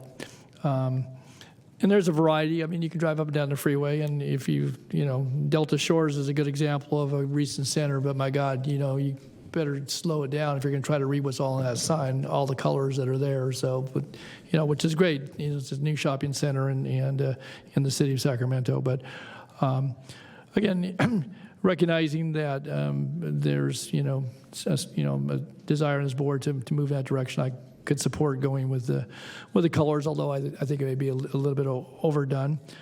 And then as it relates to the existing SPA and what it provides for as it relates to the light rail, I appreciate what Supervisor Cerna says, and I think that would offer some protection for existing landowners and what they may envision with their plans. I will just say, though, and I think Chris could certainly affirm this, that if the board has initiated a change, then that gets raised in a staff report, even though the green light may be there for those uses. And should it require some additional entitlements, like a special development permit or some variation, that issue gets raised in the staff report. It would not be a reason for denial, but the fact that the board had initiated potential change, and maybe Todd, you or Chris could speak to that, because I think it does, kind of going back to what was said here, put a little bit of a pale over it, and rightfully so. If the board has said we want to take a closer look at doing something different, then staff, I think, has to raise that. It doesn't necessarily recommend a denial, and so maybe Todd or you could address that. So. Sure, I could chime in, Supervisor Natoli. Todd Smith, your planning director. We would certainly, if it was the will of the board to initiate an SPA amendment around any of those options, 2 or 3, have to raise that as those applications that are either currently in process or are submitted prior to us bringing forward that SPA amendment for the board's consideration. And I think, obviously, as we're going to see what happens this fall with the ballot measure, that may lend itself to some of the staff view on the future transit supportive uses. I think I would also add at this point, if it was the will of the board to direct staff to pursue an SPA amendment, you all have suggested that we bring forward a workshop as it relates to prioritization of the long list of SPA amendments and zoning code changes. This would be added to that, and we would have that prioritization discussion there as well. I appreciate that, because that was part of my briefing yesterday, is that things have been on the plate for several years now that haven't either had staff support and support in the sense that staff could be assigned to it. And so if there's some anticipation that somehow this SPA amendment would jump to the top of the stack, I get it from the retail standpoint that folks would look to that change, but this other aspect of it. So, but realistically, even if it was at the top of the list, it could take a year or two. I think being realistic about it.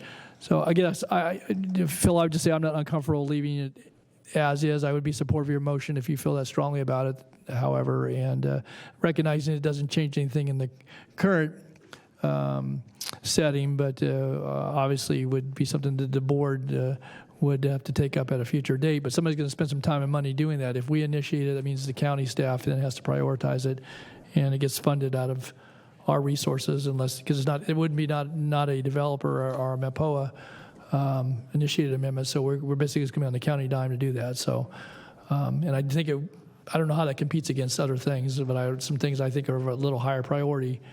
Again, not to diminish any of the considerations here, but so that's my thoughts. Thank you, Mr. Chair. Yeah. No, I think your interest in understanding more clearly the circumstance under which staff would be expected to do X, Y, and Z over the next few months is point well taken in terms of the resources necessary to do that and the timing and what it means for applications in between. That's why I was trying to clarify for myself, how this would be, what would be the practical, implications in the short term. It's a bit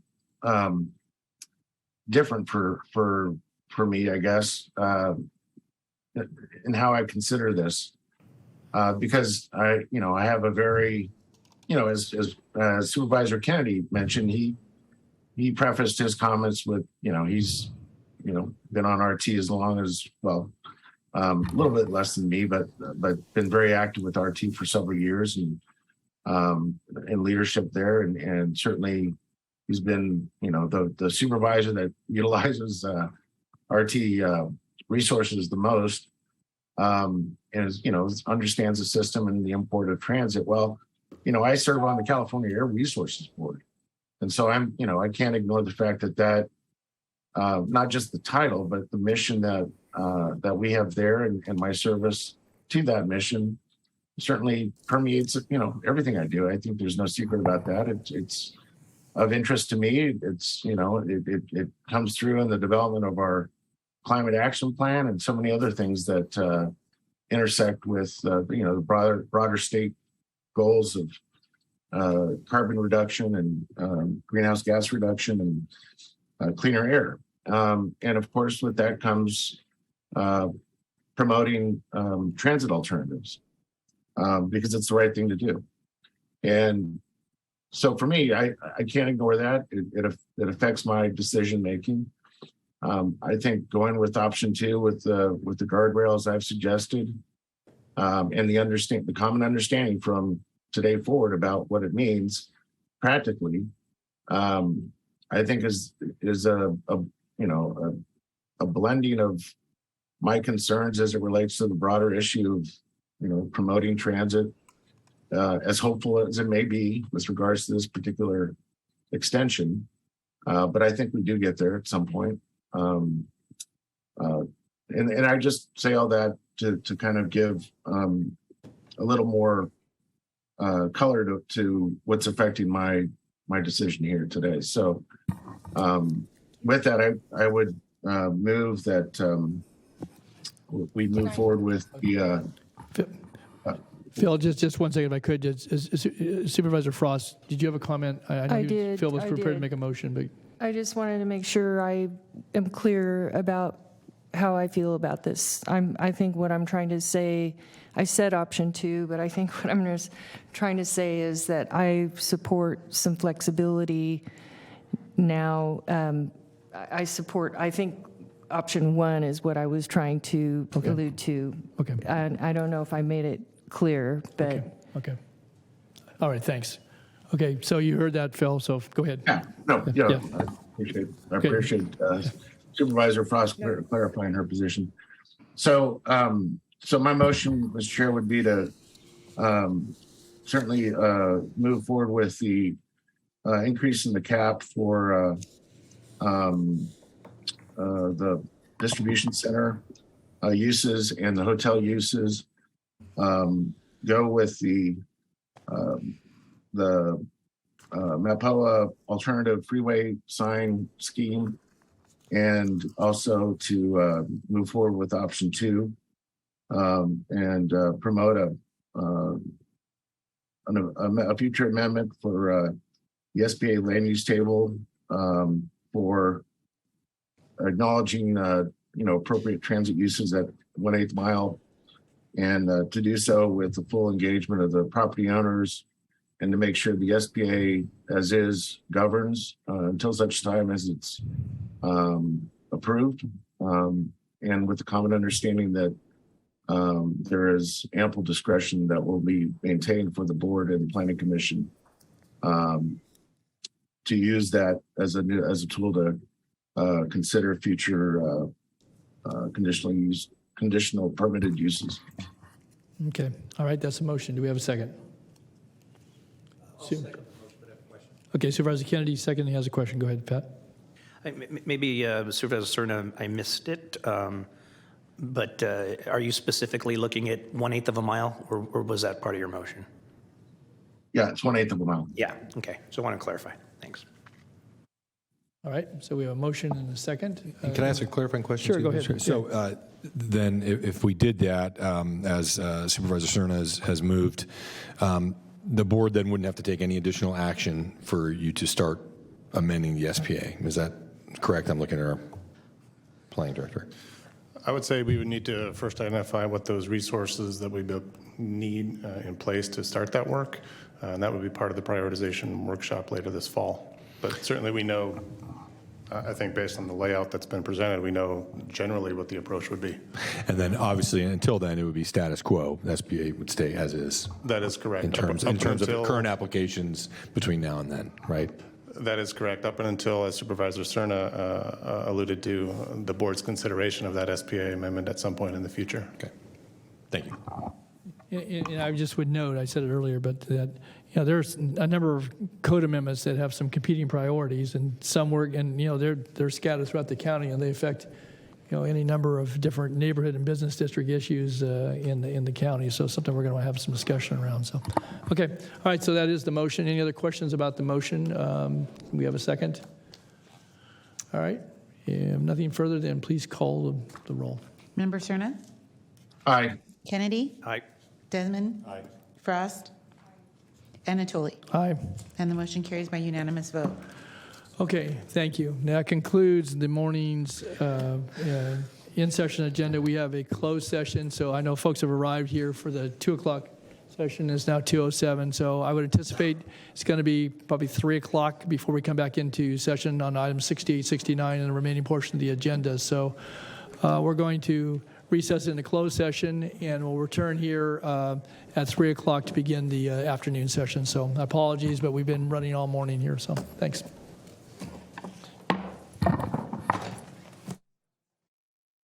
Good afternoon. I want to welcome folks for the afternoon session of Sacramento County Board of Supervisors, the August 23rd, 2022 meeting. And thank you for your patience. We ran a bit long this morning and a closed session, but appreciate folks that are with us for the items on the afternoon agenda. So with that, I'll ask Alma to please call the roll to establish a quorum. Member Cerna? Member Cerna? Here. Kennedy? Here. Desmond? Here. Frost? Here. Anatoli? Here. And you have a quorum. Thank you. Okay. We have a number of speakers, as you're all well aware, because many of you signed up on the 2 items for the afternoon agenda. So we're going to go ahead and call those 2 items, 68 and 69. And I know we've had arrangements made to have a presentation by a group, and so we're going to accommodate that. But I'll also we'll talk a little more about the hearing process in just a moment. So go ahead and call the items, please. Item number 68 is to adopt an ordinance amending chapters 9.120 of the Sacramento County Code to prohibit camping and encampments on or near certain public property locations in the unincorporated county area. You Wayful reading and continued this item from August 10th, 2022, item number 2.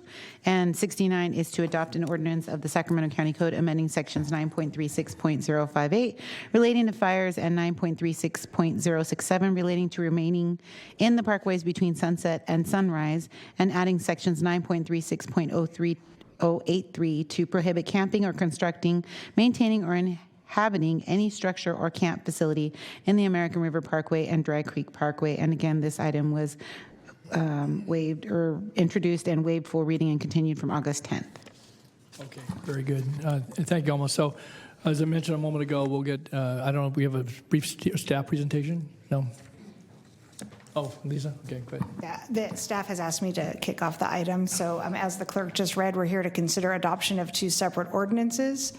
They were introduced by unanimous vote at the last board meeting, and today is intended to adopt those 2. Second reading and consideration of adoption. Okay. Correct.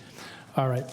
Okay, with that then, the clerk's getting the speaking requests assembled for me, so she's headed up this way. I'll just say arrangements were made through the chair's office and the clerk's office to have a group presentation. So with that, I'm going to accommodate that. I also, in talking to the clerk's office, if there were others that have requested that, we would certainly accommodate as well. But we have folks on both 68 and 69. We've called them together, and as some would note at the last hearing, I was a bit lenient on the clock in order to accommodate the fact that we had both of those, and again, we have them before us today. We've called them together, so it's appropriate to talk to either one or both when you're called upon.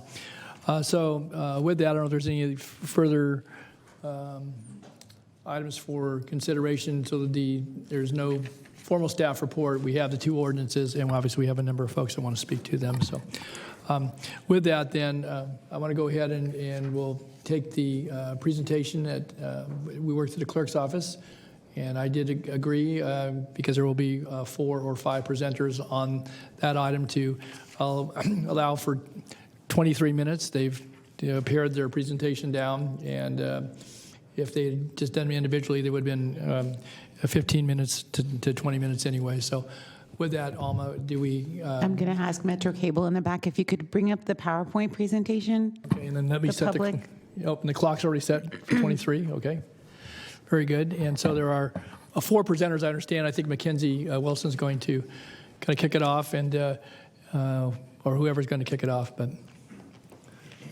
And then we'll get into, I have all your speaker forms here for 68, 68, 69, and 69, and we'll get to you in the order they were handed to me. So.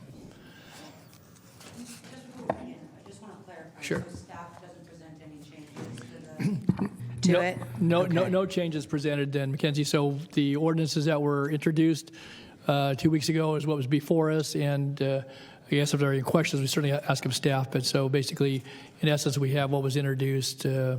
Very cool. Yeah, Tuesday. Okay. Very cool.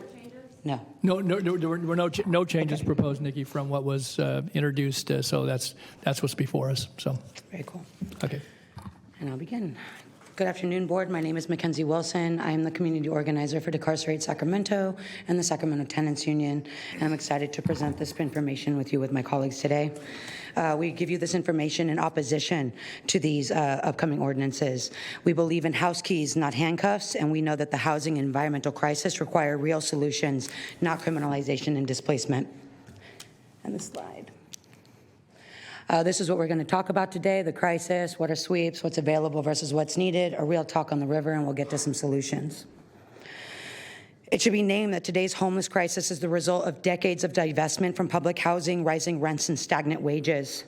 Real progress cannot be made until this root problem is fixed. When an average Sacramentan only makes $34,000 a year, but the average rent is $2,000 a month, we have an issue. It begins to make light of 33% of your community living in liquid asset poverty, while almost 20% of your community lives in extreme low-income poverty. We're starting to see a rise in homelessness. The 5,000 number is 2019. This year, it is a one-night undercounted count of unhoused folks. Now is at almost 10,000 people when you only present having 1,300 shelter beds. We need to name that disability and race are important factors when related to the homelessness crisis. Redlining, racial covenants, segregation, divestment, and disenfranchisement have ensured that the Black and Brown community face disproportionate housing instability and higher rates of homelessness. They only make up 11% of Sacramento County, but are 3 to 4 times more likely and make up 31% of our unhoused population. 58% of your population are people living with disability, and over 4,000 people are chronically homeless, meaning that they've been outside for more than 3 years. I'll bring up Shelley. Hi, everyone. I'm Shelley Williams, and here to just talk about their most recent point-in-time count because it was staggering. We found that homelessness has nearly doubled since the last one, and that many of these are families with children, youth, and that at least 3,408 people are completely unsheltered without vehicles or tents, and that the vast majority of people experiencing homelessness continue to be from Sacramento County, despite concerns that they are from other communities. Another thing that was found that hadn't been tracked in previous point-in-time counts was sweeps, and we learned that half of the people who were interviewed in the point-in-time count reported having been swept in the 2 months prior to 4 times, 4 times in 2 months. And that the majority are what's known as chronically homeless, and that number has increased significantly. So it's showing that it's harder and harder to get out of homelessness. And they were also asked what they wanted, and people say, that they're refusing services. It's very clear. Housing, 48%, and other things that people said they wanted were jobs, access to jobs and job training, storage, and assistance with transportation to appointments.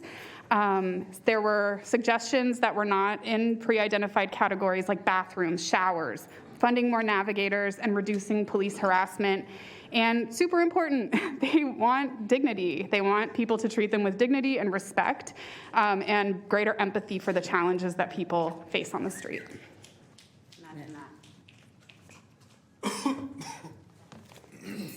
So as just was outlined by Shelley, people who are experiencing homelessness are full of strong policy solutions and should be full partners at decision-making tables. They were left out of this decision. Because of historic disenfranchisement, not just this decision, but they're largely left out of discussions around the homelessness problem, as it's termed, which we know, Mac outlined, is a crisis of housing, and as the SAC Regional Coalition's annual homeless death report shows, is a crisis of early death.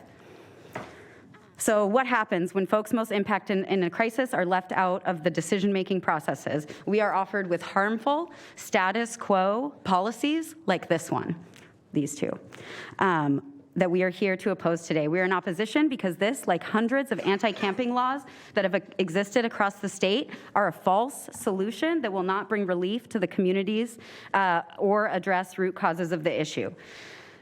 These before you are some of the results of our current deference to law enforcement as conduits to service, which is often what we're told about how sweeps are going to work. Keeping in mind that in 2018, the American Public Health Association said physical and psychological violence that is structurally mediated by the system of law enforcement results in deaths, injuries, trauma and stress that disproportionately affects marginalized populations such as Black people, people of color, immigrants, individuals experiencing houselessness, people with disabilities, the LGBT community, individuals with mental illness, people who use drugs, and people who engage in sex work. And we can see how this impacts our jail population, and we can see how it impacts particularly communities of color who suffer from mental health issues and or engage in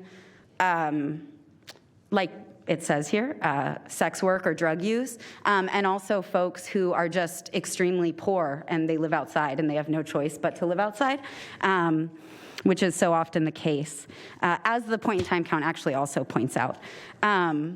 So if there's, I'm going to pass to KJ, who is going to share with us about encampment sweeps, what they actually are, and some of their impacts.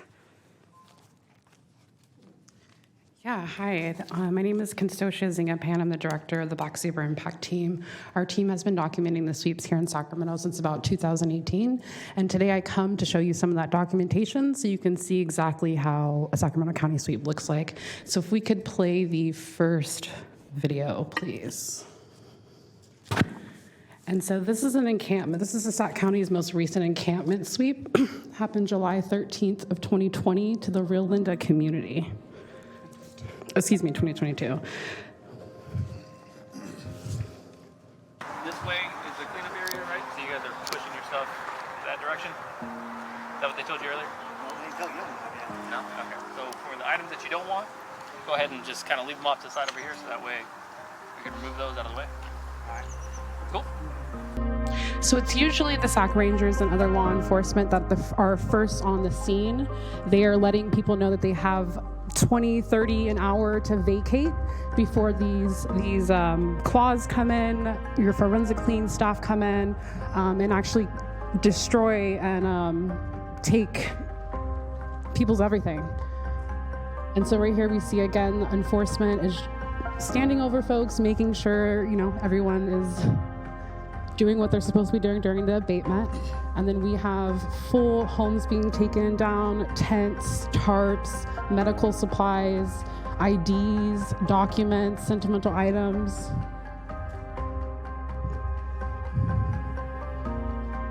And so this is what an actual Sac County sweep looks like. They don't work quite that fast though, do they?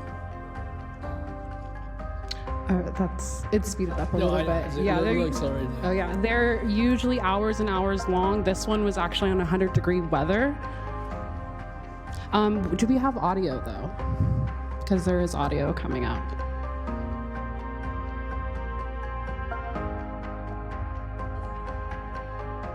I hear in the background. Just bring the volume up. Okay, so yeah, that is what the sweeps look like. And right here, this isn't the first time that you guys have swept them, actually. One of the first times was July 14th, almost a year ago from the date that they were swept this year. And they were swept from that field to the field across the street. And then your most recent sweep brought them from the field to the sidewalk. A lot of people weren't provided no one was provided housing. There are limited resources, limited shelter beds, so there wasn't enough for everyone. So folks that was the move. And so this is a documentation of that sweep that I was talking about. They need to help us instead of being wrong about this.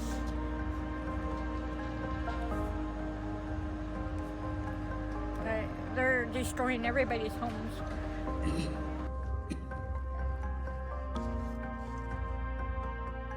And yes, that's someone's house. They had about 20 to 45 minutes to take whatever they could and move it across the street before this tractor and law enforcement came in.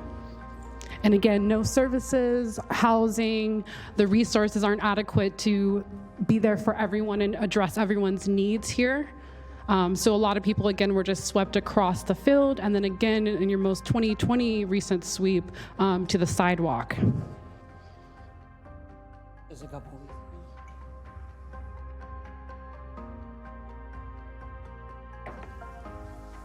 A lot of people in this camp are disabled, elderly, veterans, different other types of marginalizations. And again, it was 100-degree weather, so what can you move in 40 minutes and to where? I've got kittens that are underneath the hut hiding. If they tear it down, they'll be crushed. And 3 kittens were crushed and killed by those tractors. Last year, when I couldn't make it home and I slept in a tent, I got raped. A tent is not safe for a single woman. Anybody can just unzip your door and come in. And they do. That's why he built my hut, to keep me safe. And it does. He has a door with a lock.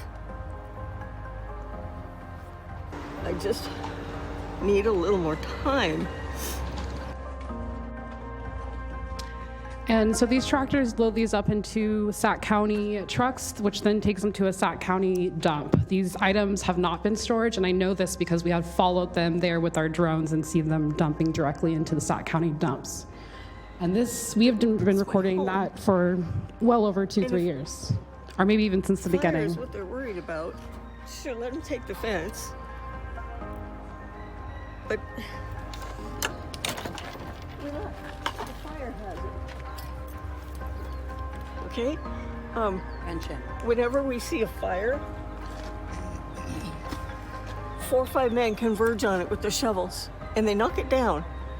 We're the firefighters. We don't have dangerous fires to cook our food. We have propane burners. We have fire extinguishers. Every camp has a buffer that got weed whacked months ago.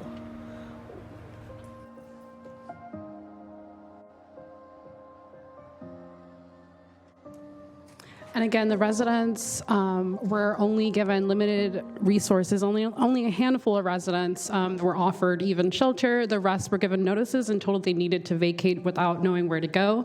And at the end of this, the residents ended up on the sidewalk.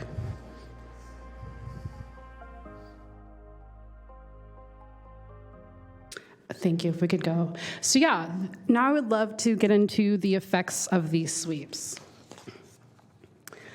So we have additional barriers to housing and economic security. Convictions, arrests or warrants can disqualify folks from receiving public housing assistance, such as Section 8. We have destruction of property, life-saving medication, wheelchairs, ID, family pictures, sentimental items, even green cards, anything and everything are being destroyed and trashed in these sweeps. And then we also obviously have a disconnection from services, so vital services, displacing the connection between homeless communities and their mental health, substance use, and other social service providers. We also have push to less safe spaces, obviously mass incarceration, and harm and physical mental health caused by these sweeps. Thank you for your time. I'm going to talk about what's available. Actually, I don't have to talk about what's available. Emily Halkin presented on it last week. What we know is that it does not meet the need, let alone the magnitude in which you need these services, when thousands of people alone are just on the Parkway. So what it looks like to meet people where they're at and to give the services that are needed to solve some of the issues that you find yourselves talking about today. Trash pickup services, bathrooms, increasing water drops, and meeting other basic needs. You need to actually have sufficient mental health and substance use services, experienced navigators with real-time resources. You don't have real-time resources because you don't invest in them. You only have 1,300 beds and thousands of people outside. Please miss me when you tell me you're doing things. And then because you can't actually give the real-time resources, you need to support them where they are in place. Then you need to invest in housing. We need an abundant and adequate public and social housing supply.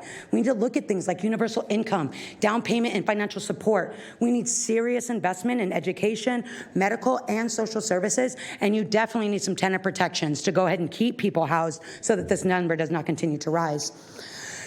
Decarcerate Sacramento and your Community Care First Coalition did a study with the California Pan-Ethnic Health Network, which we're going to come and present on soon to y'all. It surveyed hundreds of people up and down the state, and it asked folks what they needed in real time. In Sacramento, we went to unhoused encampments. We talked to folks inside the jail, standing outside the jail and in court, coming off of probation, and we held a very large listening session. And what came out of that listening session they wanted prioritized investment in social determinants of health. They wanted affordable and quality housing, transportation, safety, parks and recreation, and healthy food. They wanted reliable access to high-quality primary and preventative and behavioral health care. They wanted community-connected and culturally responsive care, and they wanted that in a workforce that looks like it is culturally and gender responsive and linguistically appropriate. They wanted affordable and accessible emergency and mental health crisis response services, similar to like what we're going to talk about later with the People's Budget Survey that had thousands of responses. Play this video, please. Thank you. Yeah, so this is a video we It was the last time folks were here, you guys were shown some pictures of the parkways, but they were unfortunately from 7 years ago. So these are actually from August 19 of 2022. This is the Lathrop community. And so this is one of the communities that would actually be affected. This is the area next to them. As you can see, folks regularly do cleanups, not only in their camps, but along them, this is a levee right here, but along this area as well. And so you can see there's not trash everywhere. Very green, very beautiful, and the folks that live there also help contribute to that as well.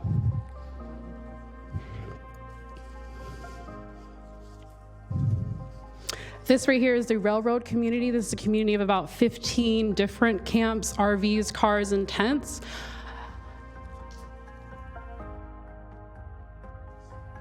And they are located near the Steelhead Creek.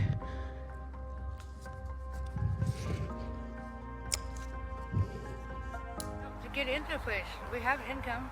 Yeah, we have income. She has income, and I work part time, so there's no reason why we can't afford it.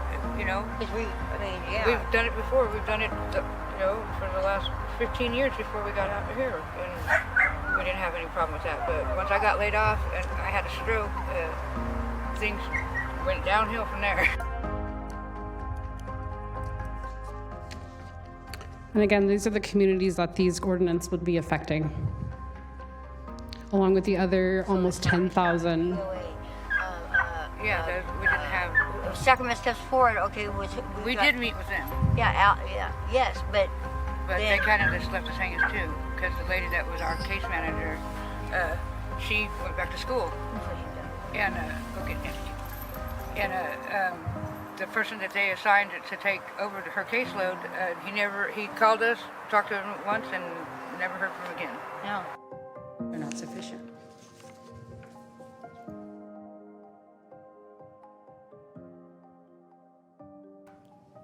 And these camps also partake in regular cleanups, not only in their own communities, but along the creeks and pathways surrounding them as well. The railroad community was told by Forensic Clean to place their trash in piles, but it would take up to 3 weeks and sometimes not at all for them to come pick it up. There used to be porta potties and hand washing stations, but they were taken away once county COVID funding ran out. It makes me feel like the end of my life is going to be tough because I'm physically breaking down and stuff. And 68, that's not that old, but 68 years out here is it can be trying, and I don't want to be a burden either. So I try to hold up my end, and sometimes I can, sometimes I can't. Like when I went blind, that was just a whole other nightmare. The island community are mostly elders who shelter in tent. They do regular trash pickup throughout their community and surrounding areas. They also work with the fire chief to regularly check for fire hazards. He met with me. He had other things to do.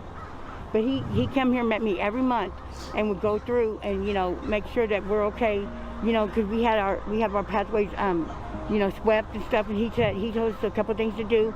And so we did it, like pick up the butts on the floor. And I've been out here about 14 years, and I've had all kinds of tickets and citations and all that. And I never argue with him about it. These are the numbers of 2022 for your park rangers. You guys are already doing these things and they are not successful.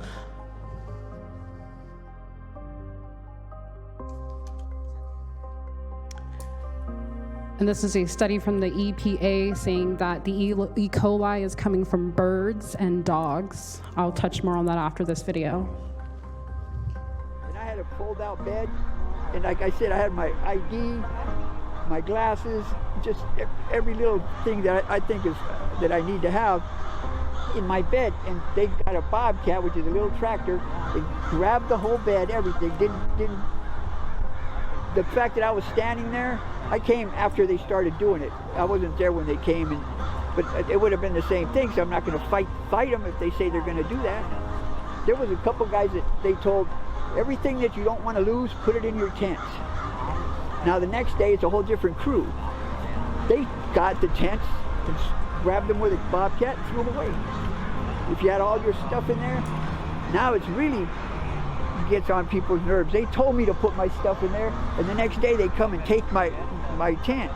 I mean, how aggravating can it be? The authorities told you what to do, and then they come back and they take the shit. Hopefully, I think in the end that it's going to work out. There'll be enough people that realize what's going on, and they make an honest attempt, as well as we have to make an honest attempt. And there's a solution. There'll be, you're building houses and stuff all the time.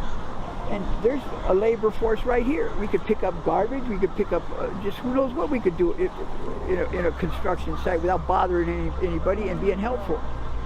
And me and everybody out here could be willing to do something. Thank you. And again, those are all recent footages of the American River Parkway. So I also wanted to touch on some other things along the river. A lot of misconceptions we're hearing. So a report by the California Environmental Protection Agency also found that the majority of pollutants found on the river were pesticides and mercury from gold mining. They were also finding some problems with their salmon population, including habitat reduction due to dredging from mining and dams blocking natural sediment. These pictures here are from Mermaid Mike. He regularly scuba dives in all of our creeks and finds these materials. And so that just goes to show that while there is debris in our environmental spaces, they're not all coming from our unhoused neighbors. The next slide, E. coli is a lot of things that we hear a lot about. But again, another report from the California Environmental Protection Agency says the most recent study, they found that birds, not humans, were the largest and most consistent source of river contamination. And this is only one of many studies in a growing body of evidence that conflicts with the narrative that river contamination is due to human camping. And lastly, environmental concerns of homeless camping have been exaggerated and falsified by enforcement proponents. Mitigation by portable restrooms, trash collection, fire extinguishers, safer cooking, heating methods are more effective and, frankly, way more humane. We believe in dignified, urgent strategies to combat environmental degradation and climate collapse. Thank you. Yeah, so really quickly, I'm just going to share that we've seen from other coalitions that have presented before to you around how this county does make its investments, and also how the community, thousands and thousands of people surveyed, how they would like to see those investments. So on the left here, with the you can see that 71% goes to law enforcement and carceral systems. So those are the systems that will be in place to enforce these new ordinances that you're talking about. Whereas you can see that those other things, the human services that might support people from getting into a place of either homelessness or contact with law enforcement for any reason, is heavily divested from. So we have years of divestment in the things that help our communities, and years of investment in carceral systems that continue to put us in cages and cause torture, to be perfectly honest, if you saw that sweet video. And blessings to the people who shared on those videos. That took bravery from them, and blessings. And some are here today, so thank you to them.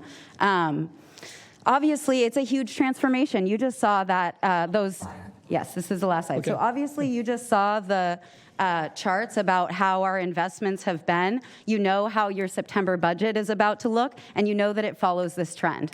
You know that what we need to actually address the problem to scale is massive reinvestment into public housing stock, brick and mortar shelter, individualized shelter as the USICH and everyone else, CDC, is suggesting at this time, basic survival and harm reduction services, rather than these cruel, costly, honestly cynical ordinances that do nothing to address the root causes. We know that we need intense, aggressive measures to prevent future homelessness, things like rent controls, tenant right to counsel. You know, folks are going into their evictions without a lawyer. You know that? And in Sacramento County, we're in an eviction cliff. Go ask any of the legal aid organizations right now. This is happening here now. Regulation of these real estate investments. How many of our units are Airbnb? I know of multiple full apartment buildings that are just Airbnbs right now, where families cannot make a home. And we need a real commitment to end homelessness instead of continuing to engage in non-solution solutions like criminalization. We need things that support and make people's lives better, that improve the quality of life for people who live outside, because we know that a high tide raises all boats, right? Does a high tide raise all boats, or doesn't it? And we know that if we invest in the poorest among us, it will raise us all up and it will improve all of our communities. And we need that real commitment. We need it to be led by people who are experiencing homelessness, and we need y'all to get at their decision-making table, okay? We need you to understand that you don't necessarily have the answers, and you do need to listen. And that's evidenced by the way that these ordinances came forward so rapidly and without any consultation with anybody who is going to be impacted by the criminalization, the misdemeanor penalties that they're putting forward. So I'm going to ask you, these are our references, because we're data-driven. I don't know. Okay. But feel free, if y'all have any questions, we're here, and appreciate the time. Great. Thank you all. Appreciate it.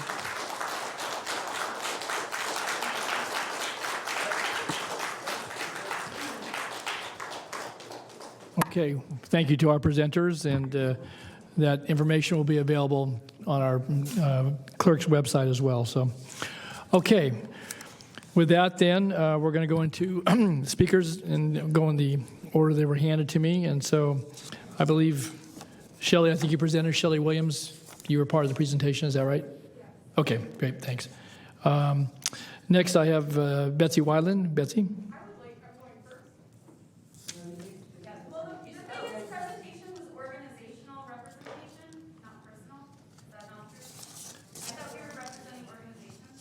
You were? Yeah. Okay. All right. I'm going to accommodate then. This is an important item. So, Shelley, you can come forward, and then Betsy Weiland, and then. Okay. All right. Betsy Weiland, Dan Adderholt, and Andrea Runge, I think. Rungel. So, Betsy.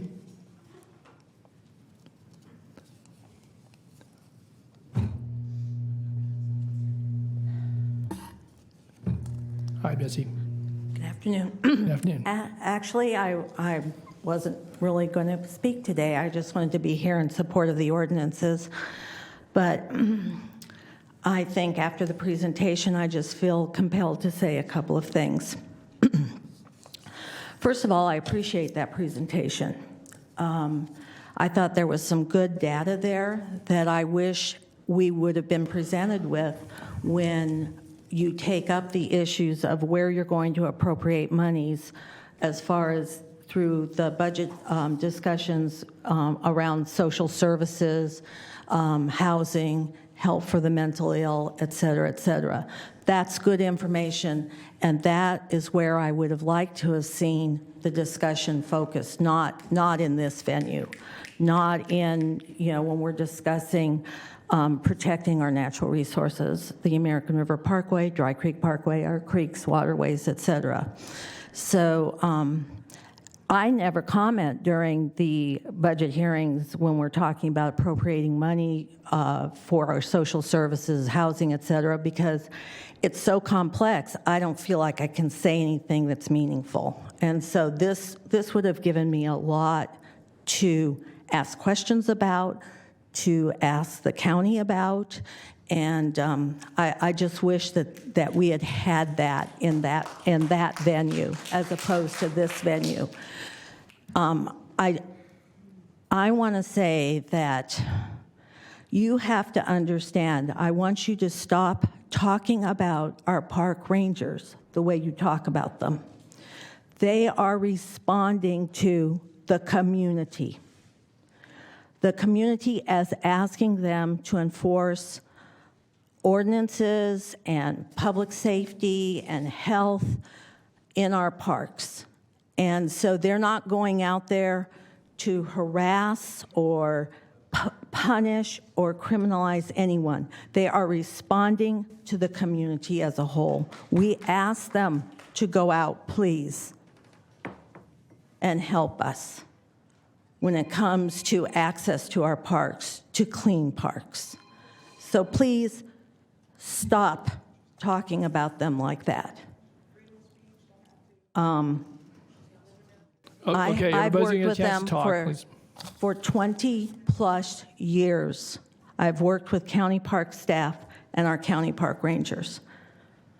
They are and I've worked on the ground with them at Sutter's Landing intensively these past 3 years. They're respectful, and they strive in very difficult situations to walk a line.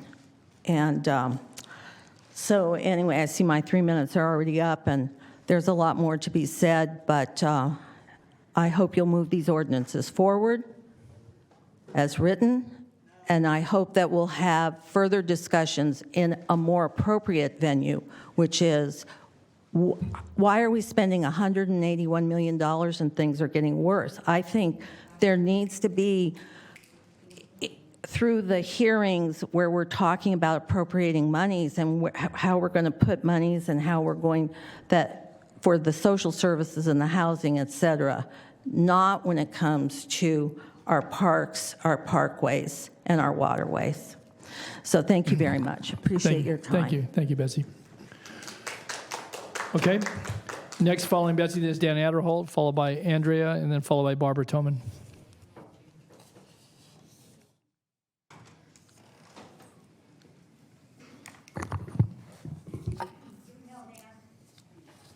First of all, I don't share her intellect on rangers right now. Second of all, I do believe there's a lot of good rangers out there, but there are also a lot of bad ones. I was a victim of this just recently, attack, which I told you guys about this morning. I'd like to play this video, show you what happened. I have 4 other videos, but I was told to keep the other videos under wrap because we're going to file a lawsuit.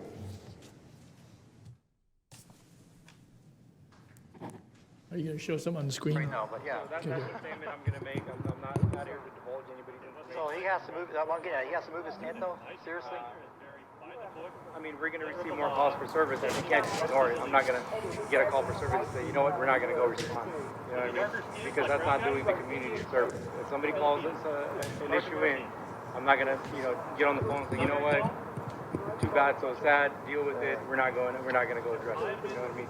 Well, what we came can out you do here, with boys who are smart though? Right, but we came out here, I didn't know that there was a contact yesterday. We came out here, we identified the subject, and we didn't violate anybody's rights. And treated folks with respect. I don't know what type of argument they're having right now, but he's talking about what all happened yesterday. Which was 3 months ago.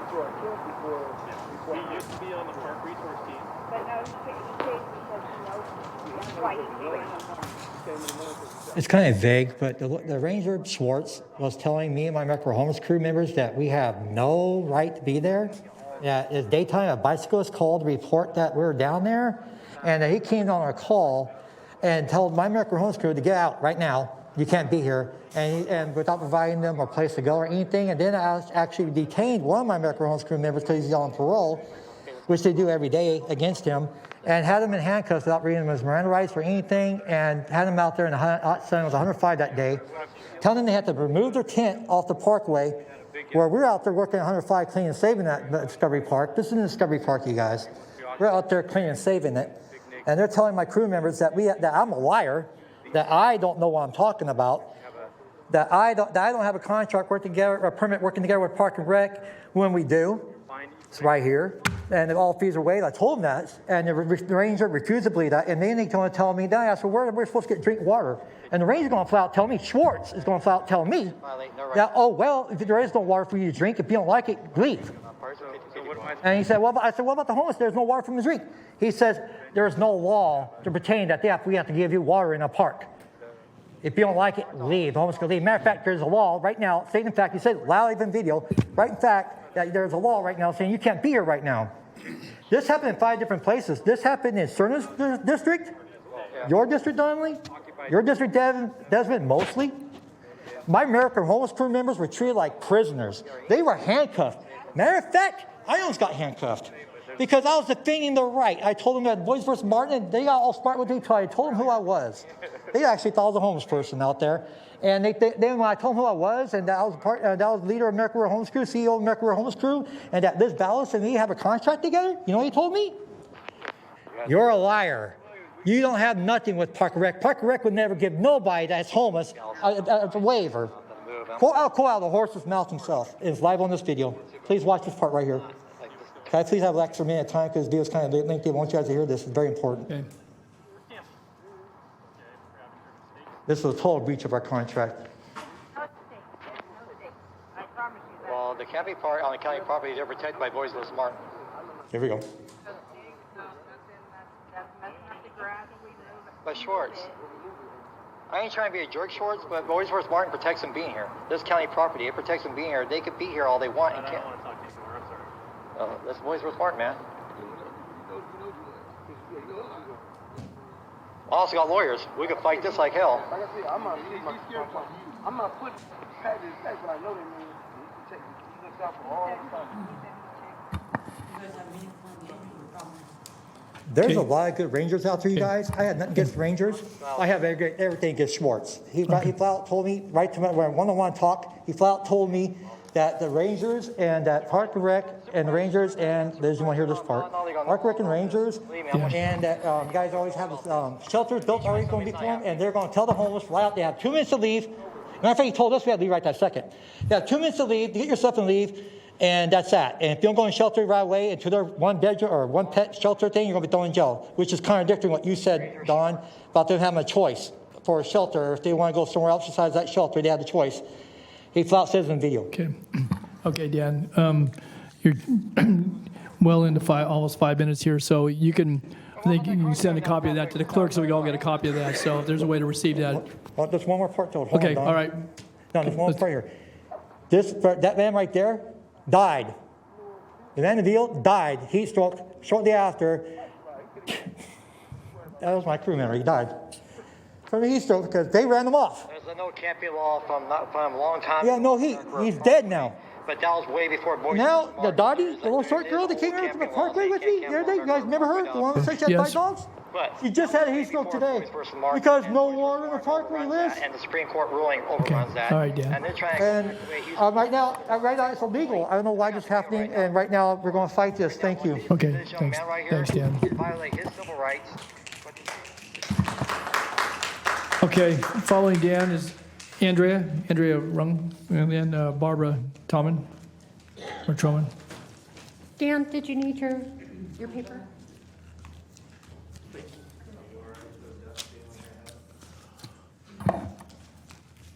Hi, my name is Andrea Runge, and I'm here in support of the ordinances. I lived in San Francisco from 91 to 2014 and saw vast areas of that city will never recover because the encampments just grew and grew and no enforcement was done. And it breaks my heart to move back to Sacramento and see the devastation along the parkway. I support Black Zebra 100%. You guys are amazing. But the video that was presented is a fantasy. I mean, when to cue the dolphins and the unicorns coming in, because that's not the reality of what's happening on the... Okay, let everybody have a chance to talk. Let you speak, so I appreciate it. I'm sorry Please, if I offended you, but there is a ahead. larger problem on the parkway than what is presented. And I agree that people there should receive the support from the $180 million funds, and there should be an accounting of where that money will be going to, but we can't deter from the issues going along at the parkway. Yeah. Thank you. Thank you, Andrew.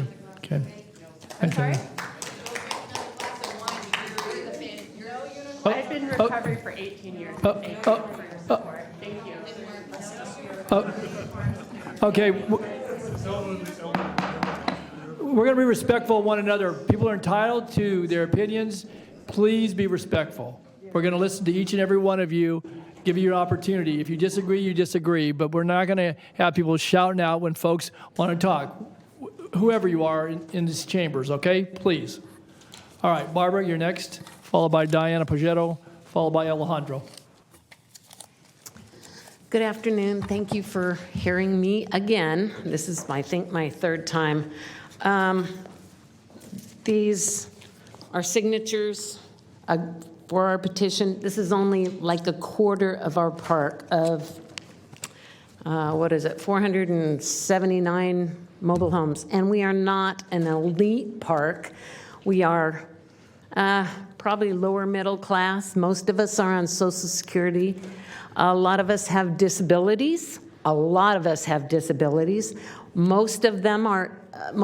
are in our 80s. Not me, but, and we have children, well, they're adults, that have disabilities and they live with us. And we are all on probably just Social Security, some of us retirement.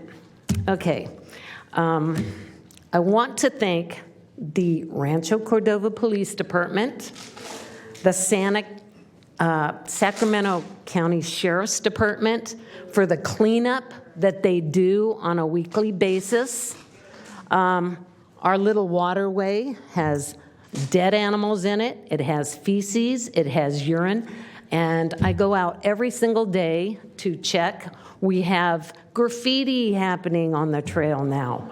One day, let's see, I was riding my bike. I couldn't cross the trail because somebody was moving and they had the whole trail blocked. There is a business park and they had their gate chained. Now it's broken and it's open. We don't have cars. Thank you for the boulders. They are there, so we do not have the vehicles flying at 60 miles an hour down the trail. But we still have motorcycles. And I do have some videos, but I'm not going to show them. I did capture the guy that stops and delivers the drugs with his boom box at all hours of the night, the screaming, the yelling, fear of a guy going to kill his girlfriend because they fight constantly. The dogs are still running loose. Always concerned because there's always new dogs, not treated very well. Anyway, I am in support. Please, we need help. We need them gone today. Okay, thank you, Barbara. Okay.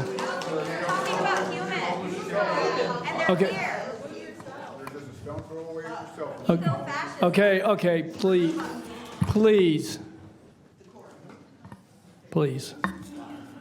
All right, Diana, followed by Alejandro, followed by Janine Kim.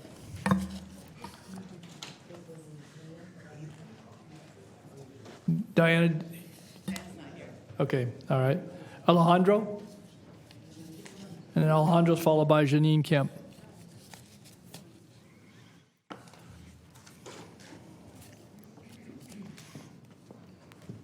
Hello, Alejandro. Hello, can everybody hear me? Yes.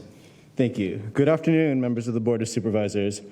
Good afternoon as well to the people in the crowd here today for this meeting.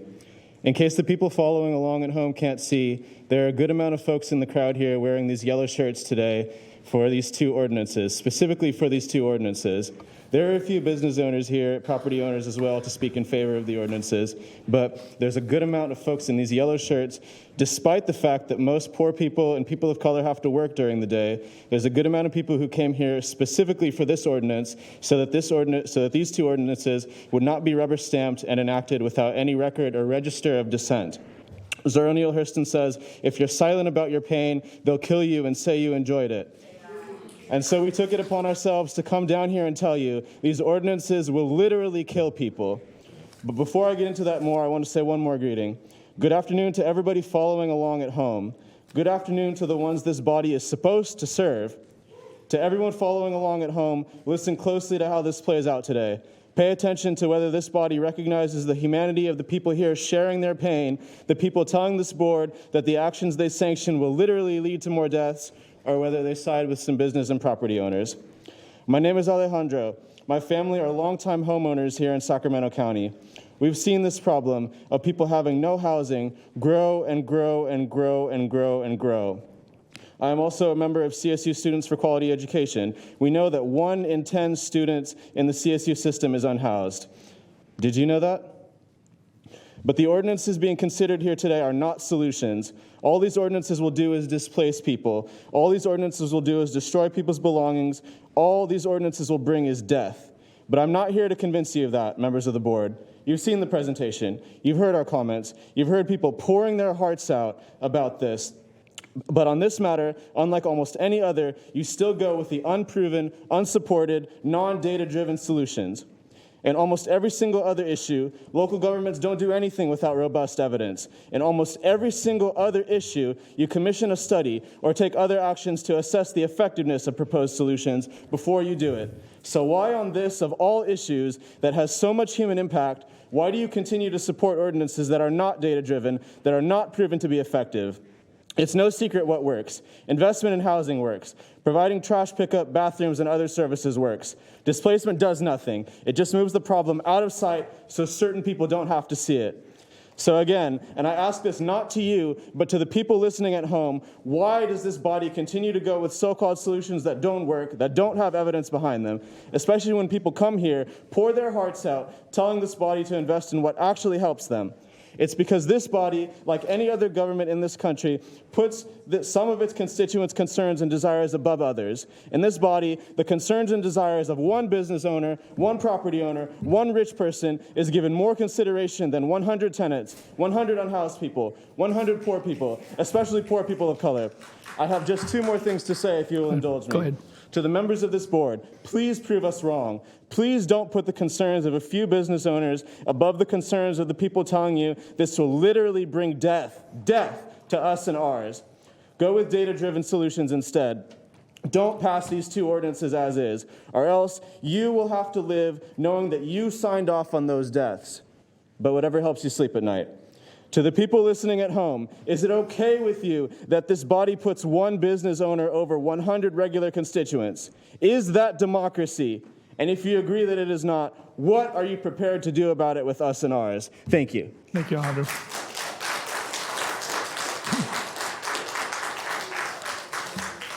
Okay, next, Janine Kemp, followed by Jeffrey Tardigia.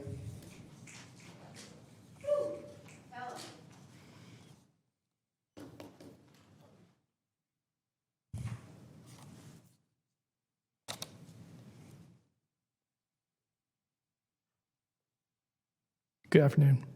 Good afternoon.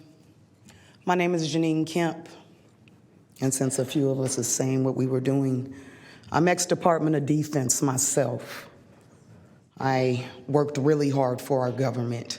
I am 30 days and 1 day out of an 11-year chronic homeless situation. I would like the board to know that I am not a recovering addict of nothing. I've never been addicted to nothing. I smoke cigarettes and legal marijuana. I've never been a drinker. I've never drunk anything. And I am not a criminal. I've never been in I Street until March of this year when the sheriff came into the alley, supposedly investigating a fire. I had no clue that that's what they did. It's new to me. And then I was asked if I was on probation or parole. And when I said I am ex-DOD, neither. I was attacked by the sheriff and grabbed and snatched and was attempted to be snatched down to the ground. I would not allow it. And then I was thrown in the back. I was threatened with being taken to jail. I said, it doesn't matter, because what are you taking me for? What am I being arrested for? This is what the laws that are set in place now. You are the board. You're here to help all the citizens of the county of Sacramento. I've been here since 1980. I was born in San Jose, California. You are here to support me. I have never been bad. I've done what you asked. I got a degree. I went on to have a great job. I have no children. I've never been married. And yet the county is set up to not help me when I need help. I was told by one of the navigators, you don't have a picture on I Street, because if you did, we can identify you. Because I didn't have an ID. I said, I've never been in I Street, although I'm 45 years old, and I am from Sacramento, California. I need the board to be against these ordinances. I need you guys to do your job. Put ordinances that are gonna really make a difference. We need to be humane here.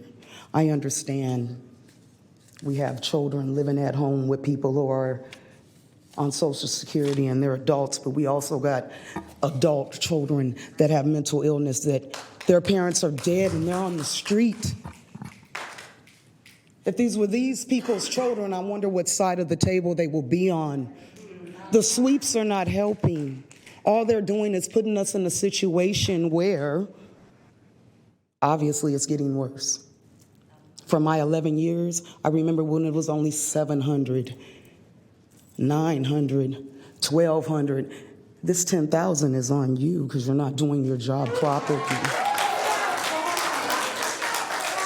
I'm gonna need you to remember that if you have not experienced it, you do not need to be making no decisions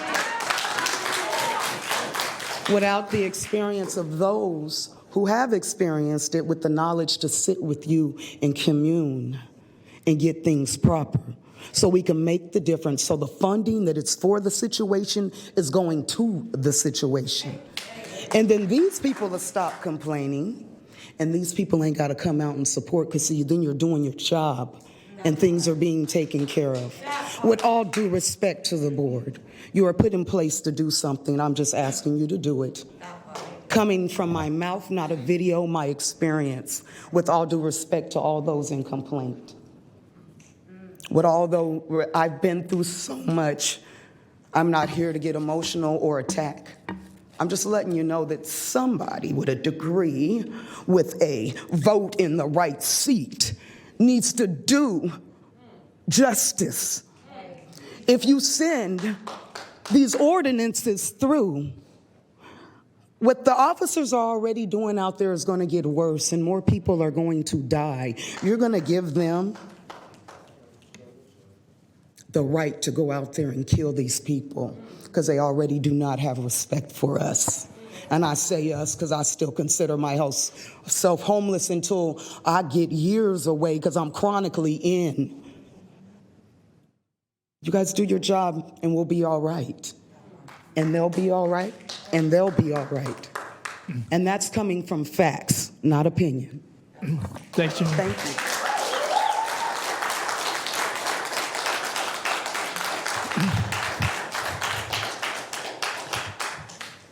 Jeff, do you need a handheld mic? I assume I use this one. We'll get you. Here you go.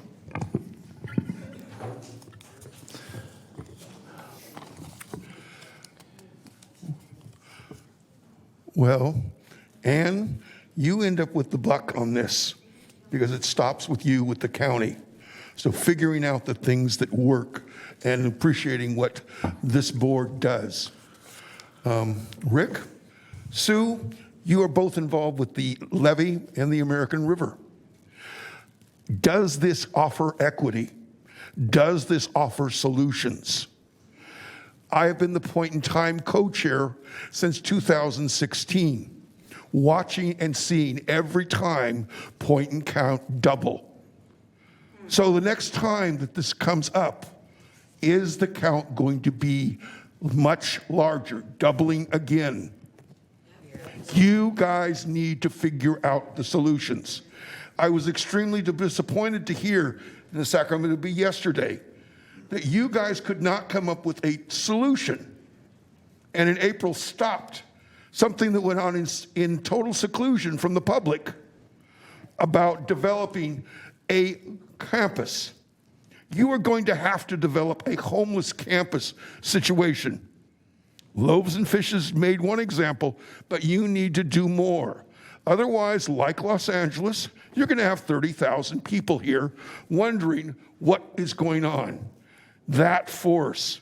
To have San Francisco have less than we have here and the other efforts through here, you need to develop a solution. 40 years ago, I used the American Parkway. Now it's a little tough, even with some of the efforts through there. Many people consider it unsafe to do now. You need to figure out what is going to work. Phil, you're at home. You proposed with an ordinance that would $60 million to address the American River Parkway with proposed solutions. What, had that chance, what did the Board of Supervisors do from that time to now? I'm sorry. I look at you. You are supposed to represent the unincorporated county. And what I've seen when Caltrans removed at 67th Street an encampment, you and the city had to get together because Howell and Fair Oaks Boulevard suddenly materialized with an encampment. What did you do? You got rid of it, but what happened to the people?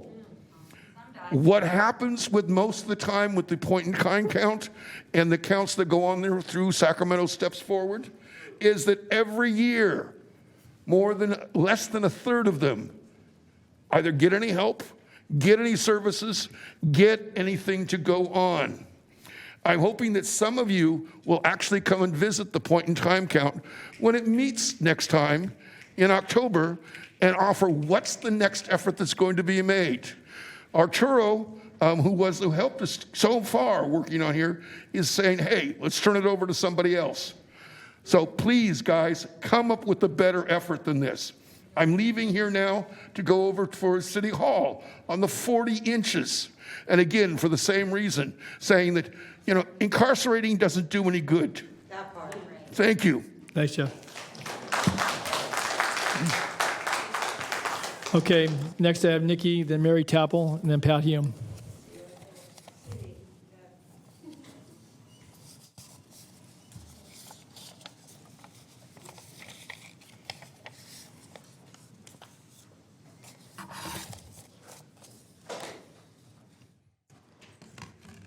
Let's see here.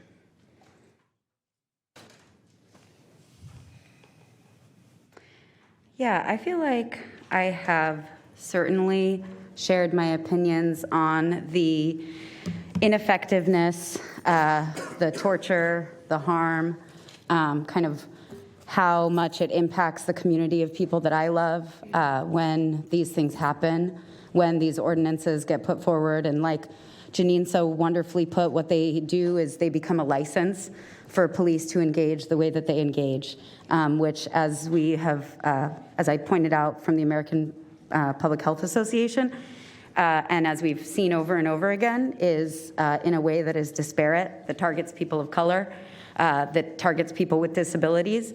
You can just look at Sacramento County's traffic stops to see that that's the case with our local law enforcement. I would encourage you to look at numbers in the jail to see that that's the case with our local law enforcement. So I do wonder how does this fit into your overall strategy around racial and health equity? I wonder if you've asked yourself those questions. I wonder if staff has considered how this is going to impact the jail population, which misdemeanors are already, 50% of the misdemeanors inside the jail population right now are already unhoused people. And so how will this, so some idea that they won't be arrested is actually nonsensical. They've been being arrested for a long time, and if not arrested, then tortured. That's cruel and unusual punishment. It's come down, but we don't need the Supreme Court or the federal court to tell us. We see it in the eyes and the hearts and the breakdown that people have when it's happening to them. When we try our very best in inclement weather or whatever to just literally carry with our hands the property that people do want to keep in that short period of time. And I know I want to dispel a myth. I know sometimes there are notices ahead of time, but what happens is then they don't come on that notice date, and then there's just this forever hanging over your head. And not all the time, because sometimes they come with no notices. But what happens is when a notice does come and then it's not enforced, and then there's this hanging over your head of every day. Is it going to be today? Is it going to be today? Is it going to be today? And that's torture. It's psychological torture, and y'all are very much engaged in it. I mean, the moving forward of these ordinances would be that, and y'all will be subject, to legal liability, but like that's not even what it's about for me, right? It's about people's lives, people that I care about, their capacity to get access to real solutions that we have not aggressively. I know y'all work on it. I know y'all spend a lot of time on it. I heard you say that, Desmond. I know that's true. But what doesn't happen is massive increases in the amount of housing that we have, and that's what we need. So you can talk about it as much as you do, and that's good, cool. But what we need is for that to to move forward into action, to massive investment in the things that people need, which we know that housing can take time. And so in the interim, it's mitigation and harm reduction strategies. It's the strategies that we know work to help keep people alive, healthy, safe, thriving in community. And sweeps are exactly the opposite of that. So I just need you to take a moment, widen your lens, consider how quickly this moved, that you did not consult people outside. Emily and Siobhan, and they didn't talk with people who live outside, and even have put forward in the B recently that this is a solution. We know this is not a solution. This is what has historically been called, we know in the industry, anti-camping laws are non-solution solutions. It's what governments default to because law enforcement has become the hammer that we use for every social problem. Okay? And this won't, it's not going to work. Okay, so I encourage you to vote no. Take some time with it. Okay. Thank you, Nikki. Okay, next, Mary Tapple. Okay, Mary Tapple, Pat Hume, and Crystal Tobias. Hello, Supervisors. I'm here again, and I'm very much supporting the ordinances, and I think they're way overdue.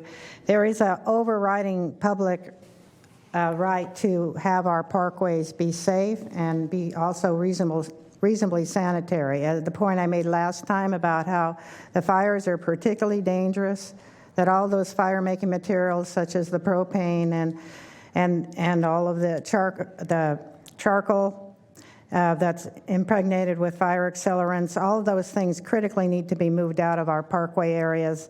The only places where any fire-making materials can be allowed are those picnic areas because they are kept irrigated and under observation so that the fires can't break out there and then go through the parkway and also go on to neighboring dry fences and dry vegetation in people's yards, people who live immediately adjacent to the parkway. Also, our lower income families who are working and keeping their behavior shelterable, they have a whole lot of kids who, most of them people of color, who have no access to travel outside of our area for access to our state parks, all of our public resources that take some driving distance away, where there isn't, of course, mass transit that can work out for family trips. So their only place to try to not have their kids have nature deficit disorder, and their place for their kids to have a meaningful connection with nature, which I believe people need for spiritual reasons as well as physical health reasons. Their place to have their kids safely exercise, and their place to have their kids get to see some of our California wildlife. That's being taken from them in far too many places on particularly our lower parkway where the lower to moderate income families live. And this is their parkway. I've worked with some of them over a number of years to do cleanups where it was safe to do it. Now we have also the not only the childhood obesity epidemic, but also the childhood onset of type 2 diabetes. This didn't used to be the case anywhere near what it currently is in our society. We need people to have their local resources, their parkway resources, and their bikeways safe to go to, and particularly safe from fire. So please continue, of course, to support these ordinances for all the broad public, our 2+ million people in the Sacramento metro area, plus all of the many thousands and thousands of visitors. Thank you very much. Thank you, Mary. Okay, so next, Pat Hume, Crystal Tobias, and Timothy Brown.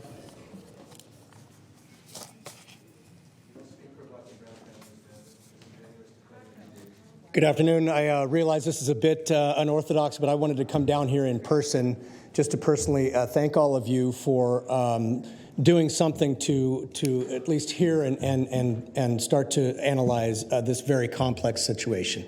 I know that all of you feel immense pressure from your constituents, from other agencies, from advocacy groups and stakeholders, and even from your own consciences. And so it's a very difficult situation. It's important to understand and recognize that homelessness is not an issue. The homeless are a group of people whose reasons for being outdoors are as varied as the pathways to get them out of that situation. And that, excuse me, hey, please. Please. Hey, and okay, please. Okay, you're going to get a chance to speak. Please, would you give the speakers a courtesy? So it's a very difficult and complex situation, and ordinances like these, I don't believe, need to be used as a cudgel, as has been suggested. They are used to change the conversation, because to reestablish the social contract. There are things on our side that certainly we need to be providing. We have a housing shortage. We need to provide more housing. We need to rebuild our mental health network so that we can address some of the mental health issues, trauma issues, things that folks are incapable of participating in normal society again. We need to reestablish addiction centers and treatment programs. But in the meantime, we need to establish what is acceptable conduct around and on our public facilities for their intended use for everyone to enjoy them as they were intended. And I can tell you that homelessness and the homeless communities are not a victimless situation. And to prove that, you can talk to Charlotte, whose granddaughter, Emma, was the young lady that was out enjoying the parkway when she was brutally attacked and murdered by a person living out there. You can talk to Emily, who I spoke with when I was touring an encampment, and she said that every woman she knows that's living out of doors has been or will be sexually abused or human trafficked in some way. You can look at the examples of that folks have brought forward of dealers who are preying on this vulnerable community. This is not a victimless situation. Excuse me a second. We're going to allow people to talk. I know you have strong opinions, but please show the same courtesy that's shown to you. There's no courtesy when he's calling people dealers. It's state violence. I'm actually not calling the homeless dealers. I'm attacking the dealers who are providing to the homeless, keeping them in the situation.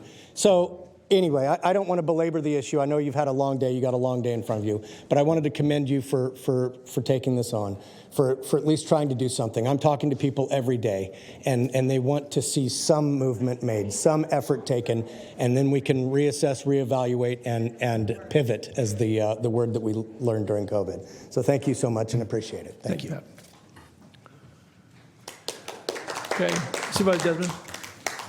Mr. Chair, can I just make a point that, the folks, this has a chilling effect on people coming up to provide public comment. If the rest of the audience cannot be respectful of this public discourse process. Okay. Okay.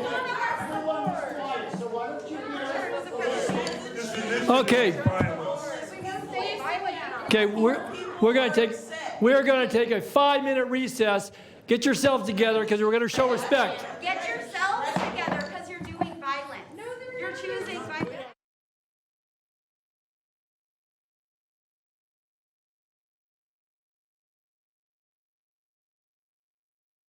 Back in the session at 4:30.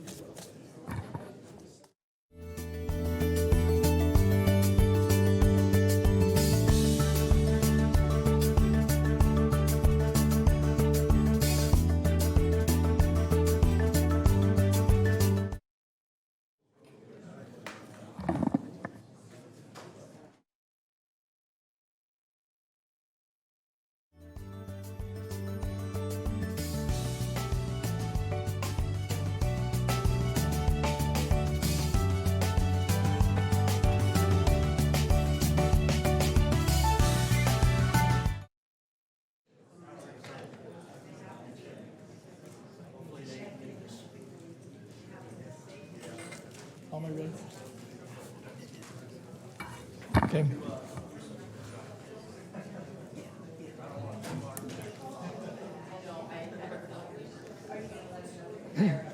You ready, Elmo?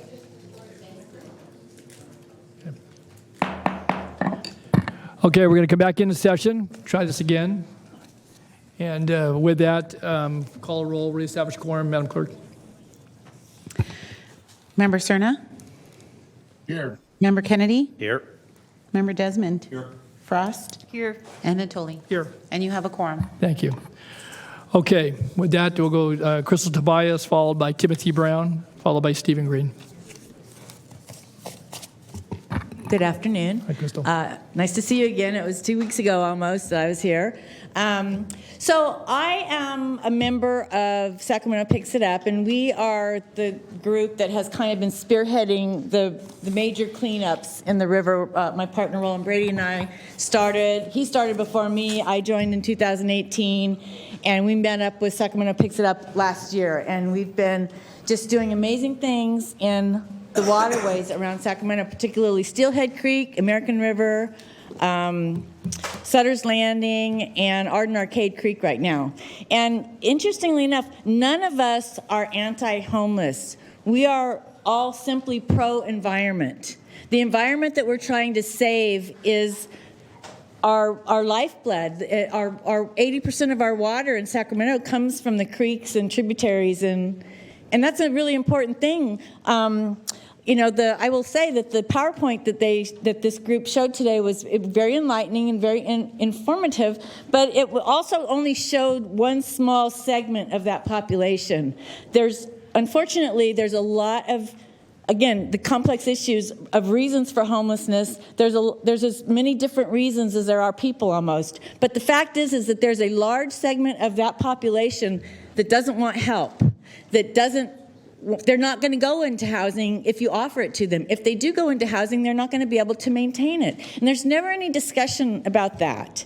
But our group is, and all of us personally feel absolutely something must be done about the ridiculous rents. A studio for $2,000 in Sacramento, and that, who can afford that on a minimum wage or even $25 an hour? You have to make a lot of money to live in any kind of a dwelling in Sacramento. So I do urge the county and the city to work together. I also encourage a greater dialogue with all of the agencies and churches and social service groups. If you have one conversation about the big issues and people work together, it doesn't fall on one agency or one government. Everybody takes a piece of it. The vets, both mentally ill or not, the kids that have aged out of foster care that don't have job skills or life skills, the senior citizens that didn't plan well and suddenly found themselves at the mercy of a greedy landlord who raised their rent and they can't live there. And there's so many, the families who are one paycheck away from homelessness, whose car broke down or dad got sick and couldn't go to work. If all of those groups are helped by different organizations, then you have a smaller group of the hardcore folks that don't want help.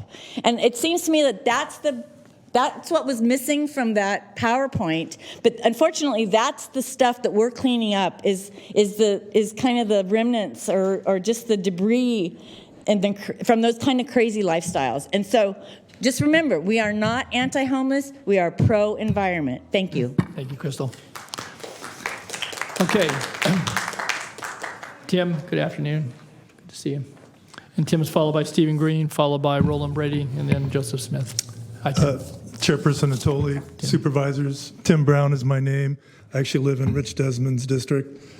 So I'm the president of the board of the Regional Coalition to End Homelessness, former director of Loaves and Fishes, and when I retired in 2011, I was program manager of, a city-county joint effort to end chronic homelessness, if you can imagine that.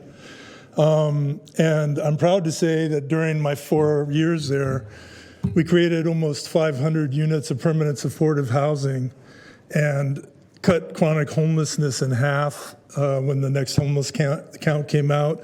Housing works. Permanent supportive housing will work with the hardest to serve, most disabled homeless people. We housed 500 of them in 4 years, cut chronic homelessness in half. What happened? The recession happened, the Great Recession. I was a county employee. The county went on to devastate mental health services, the only word I can think of to make sense, drug and alcohol services and homeless funding that wasn't federal. And frankly, I resigned in disgust. I've been through 3 recessions with the county, and the second time around in the 90s, which was a very bad recession, when homelessness went up exponentially also. Our whole agency was cut, the mental health agency, case management services, 900 disabled mental health consumers basically cut loose. Supposedly fanned out to nonprofits, but most of them didn't make it. Another click up on homelessness. When I see what's happened since then, it's unbelievable. The county did nothing for 10 years. Nothing's too strong a word. Nothing's maybe too strong a word, but when I retired, there were over 1,000 shelter beds with the county. Now it's 1,300, 12 years later. I mean, what did we think was going to happen? Housing and homelessness is also always dependent, besides the economic ups and downs, housing affordability, housing accessibility. Guess what? It's terrible, and we've got doubling of homeless, and we've been doing enforcement. I got involved in 1987. I was a county outreach worker for the first county homeless team.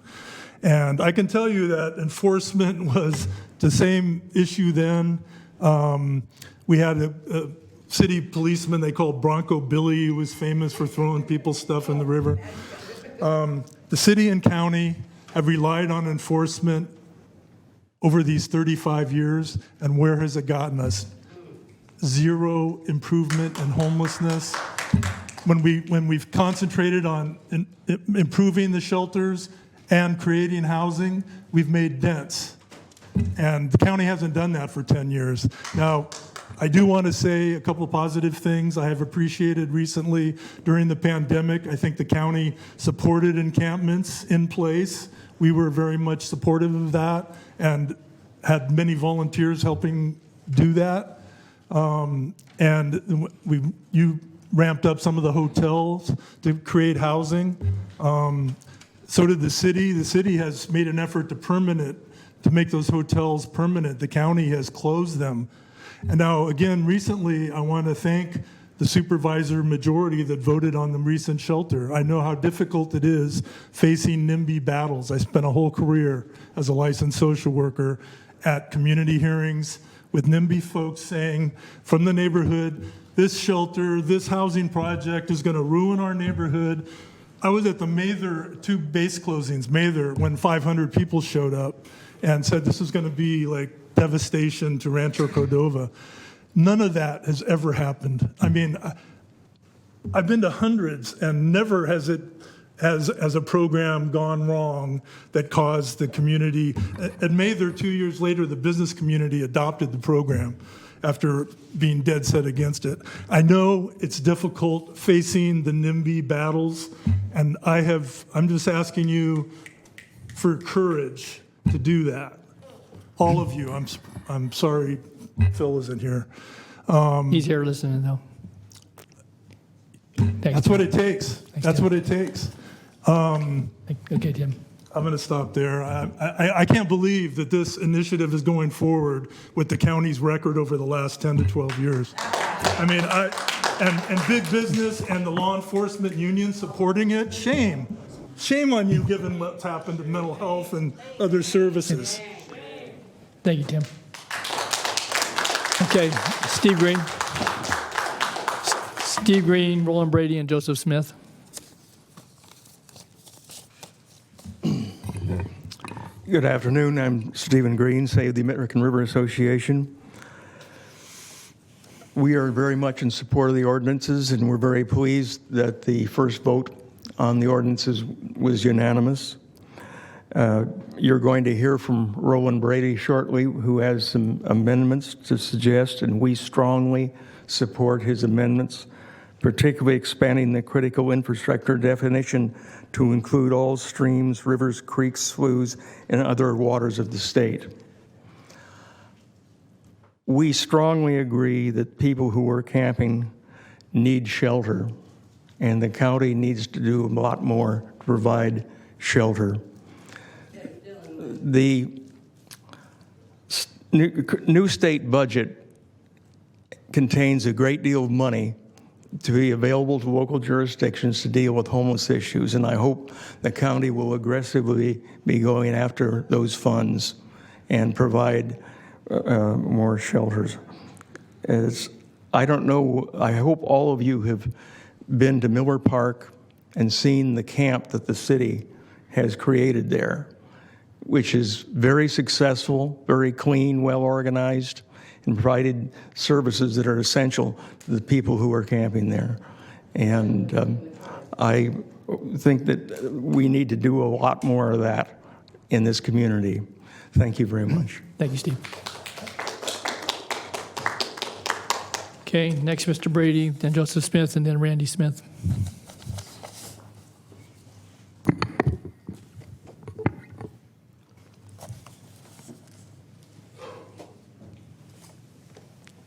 It's on the screen. My name is Roland Brady. I have a PhD in geology, geophysics from UC Davis. I've been the mile steward on Steelhead Creek and the Parkway for the last 7 years and have been involved in cleaning up literally thousands of abandoned homeless camps in that area. Part of that, what you're seeing right here, is in the bucolic area that was shown in the presentation as being well maintained by the people who are residing there. And the last cleanup we did last fall, our volunteers with Parkway Foundation picked up over 14,000 pounds of trash. So to his credit, Dan Adderalt and his group is doing good work out there, but there's a lot more that needs to be done, and it's overwhelming at times. I would like to speak to the infrastructure. I do support both of the ordinances, particularly the infrastructure bill.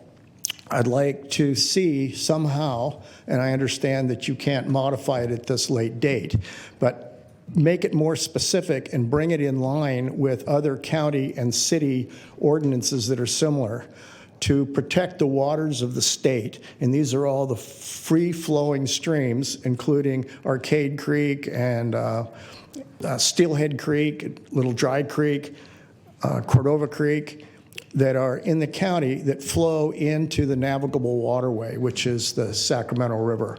So if it specifies that the infrastructure includes the waters of the state, then that would cover that. The other is the 25-foot buffer or setback. It doesn't say 25 feet from what in the ordinance. And to be in line with state law and with other similar county and city ordinances, it should be 25 feet above the mean high water mark. And this is an example right here of an abandoned campsite that's on the floodplain of Steelhead Creek. When the waters come up, all of that stuff is going to go into the creek because there's no one around to pick it up unless we happen to have a cleanup. So if this is protected by having the setback being, and I understand that you prefer the 25-foot setback instead of the 150-foot setback that the state has, 25 feet setback from the mean or the ordinary high water mark.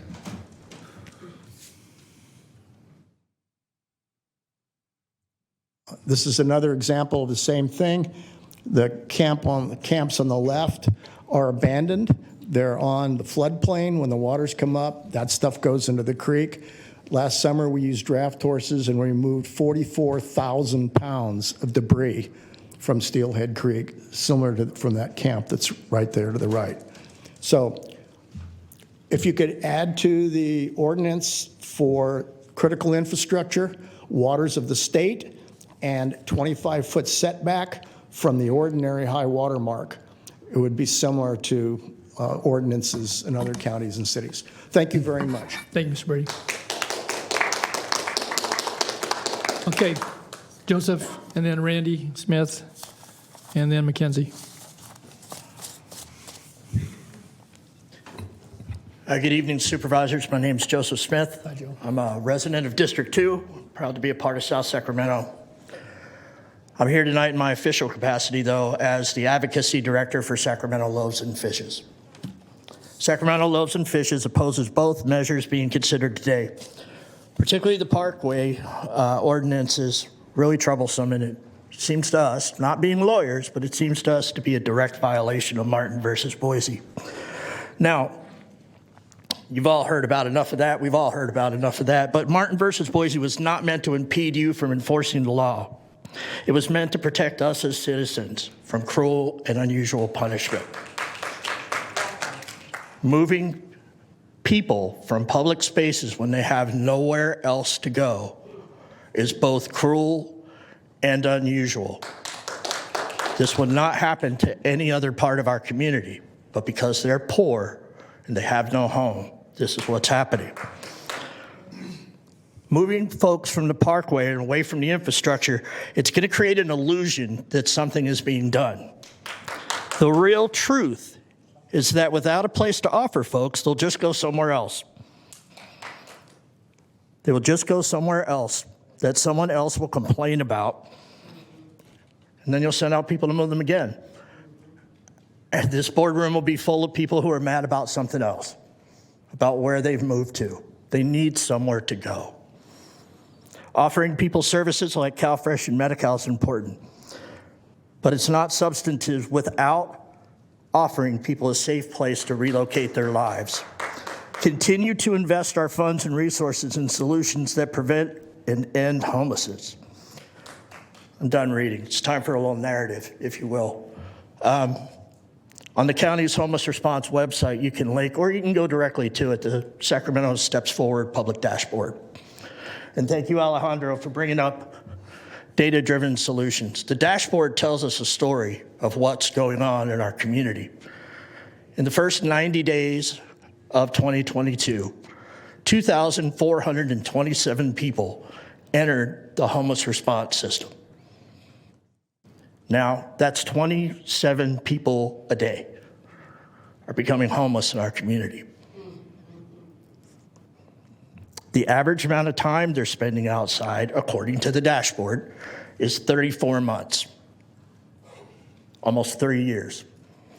Now, supervisors, if you went home tonight and your house was gone, all you had was a piece of land, no more address, so no more garbage pickup.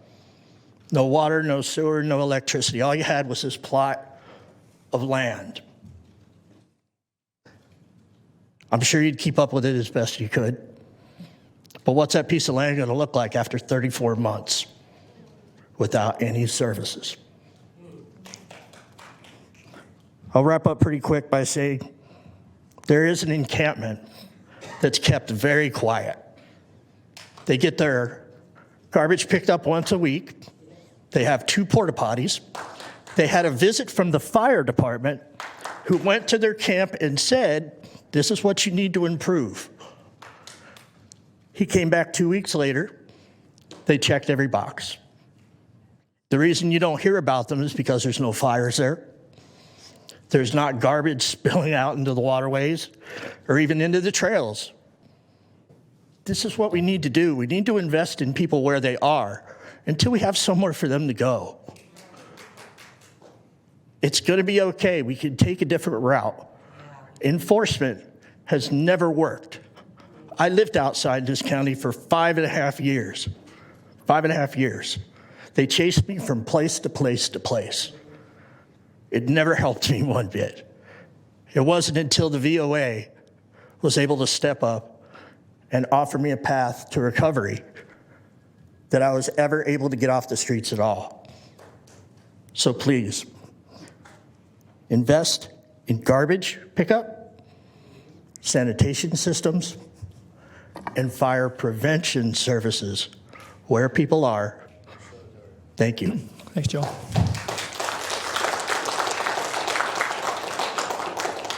Okay, Randy Smith, then Mackenzie, then Diana Pagetto.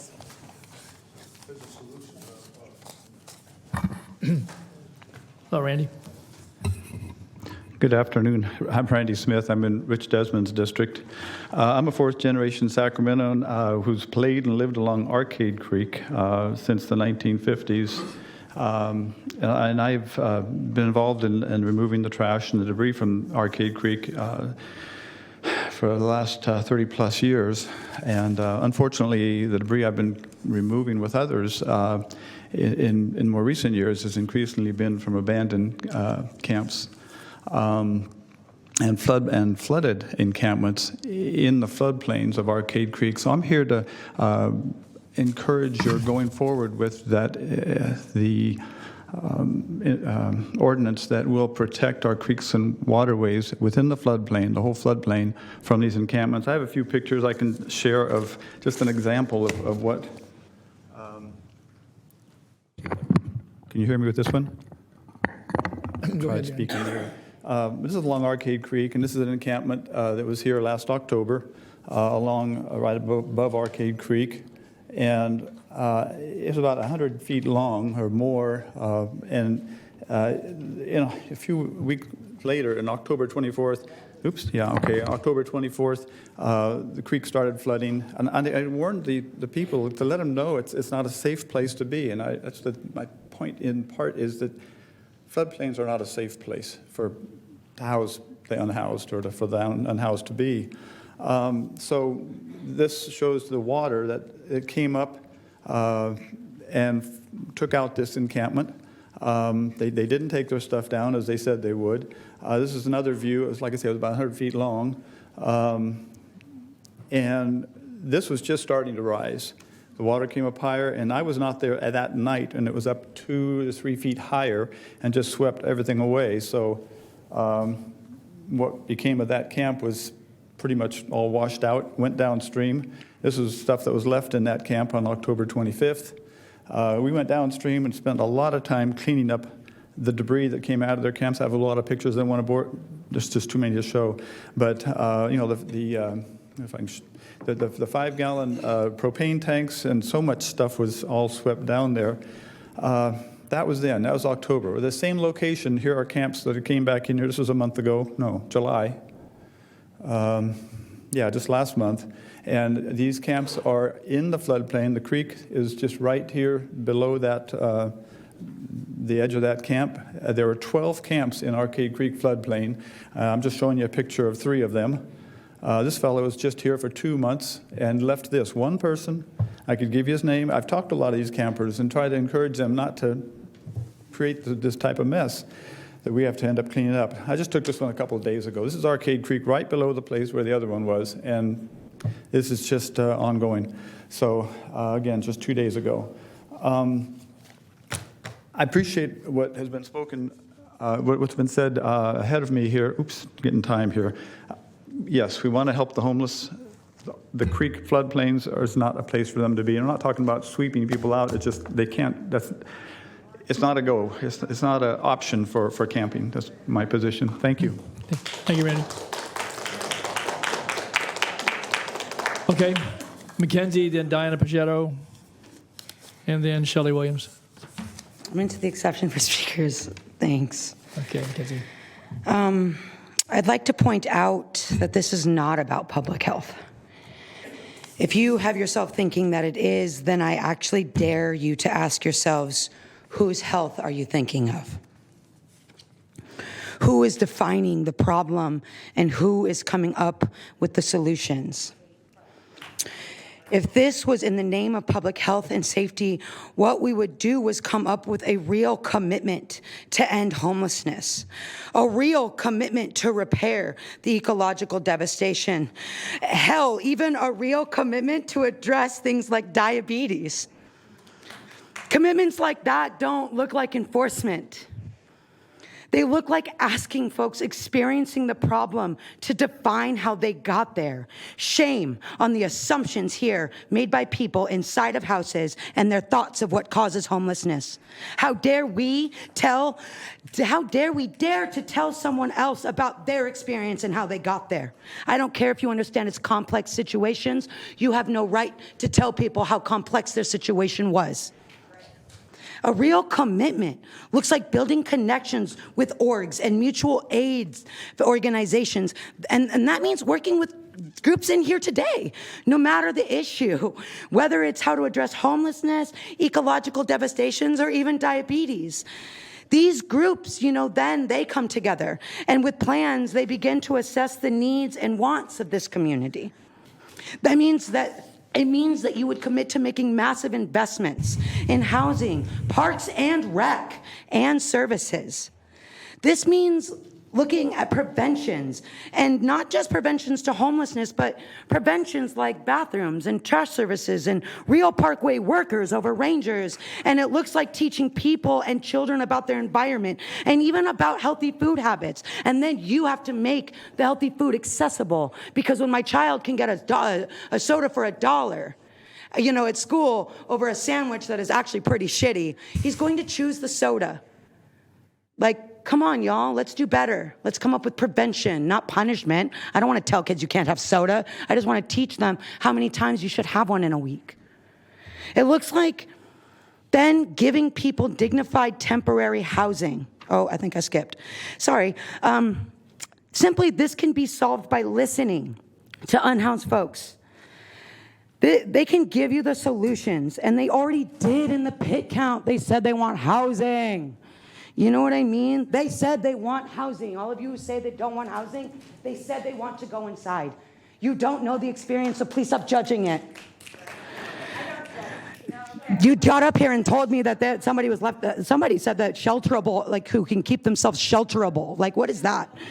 It can look like funding and prioritizing outreach and services as we build brick and mortar shelter. And then it looks like giving people dignified temporary housing while we build our much needed public housing stock.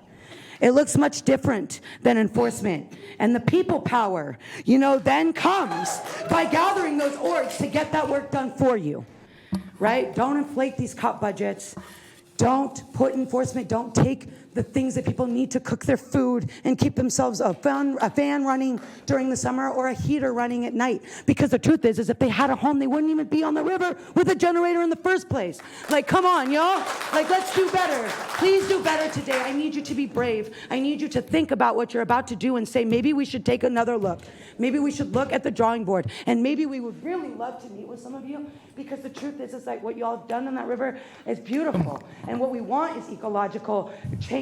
What is happening on the river is not just from unhoused people. It's coming from corporations and mining and things that are happening. You sell our water to Nestle. I mean, come on now, y'all. Let's really talk about what is causing all of these issues and come up with solutions together. Okay. Let's do something different. I'm begging the board to please pull this item and meet with these groups, meet with unhoused people, meet with the eco activists and advocates and community members, and let's do something different. Please, I implore you. Thanks, Mackenzie.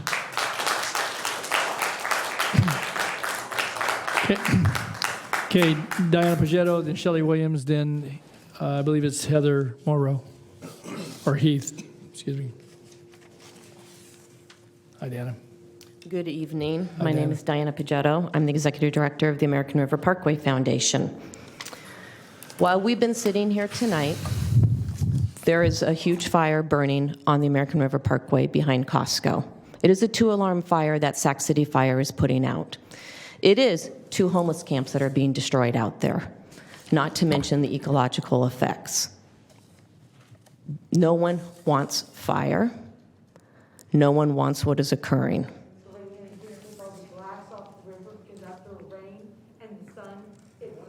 Okay, please. Okay, go ahead, Don. We understand at the Parkway Foundation, as well as everyone in this room, as well as everybody in this community, that without housing and support services, we as a community are not going to solve homelessness.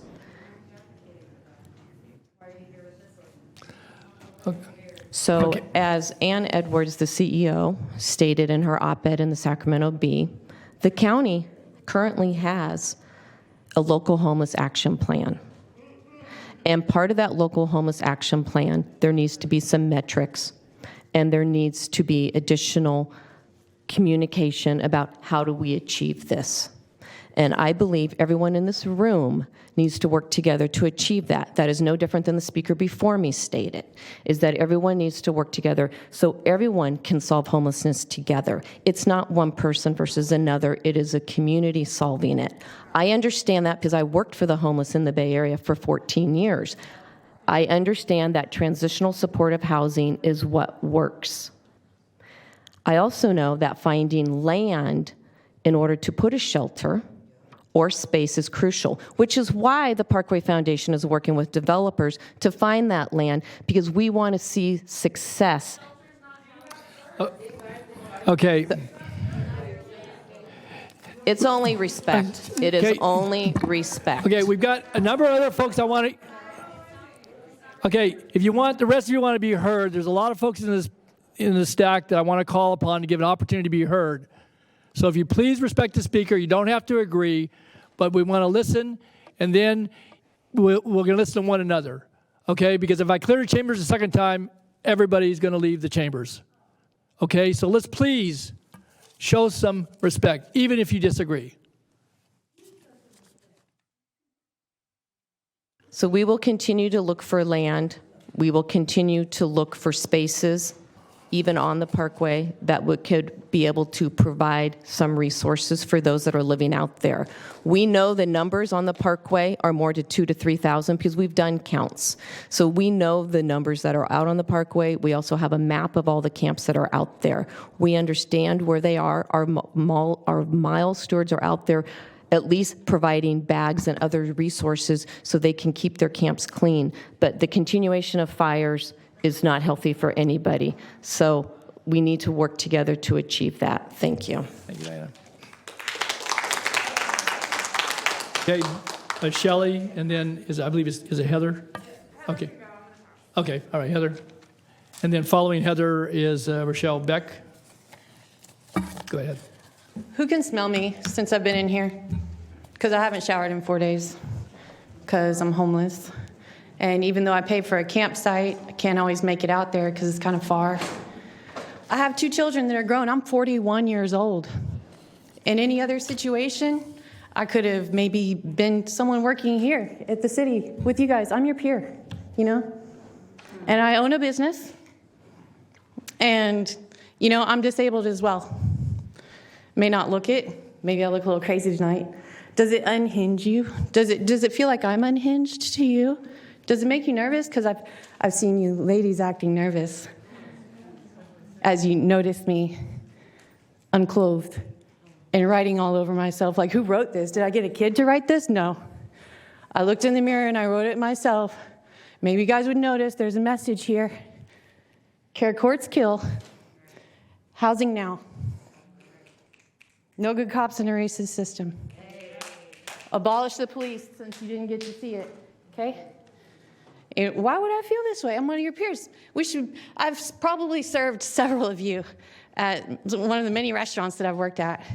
And the people that serve you are on the brink of homelessness just like me. They don't have generational wealth from stolen land. They don't have political tie-ins that got them into many of the CSU colleges that we just found out that, Dianne Feinstein's husband got all his friends and family in and doesn't see why it's a problem. But we've got very learned, very, very learned people that can't get a job, you know? And y'all just call them homeless. Well, those people, so our kids can play, right? What about my kids? Yeah, but you would say they can't play with your kids because they're homeless. Well, why don't you give them a house? You say, well, we'll build the shelters, but you don't. I'm speaking. You say we'll build the shelters. Heather, please address. You say we'll build the shelters, but then it's not in my backyard. So whose backyard?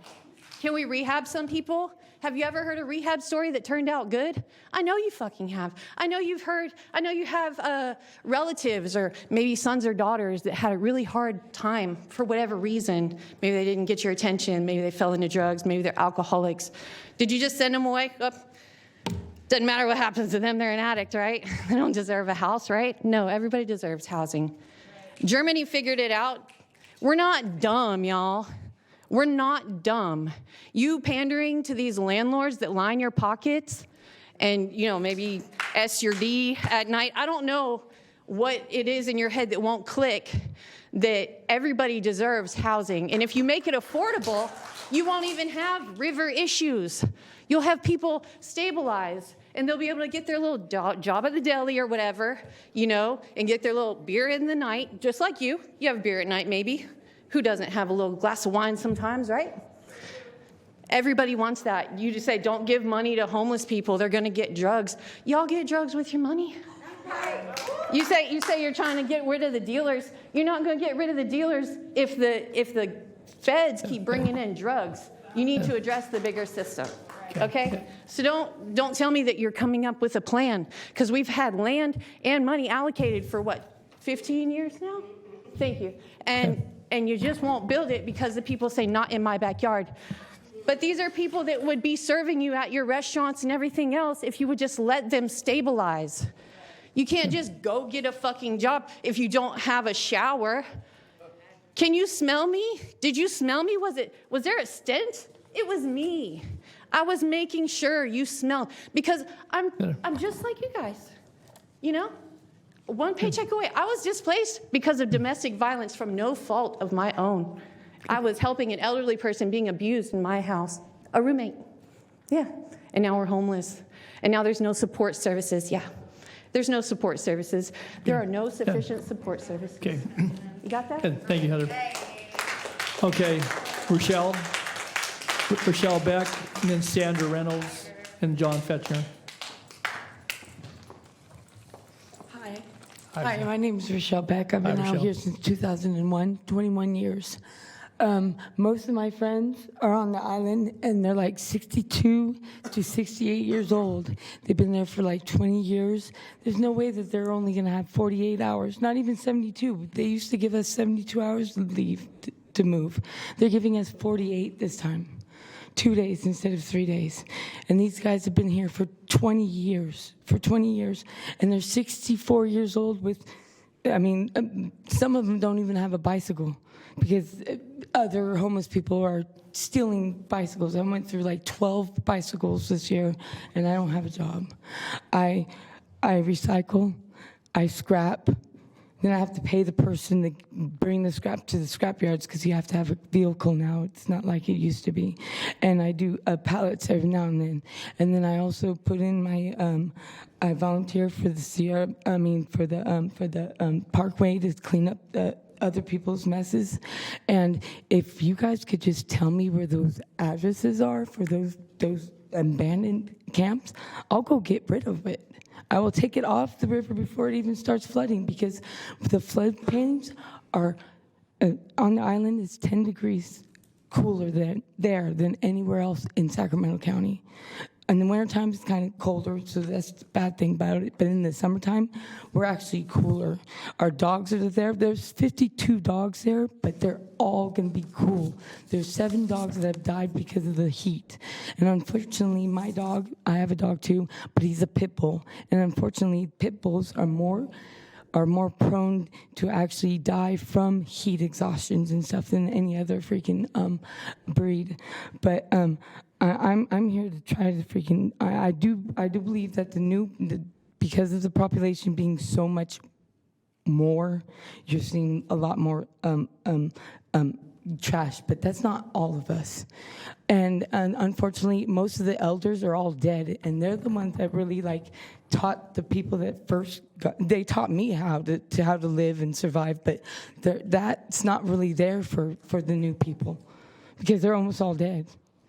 They're in their 60s. They're only going to live for just a little bit longer. And they're my friends, and I don't want to see them die. But please don't make this into a law, because we didn't even know about the one before. We got flyers maybe not even a week ago about this one. And that's why there's a lot more people here, because I didn't know about the first one. If I knew, then we probably would have had more people come out here and say something. But just remember that there's a lot of newer people here, but the older people are not as bad. And that's it, because I'm out of time. Thanks, Rochelle.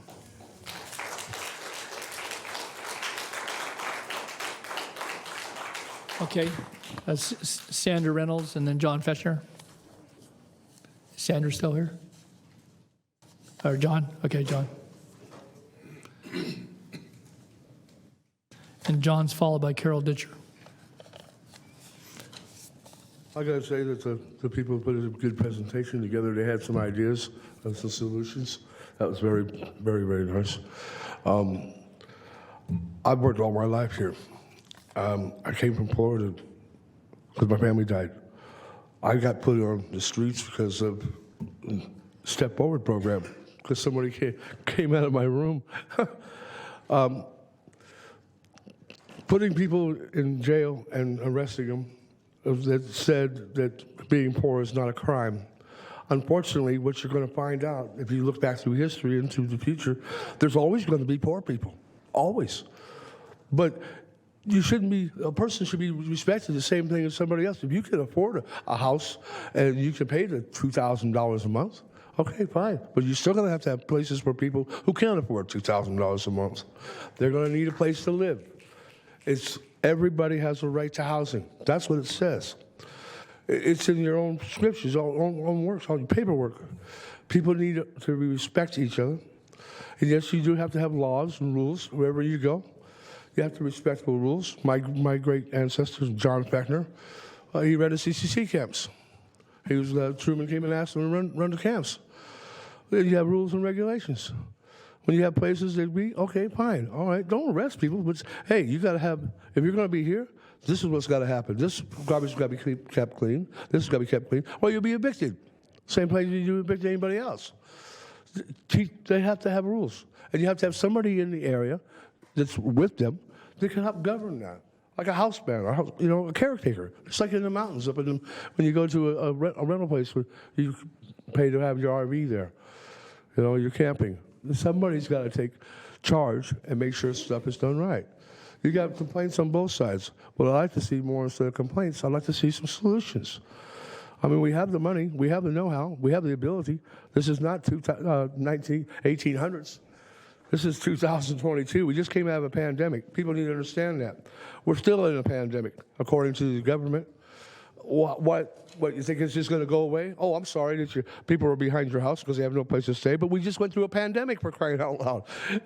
People were dying. Families were turning people away. I went to my own family's house. They said, hey, no, you got to come here. Why? You might have the virus. I mean, it scared everybody. But to come down and people just complain and complain and complain, okay, everybody knows it's got something to complain about. Let's come up with some solutions. Let's work together. We're people of America. We're the people, And the government, you're supposed to help us. You're supposed to be the ones that are smart. We elected. You come into office to work this. I hope you didn't come into office to take advantage of situations because somebody has more money to put into your pocket. Do it because you're there because you care about America.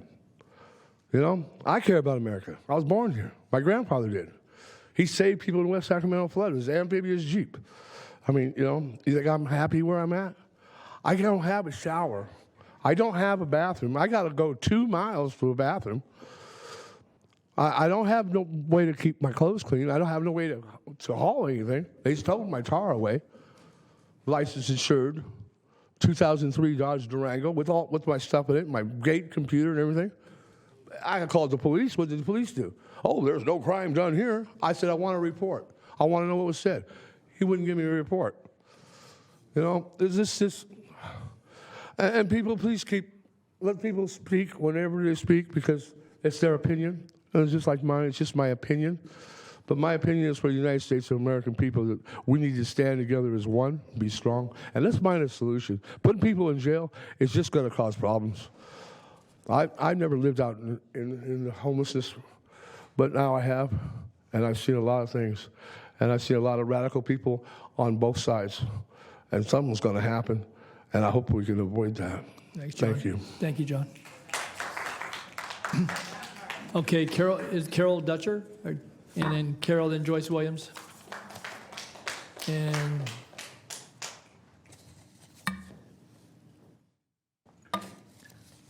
thank you. Hi, Carol. My name is Carol Dutcher. I've been in Sacramento for 12 years, and I've been homeless for a little over 2 years. The reason I became homeless is I became a widow. My husband died at the age of 44 out of the blue, and that started the ball rolling of this tragedy and that tragedy, which ended up in me having to go to a homeless camp. I'm an intelligent, well-educated person. I care about my neighbors and my community, and one of the things I'd like to point out is I read the news every day, and people have a lot of legitimate complaints. You really do. But we don't hear about it. I say, wow, did you see this article? And people say, no, no one told me that this is a problem. If you would talk to people, assign a liaison at each camp, say, this is who we're going to talk to when we have a problem with a community member complaining about your camp, I would be more than happy to talk to you and say, oh, okay, I will deal with that right now. And we self-police at our camp. When we have a problem, we get rid of them. And when we see litter, we pick it up. And one thing I'd like to point out is a lot of the trash at our campsite was trucked in by people who dump it. And you know it's not our trash. It's electrical appliances, building materials, baby clothes, and toys. That's not homeless people's trash. And they come in and they dump it and they drive away. And we're left to take the blame and to clean it up. And we do it over and over again, clean it up. And we have been receiving trash pickup from Forensic Clean. Wonderful. It's a great development. I am so grateful for that. I want to point out, we are so grateful for the trash pickup. It makes it a lot easier because before I would have to stuff my trash every day into a grocery bag and take it out myself. There are people who make messes, but we go around and we say, can you please clean that up? And if you need help, we'll be there to help. And that's the thing is, talk to us.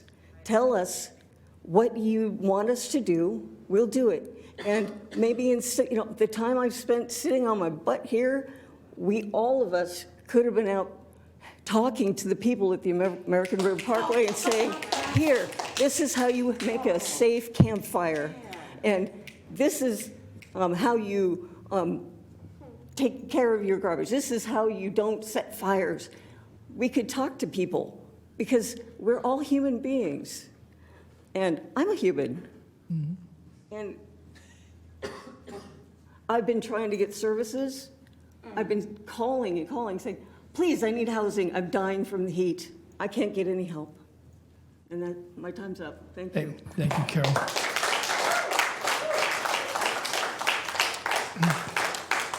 Okay, next is Joyce Williams and Dyrone Woods. And just Joe. Everybody just take a deep breath. Thank you. Hi, Joyce. My name is Joyce Williams. The Eighth Amendment.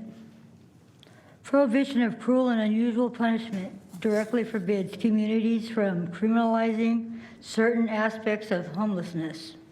When cities prohibit life-sustaining conduct, they present people with an unconstitutional mandate. Follow the law or die, or stay alive and risk arrest. So local government, and I didn't vote for anyone in here, so local government cannot ban the houseless from sleeping outdoors on public property if they have nowhere else to go. Also, the Eighth Amendment prohibits the state from punishing an individual, an involuntary act or a condition if it is unavoidable and consequential. And that's all I have to say about. Thank you. Thank you, Joyce. Okay, is it Dyrone Woods? Okay, and then AKA Just Joe. And then Matt. Hello, my name is Kimberly Dawson. It's been a long time since I've been here. The last time I was here, it was the solution, $64 million for the homeless, the solution. Well, I can remember back when I was here, they said that the $64 million was a solution to help the homeless, to house the homeless. But here, we're to clean the American River Walk. Okay, so they come in and they take everything and they do exactly what they asked for. So it kind of concerns me because now we're here again. And now you want to bring the law back to where you guys can ticket us for camping. Well, it's hard out there as a single woman, and we have a community out there. It's called on Bandon Beach. It's the island. We govern the island. We have people that come and pick up our trash. We have porta potties, and we can wash our hands. And we don't have the rangers coming out there or the police coming out there because there's drugs or violence. I just want to ask you guys, please put in consideration to not pass this bill because where are we going to go? What are we going to do with our community? Our community, we have dogs out there. We have a person with multiple dogs, and she takes care of her dogs. And what are you going to do with her? Where's she going to go with her animals? So please put in consideration in not passing this. Or do like they said, and come and talk to us. Come to our camps and meet us. I mean, it's not just one person. I mean, it's all of us that's on that island that you should meet. Not just one, but all of us. Because we all have our own opinions. We all have our own ideas. And maybe we can come to a solution. And the county, I am so disappointed in the county. You guys come out there to the river walk, and you guys offer people housing, permanent housing, and you have to go through a program called SSHH. Okay, so when you take these people and I know because I was there and I did it 3 times.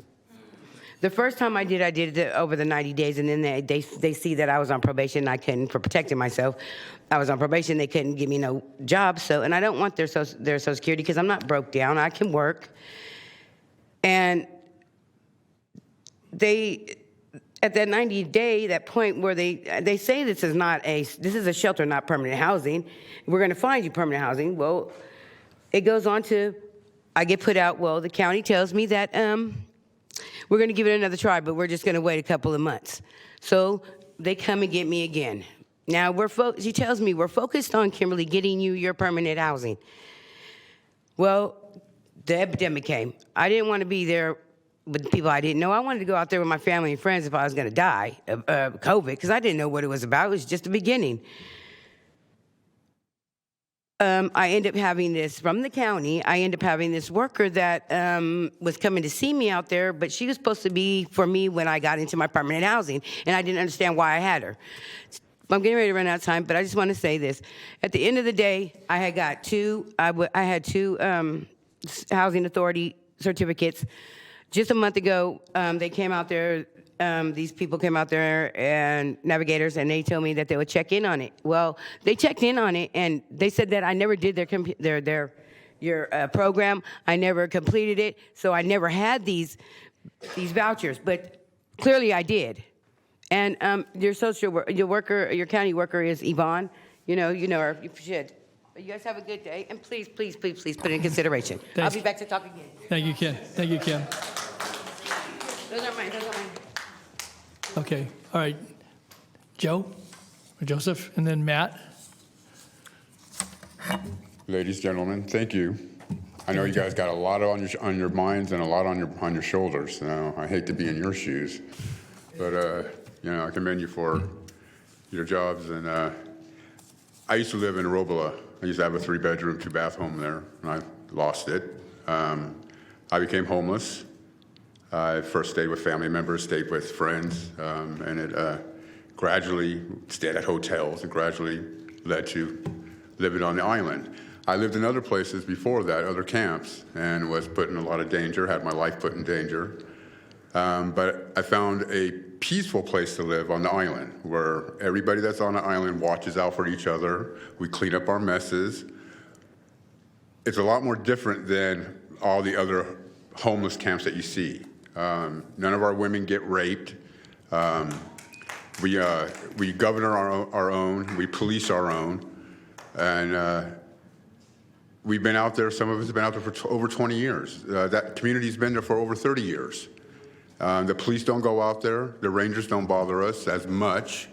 They have been coming out a little bit more because of complaints from the normies, as we call them.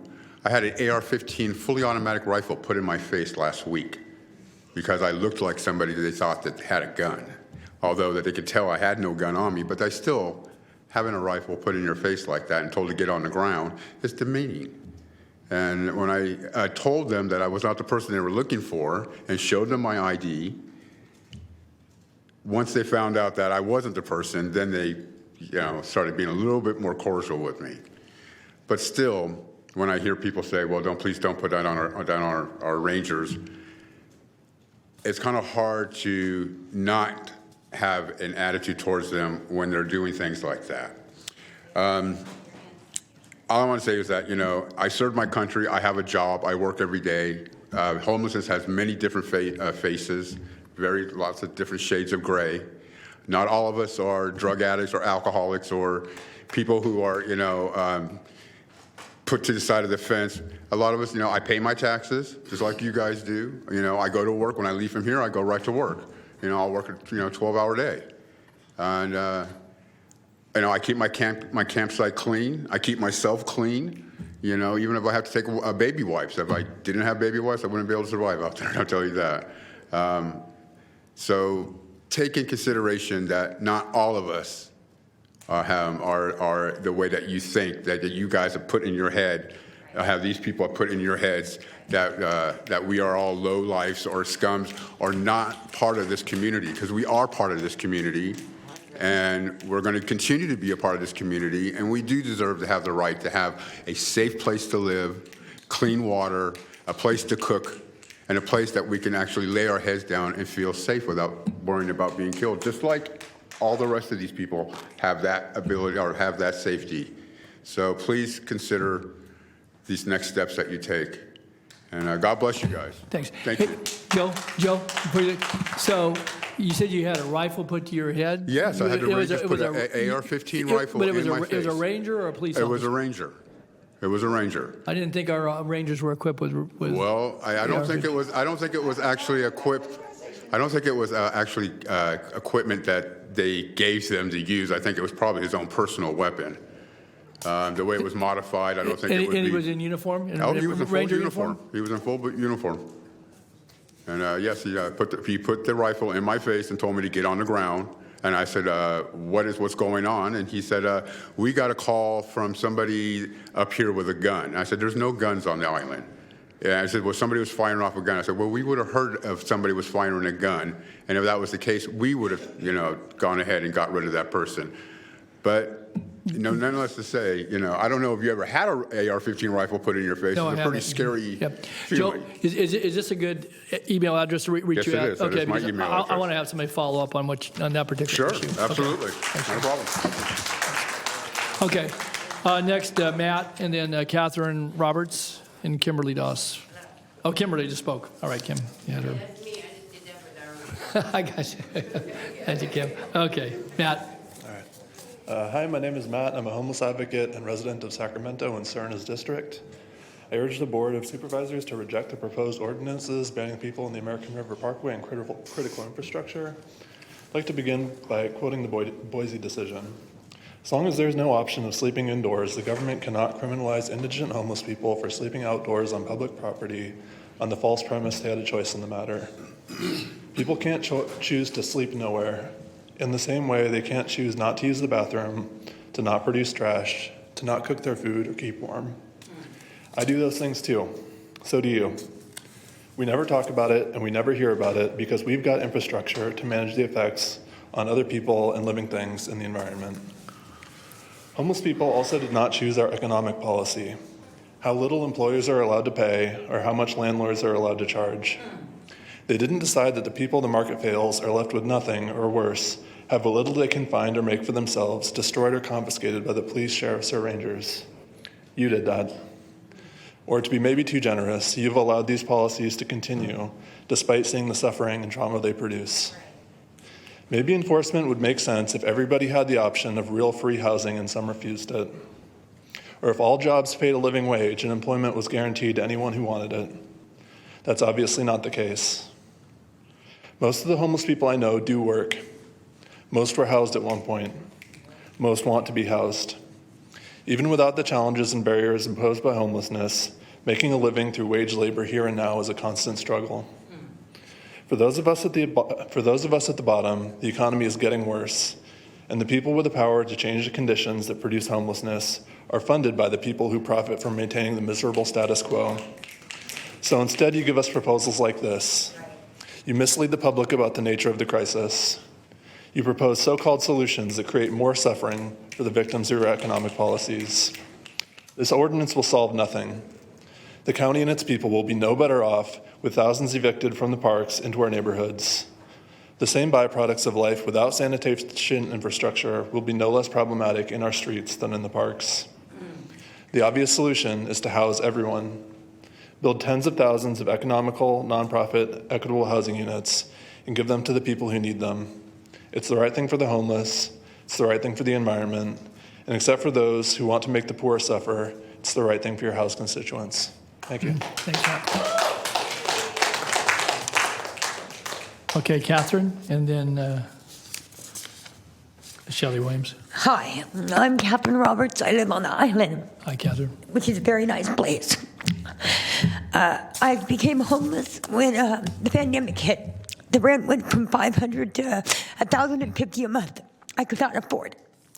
I have a grandson in foster care I'm trying to get custody of, and I can't even do so because I got a navigator that doesn't work for me and doesn't do nothing. I go out and I find those apartments, and he can't even do the application. I get them online. I can't do computers. My grandson did them for me.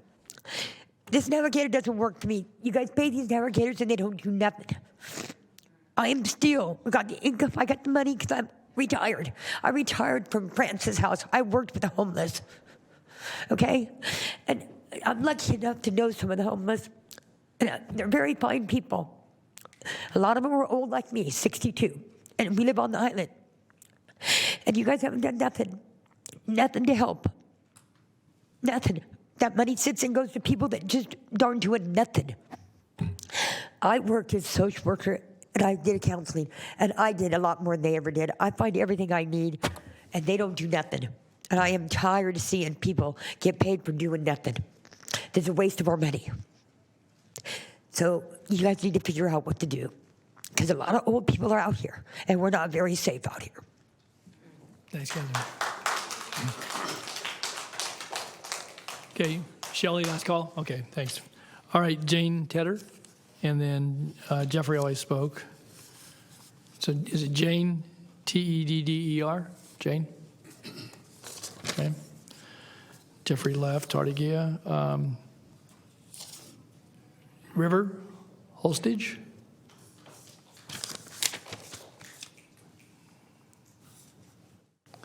And then Sandra Reynolds, if she's still or here, I don't know. Okay, River. Hi. Hi. I didn't prepare anything to say, so I'm going to be a little nervous. Okay. But I just wanted to say it's really easy to talk to these people.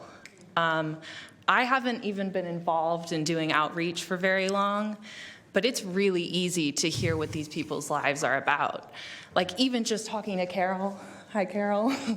Like you're talking about not knowing about weapons or, you know, what these people's experiences are like. They'll tell you. It's really easy to talk to them. And I do like the bare minimum. I go out sometimes when it's hot and I hand out popsicles. And I meet the nicest people. And of no fault of their own, they're out here in 105-degree weather. And enforcement is not going to help them. Like you've heard about how it's not going to help them. And even if you're talking about the environment, like if you're unhoused and you don't have access to trash services, what are you going to do? You don't have access to water. What are you going to do with your water bottles?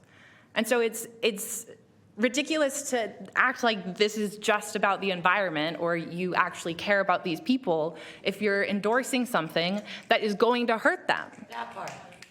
And we're telling you it's going to hurt them. They're telling you it's going to hurt. They're telling you it's going to hurt them. The data is showing you it's going to hurt them. Why are you supporting this? Yeah, the bulldozer will actually not allow us to go into the garbage cans and get our stuff out. That's what we used to do. They used to throw it away, then we get it out of the garbage can and reuse it. But with this bulldozer, they destroy it, where we can't even reuse it. Have you been to sweeps before? Because I have. It took me 17 years, and now I have a 10. It took 17 years. I've been on it since I was 17 before they legalized being able to be homeless or run away and go to school. And my brother's the one that got the school thing going. He wanted to go to school. I turned 18 last month. I can't even get a full-time job. I can go to McDonald's for a part-time. Okay. That's all I got to say. You've heard from the people here. If you can honestly tell me you think this is right, I don't know how you sleep at night. Thanks, Robert. Okay. Dan, I'll give you a quick chance. Okay, all right, so you're speaking, so it's Sandra. Okay, you're going to talk for Sandra, and then, all right, and that will be, do we have folks on the phone, Alma? Okay, all right. There so, we have about 14 callers okay, on the line. All right, Dan. Okay, earlier I was talking about the ranger, but now I want to talk about the loving people on the Lower American River Parkway. 98% of my Lower American River Parkway are my American River Homes crews. They're the most lovingest people in the world. They are not drug addicts, they're not murderers, they're not rapists, they're not whatever the park director wanted you guys to believe they were, that she said the last board meeting. I don't know why she said that when it's not true.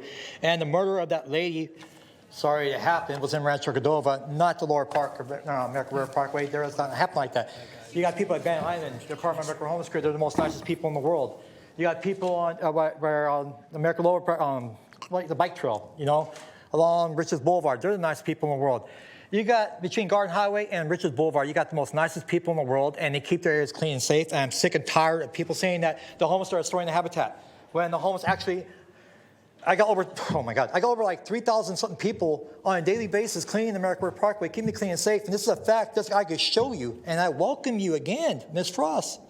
I know you're busy, but I wish you would come out here and meet Des, you especially. I want you to come meet my American River Homeless Crews, buddy. They're the ones that clean up your neighborhood that don't even live there. They're out there doing it because they love and care for the community. Candy, I appreciate your support, man. You're on the sideline. You don't say much, but I know you've been out there supporting American Homeless Crew as well, out there cleaning, and you especially, Don and Cernum. You guys have been out there supporting American Homeless Crew. What I don't understand is why are you going to support such illegal action against American Homeless Crews who have been saving your butts for the last 10 years almost, saving the parkway, and Park Recreation had no money to save it. We cleaned 3 years out of my own pocket, spend hundreds of thousands of dollars out of my own pocket cleaning the American River Parkway. This is a fact, not myth. I can show you. We have cleaned the American River Parkway. We have done this, and you guys are now going to punish the very own people who saved your butts. They're the ones that cleaned and saved you guys. We guys need to work together, and like I said before, keep the areas clean and safe. Go after the ones who are making the mess, not the ones, and get them help. They have a mental illness. Get them help. You know, it's not, you shouldn't criminalize being homelessness. It's pure evil. And what I want to say, one thing for sure, this one dog, one shelter thing is a tragedy. And what I just heard earlier really made me sick, but I want to thank Incarcerate Sacramento showed us animals being killed by a bulldozer. When the lady flat told them in the video that there's cats there, and he still bulldozed it. What the hell is that about? You know, come on, I mean, I'm an animal lover. I mean, animals have just as much rights as anyone else. Desmond, come on, bud, pay attention, please. Pass some respect, man, please. I'm asking this for your undivided attention for a minute. All I'm saying, you guys, please do not pass this bill. Make ordinance, but have it in a way where everybody can be together, stay on the parkway until homes are available to them. Not this stormtrooper tactic I just witnessed the other day, where they come and say, you got 2 minutes to leave, pack your stuff. He thought I was homeless. That was his first mistake. His second mistake was sitting there telling everybody I'm a liar, and that we're not working with Park and Rec, and that Park and Rec would never have no homeless person working with them. That was the second mistake. Third mistake was saying to go against Boys versus Martin. Thank you. Thank you, Dan. Okay, thanks, Dan. Okay, we have folks going to go to the phone now, and we'll take our callers. Okay. Please send the first caller.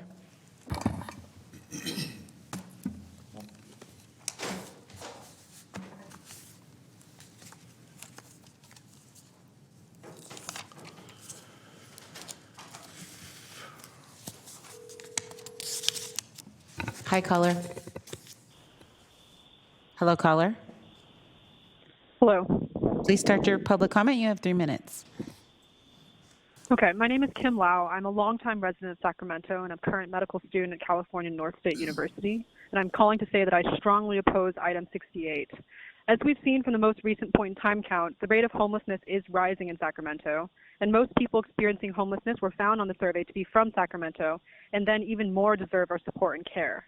However, instead of providing increased resources to our fellow Sacramentans who have been struggling, our Board of Supervisors is now voting on an ordinance to criminalize people for trying to survive in an already hostile environment. I work with Sacramento Street Medicine and can personally attest to seeing the ways the county has failed our community to provide humane services, from failing to open respite during extreme weatherization, resulting in record numbers of deaths on the streets, to finding ways to circumvent CDC guidelines while shelter in place was in effect, to broken promises about new safe ground camping sites and new shelter at 3rd and R. The solution to people camping outside is offering shelter and housing, not further criminalizing people trying to survive. If the Board of Supervisors would like some ideas, I'd like to suggest you consider an evidence-based model, such as Housing First, which has been endorsed by multiple medical bodies, including the AAFP. And that is all. Thank you, Kim. Okay, next caller. Please send the next caller.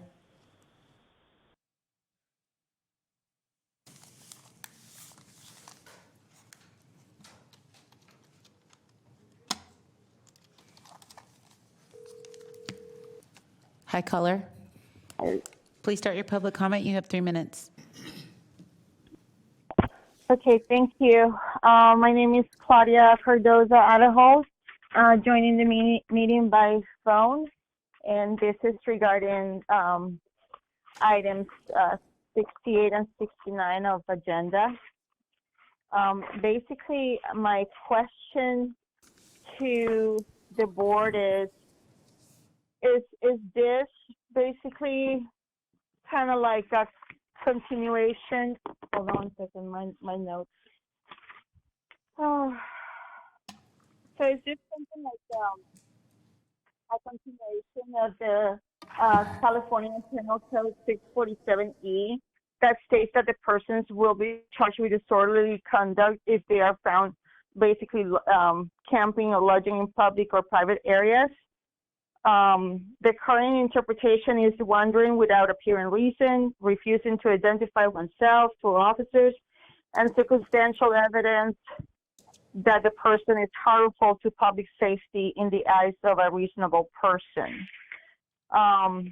Also, my other question is this ordinance that you are looking into passing as a law is a partake of the Assembly Bill 2633 that authorizes Sacramento County Park Rangers to actually remove and clear homeless camps along the American River Parkway.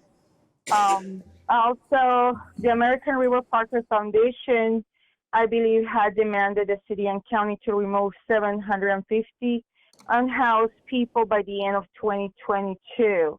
Is that also part of their agenda in conjunction? And also, I believe by the county approving this, I believe the county will be giving $50 million in grant funding for local government to support these efforts. So is all of that part of the same thing that we are sort of like reviewing today? Because per the American River Parkway Foundation, their numbers said that their study says that they have 2,500 unhoused homeless in the parkway alone, but they're asking to have 750 removed. So what's going to happen to the difference? Do you have a contingency plan? Do you know where they're going to go?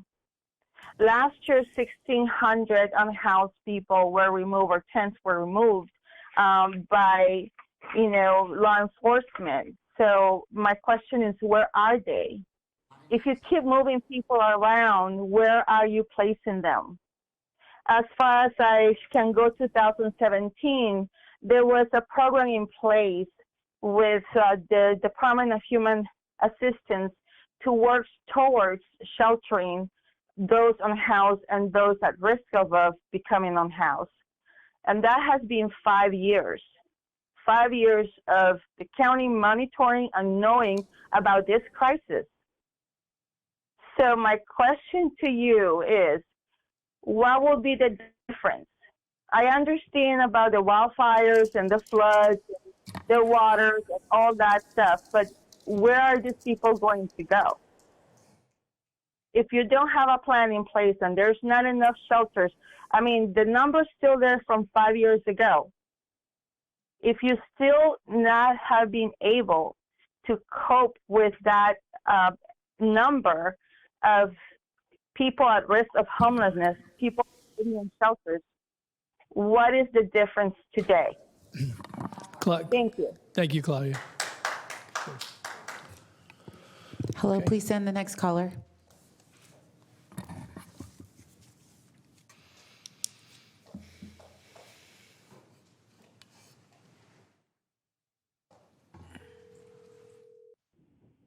Hello, caller, please start your public comment. You have 3 minutes. Hi, thank you. My name is Amanda, and I'm a medical student at UC Davis School of Medicine. I strongly oppose items 68 and 69. Making people move with nowhere to go while removing their belongings, their medications, their IDs, food is not only cruel and unusual punishment, it is also a healthcare issue. As a future healthcare provider, I'm appalled. These 2 ordinances will do nothing to fix homelessness.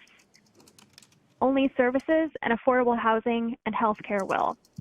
And to be clear, housing is healthcare. The critical infrastructure ordinance is deceptive, and the county may overly define critical infrastructure so that our unhoused neighbors will be confused about where they can sleep at night, with the penalty of a misdemeanor. The American River Parkway ordinance manipulates the public into thinking that we must make the choice between environmental justice and human rights. County services such as sanitation, fire safety, and trash pickup can be increased in order to balance both needs for environmental justice and human rights, while longer-term solutions are being implemented. Furthermore, the county does not currently have adequate shelter space for all of the unhoused citizens in Sacramento that these ordinances would displace, nor does it provide the services to support those who are unable to or hesitant to move into a shelter for a variety of valid reasons. Criminalization will only further exacerbate the healthcare crisis that is our lack of housing and social services.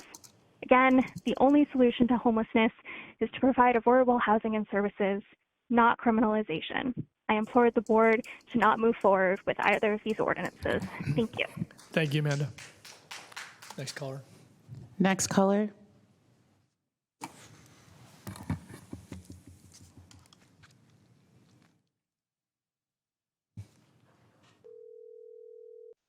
Hi, caller, please start your public comment. You have 3 minutes. Hello. My name is Skylar. Am I on? Yes, Skylar, go ahead. Okay, thank you. Okay, today we've discussed humanitarian, human health, and environmental crises, and these are the direct results of the dismantling of our social services, landlord greed, and barriers present in this state to the development of truly affordable housing. As Joe said earlier, 27 people in our community lose their housing every day. So mathematically, in order to just maintain our current population of unhoused people, you would need to be, and you, yes, like you, the Board of Supervisors, would need to be producing enough new sets of keys to house 800 people every month. So every month that you don't meet that number, the population of people who are in these inhumane conditions are continuing to increase. There is way too much wealth in our community to just justify anything short of a set of keys as a solution. Displacing people is not a solution. And this is coming from somebody, I spent 3 years researching river ecological health. I have volunteered along the Arcade Creek and the American River to help clean. And this is not a solution. We need to hold landlords accountable. We need to make it illegal to discriminate against rental applicants for having a criminal record, being on probation, having bad credit, no credit, or any lack of rental history. This would cost the county nothing. We need to make pet ownership a right for tenants. This would cost the county nothing. We need to define affordable housing relative to minimum wage rather than relative to market value. We need to create aggressive property taxes for any landlord who does not personally reside in the region or who owns an excessive number of units. We need to create aggressive taxes for landlords charging above market value proportional to the amount that they are charging, so that we disincentivize increasing rent outside of what is affordable. We need to use these taxes in addition to money reallocated from law enforcement to build affordable rent-stable housing units, or to at least fund incentives such as a generous tax credit for anyone housing people exiting homelessness and charging affordable housing rates. This is a list of strategies to reverse the rate of growth of homelessness. It doesn't actually address the need for social services, which also must be addressed, but has been talked about extensively. So I thought I'd go for some more economic strategies.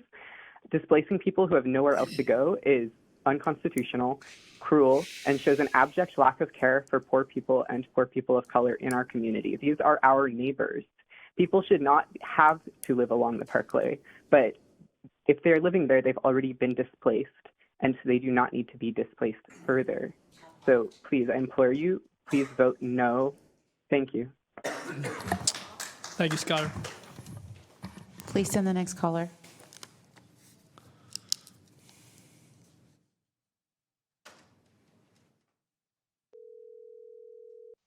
Hi, caller. Please start your public comment. You have 3 minutes. Okay, I'm up. Hello? Yes, please start your public comment. You have 3 minutes. Thank you. I'm calling in support of both ordinances.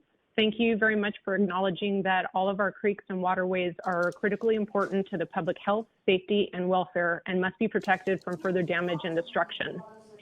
To ensure this intended protection is not undermined, please take action consistent with the letter submitted by Dr. Roland Brady. I understand that this is an all or none scenario with preventing camping in the parkway and near any waterway. It is wonderful that there are camps and campers who make a point to routinely clean and contribute to the upkeep of their areas. But these ordinances are specifically for those who do not. The campers who do not clean and keep their areas clean have contributed to what we are working to repair. It is understood that not everyone lives in filth and trash, but enough do, and something must be done to prevent further trash making its way into the unprotected areas. There's absolutely no doubt that a massive increase in services and housing are essential. However, those that are without homes shouldn't be allowed to take up residence in an area that is dangerous for them, as well as for our first responders. It isn't intended for residing in and has had years of contamination. This needs to change for everyone involved. Your hard work and consideration is very much appreciated. Thank you. Thank you. Thank you, caller. Please send the next caller.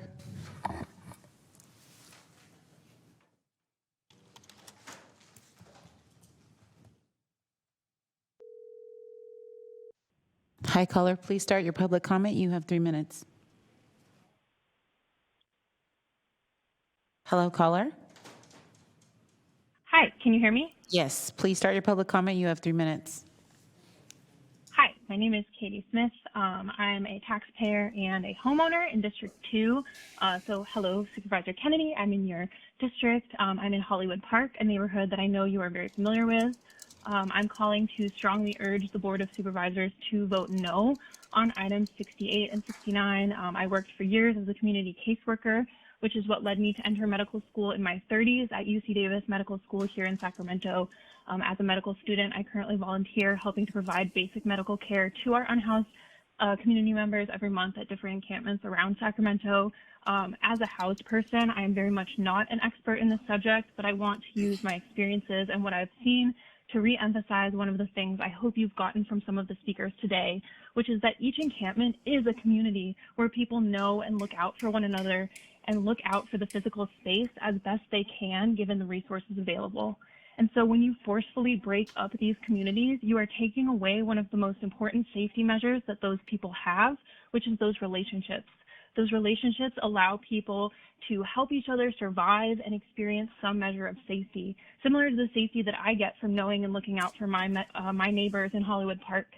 Supervisor Kennedy, I'm sure you're familiar with that feeling, having lived in this beautiful neighborhood. And I'm not denying that issues like violence or mental health or substance use exist in these communities, as they do, although less visibly in many of our communities. Criminalization is not the answer to those problems, however. Research has absolutely shown that taking a housing-first approach is the most effective way to help people get employed, to get treatment for substance use disorders, and to stay off the streets long-term, and to treat the members of our greater Sacramento community who happen to live outdoors as exactly what they are. People, please remember that we're talking about people with dignity and complex lives like anyone else. They are members of our community, so please help make policies that treat them as members of our community.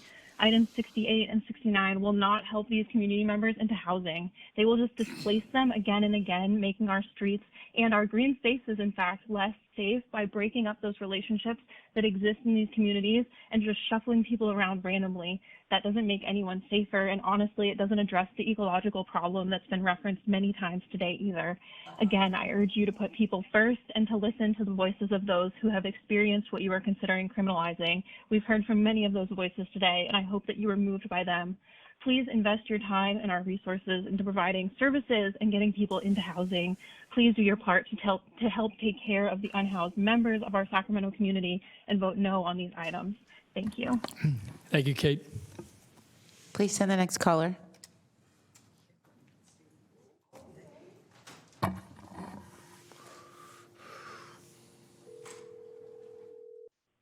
Hi, caller. Hello? Hello. Please start your public comment. You have 3 minutes. Hi, my name is Dr. Philip Summers. I'm a local emergency and addiction physician and a resident of Phil Cerna's district.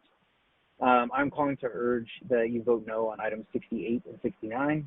As I have communicated to this board before, we cannot criminalize our way out of social problems, and this includes homelessness.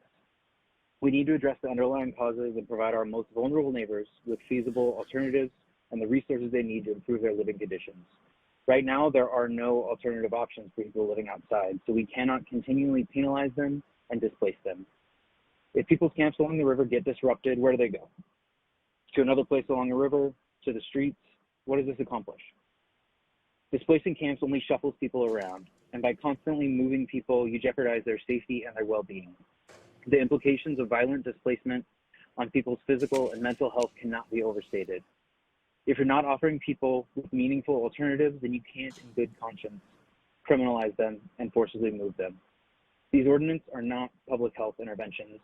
If you're concerned about garbage and feces, then offer garbage collection and toilets. If you're concerned about fires, then control the vegetation, provide extinguishers and water access. If you're concerned about heat and cold exposure, provide shelter. Fines and legal charges and camp sweeps aren't going to fix this problem. It's not only illogical for the outcomes you're seeking, it's inhumane and it's likely illegal. Many people have mentioned the Martin versus Boise Supreme Court decision that declared that criminalizing unhoused people when there are no adequate alternatives violates their 8th Amendment protections. How is this ordinance not running afoul of that precedent? If there are no adequate alternatives available, if you aren't offering housing, you can't criminalize being homeless. This cruel law is not a reasonable solution. It's merely political theater, appeasing voters who don't understand the complexity of this problem. We need your leadership on this issue. We need your compassion. We need your creativity. Our unhoused neighbors deserve better than this. Please don't pass this harmful ordinance. Thank you. Thank you, Dr. Summers. Please send the next caller.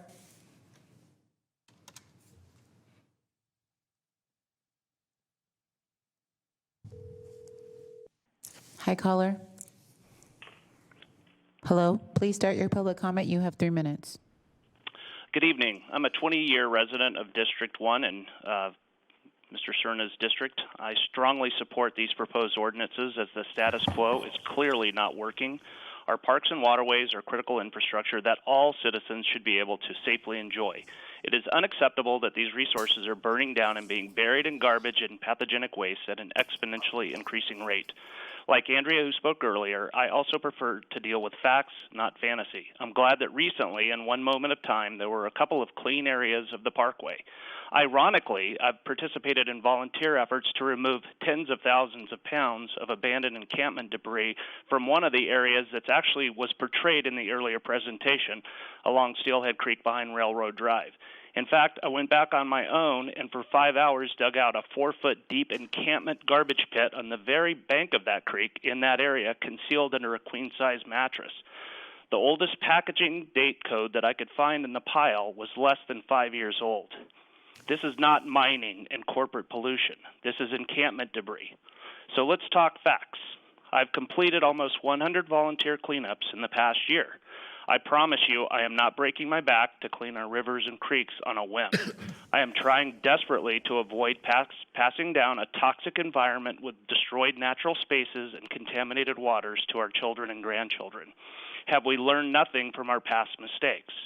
In a single 1,500-foot section of Arcade Creek, volunteers recently removed 18,660 pounds of debris from that creek bed. That's over 3 pounds per linear foot, and the creek is only about 15 feet wide. The vast majority of this was encampment debris, shopping carts, textiles, tents, black blankets, plastics, and styrofoam. They are blocking the channel and creating obstacles that are preventing fish that used to migrate up these channels and spawn from doing so. Spawning fish have not been seen in these creeks for over a decade. The vast majority of the debris removed from our waterways is almost always encampment debris. In a single 70-foot stretch of Arcade Creek, we recently removed over 100 used syringes from the actual creek bed. Contrary to frequent misconstruction, the Martin versus Boise decision does not convert all public spaces into some free-for-all. Perhaps there is simply an innocent conflation between the Martin decision and COVID-19 health orders, but the latter expired long ago. Either way, please do not entertain the irrational extension of the Martin case and restore some rational societal norms. Permitting the destruction of our natural spaces and waterways is certainly not rational, nor is it remotely justified. While I implore the city and county to immediately work collaboratively to provide countless more shelter spaces, affordable homes, mental health care, and substance abuse resources, we simply cannot disregard critical societal infrastructure until that occurs. Please protect all of our rivers, creeks, sloughs, and other waterways below the ordinary high water mark as requested by Dr. Roland Brady, who has extensive personal and professional experience in this area. Thank you for your consideration. Thank you, caller. Next caller. Please transfer the, sorry. Go ahead. Please transfer the next caller.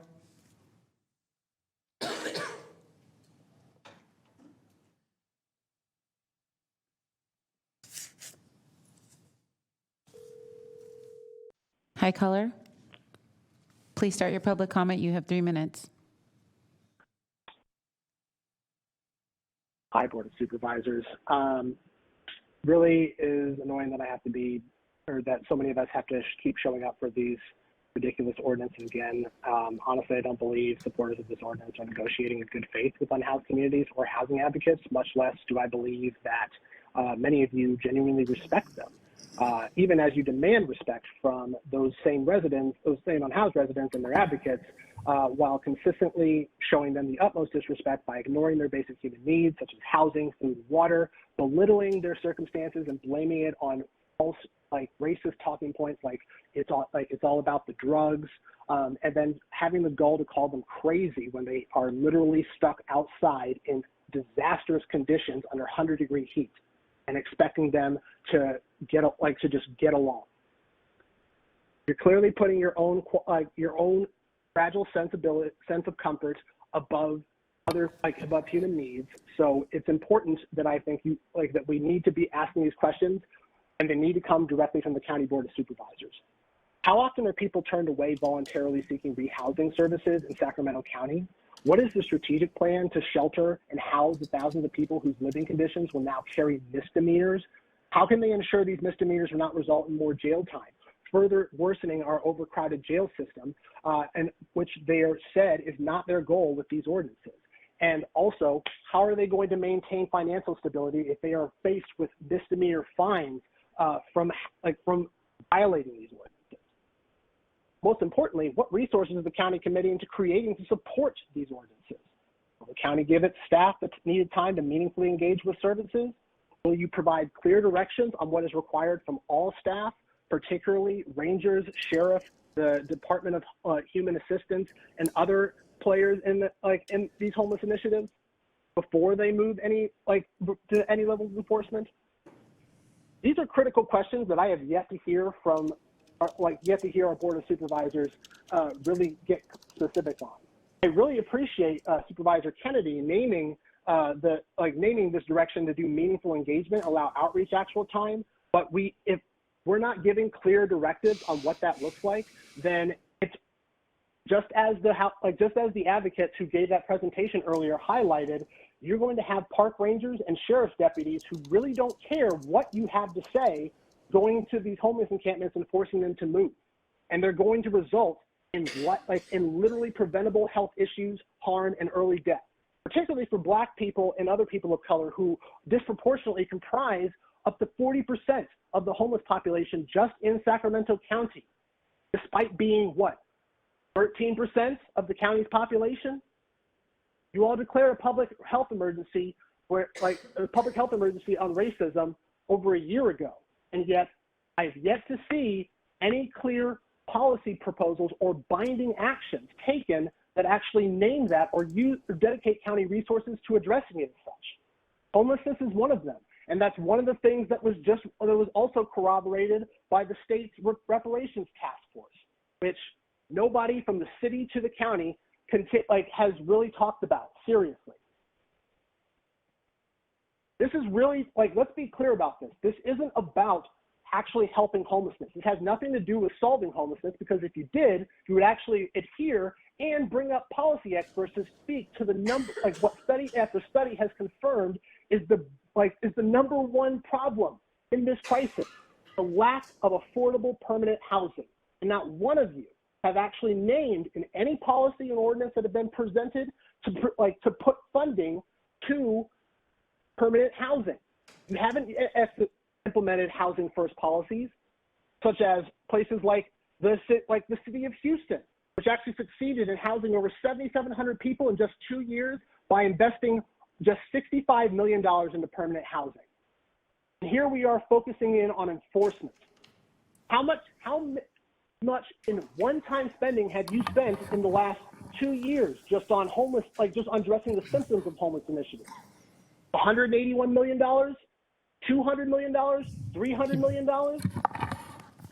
We're continuing to waste money addressing symptoms of the problem when you could actually be solving the solutions. But I'm afraid that some of you, not all of you, but some of you on this board care more about having a crisis level problem to continuously address and campaign on than actually solving the problem and preventing it from actually happening in the first place. There is nothing natural about homelessness. There is nothing natural about poverty in the United States. It is 100% a policy choice, and it is implemented from the top down.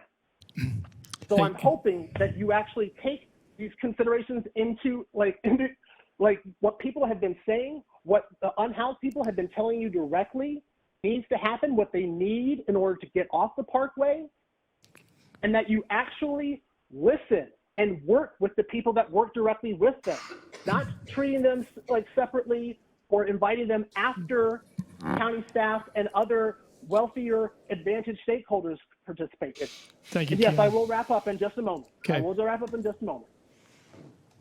I want to make, you need to make sure that the presentation that was given earlier today, that information is shared at every public meeting and conversation that discusses the homelessness crisis in Sacramento County, including in the city.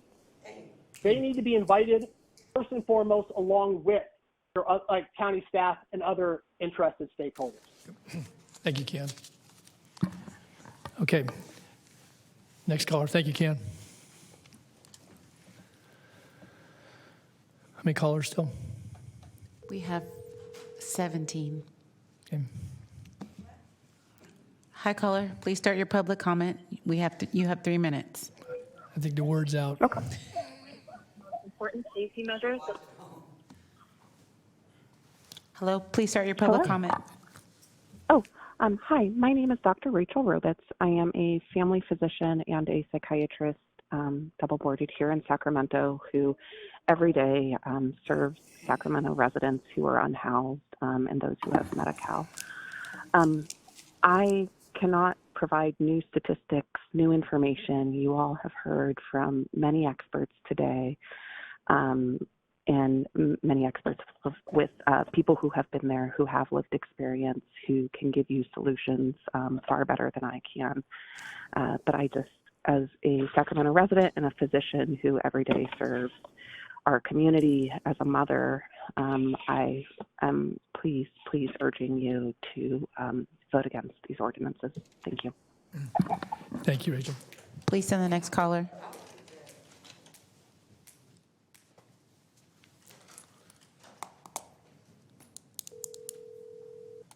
Hi, caller. Please start your public comment. You have 3 minutes.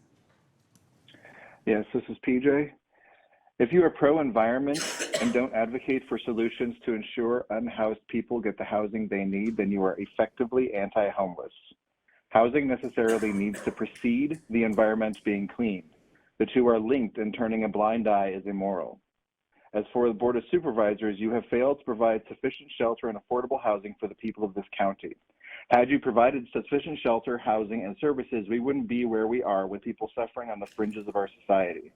The city of Sacramento provides just over 1,000 shelter beds. It has approximately 1/4 to 1/3 of the unhoused population of the county. The county provides 1,300 shelter beds with a budget 6 times as large as the city. This is a failure of leadership. This is a failure of prioritization of people. Both sets of politicians regularly take money from realtor interests which profit off of lower supply of housing that doesn't meet the demand and thus drives the cost of housing up. You're selling us for your political convenience. You're making housed and unhoused suffer as a result of your inadequacies and ambitions. Poor people aren't bad. All people, including poor people, have been traumatized by systems, by abuses, by failures of communities, and by you. Poor people are just the most visual representation of what trauma can do to an otherwise happy, well-adjusted person.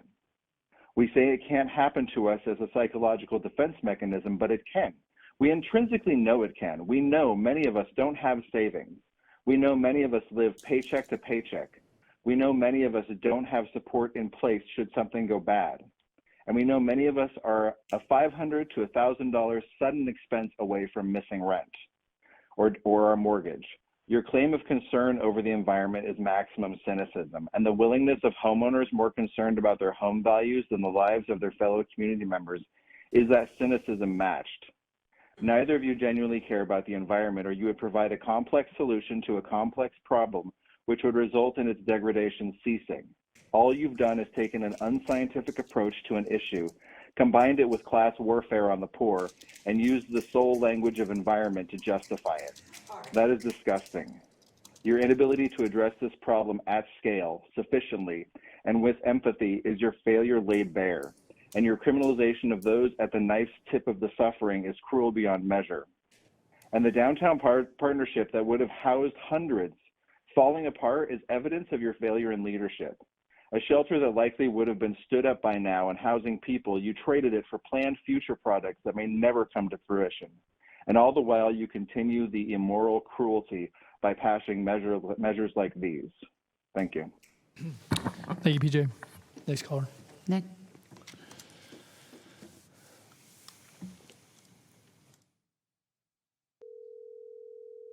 Hi, caller. Please start your public comment. You have 3 minutes.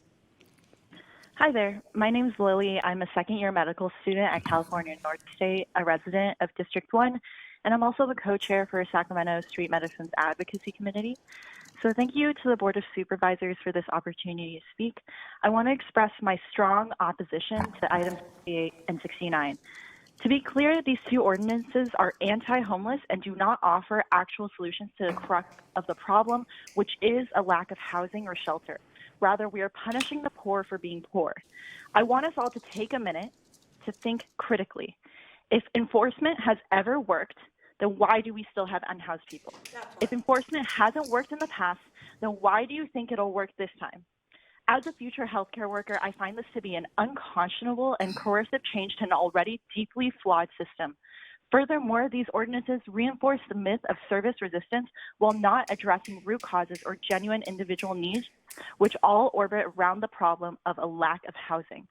What's the most confusing to me today is the opposition's stance.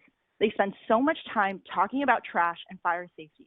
Shouldn't it be the county's, our elected officials' responsibility to provide services to get rid of trash and improve fire safety? Just what is our tax money going to? One gentleman today even said that many of these sites are unsafe. If it's so unsafe, then why do you think people continue to live there? I can only conclude that there is an unbelievable and frankly disturbing amount of willful ignorance in play.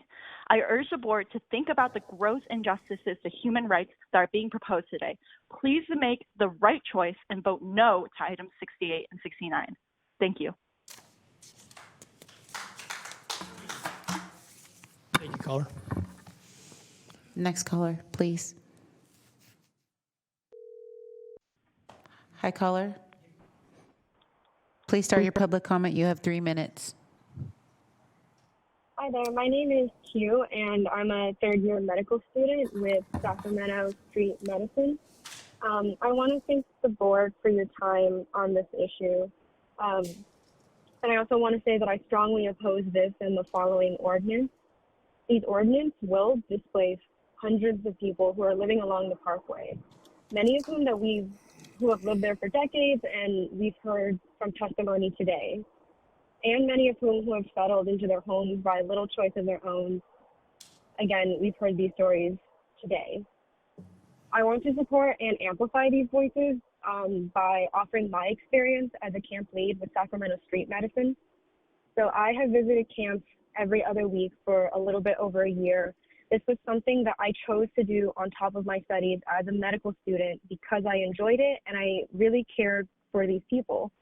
So I would go twice, sometimes 3 times a month to these encampments.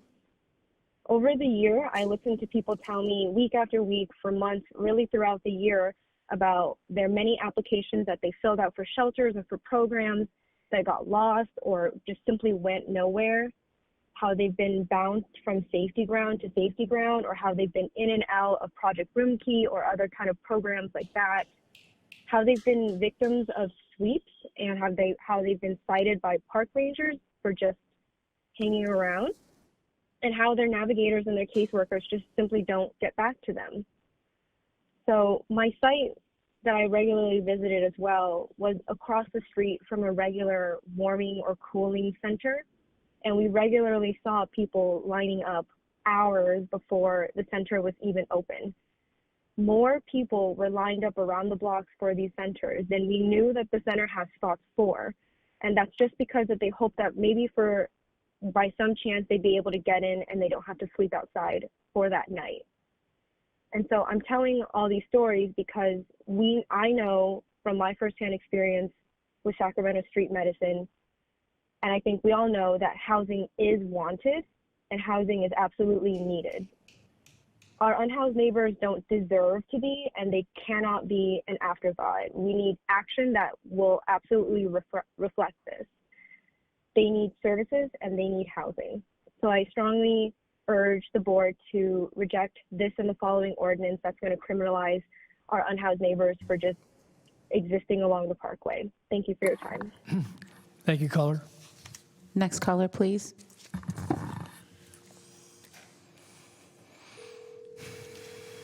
Hi, caller. Please start your public comment. You have 3 minutes. My name is Tiffany, and I'm a second-year medical student at California North State University College of Medicine and one of the advocacy co-chairs of Sacramento Street Medicine. Thank you to the Board of Supervisors for the opportunity to speak. I'm calling to strongly oppose items 68 and 69. Both are attempts by the county to circumvent Martin v. Boise. Making people move nowhere to go is cruel and unusual punishment. As a future healthcare provider, I am appalled. These policies will lead to the entirely preventable health issues, harm, and early death. In Sacramento Street Medicine, we provide medical care to those who are unhoused, those who are already having difficulty receiving care. How will sleeping folks help them receive the medical care they desperately need? To reiterate from all those in person that spoke in opposition, these 2 ordinances will do nothing to fix homelessness. Only services and affordable housing will fix homelessness. Housing is health care. The ordinances and some of those who support it manipulate the public into thinking that we must make a choice between environmental justice and human rights. However, these are not mutually exclusive. People who are unhoused go to the parkway so as to not bother nor be bothered by the general public, and county services such as sanitation and trash pickup can be increased in order to balance both environmental justice and human rights for the unhoused, while the county works on providing transitional housing and affordable permanent housing. The county does not currently have adequate shelter space for all the unhoused citizens that these ordinances would displace. Again, the only solution to homelessness is to provide affordable housing and services, not criminalization. The county must aggressively invest in permanent housing, sanitation and hygiene services, basic needs, and fire prevention. These two ordinances are not public health interventions. They are actively harmful. Services and housing are public health interventions. Thank you for allowing me the time to speak, and I urge you to vote no on these anti-homeless ordinances. Thank you, Tiffany. Please send the next caller.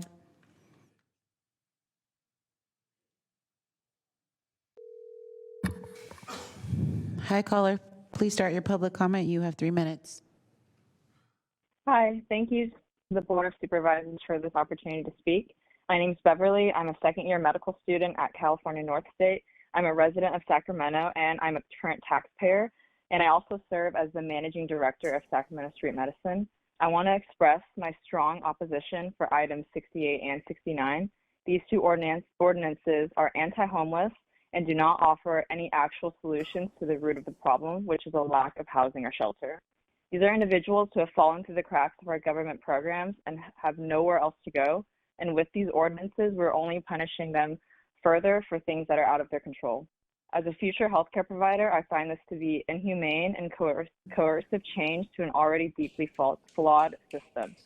Furthermore, these ordinances will only reinforce the myth of service resistance while not addressing root causes or genuine individual needs, which all revolve around the problem of a lack of housing. Again, I urge the board to think about the gross injustices to human rights that are being proposed today.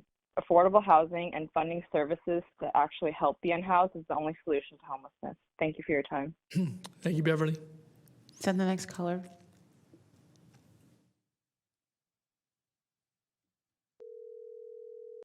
Hi, caller.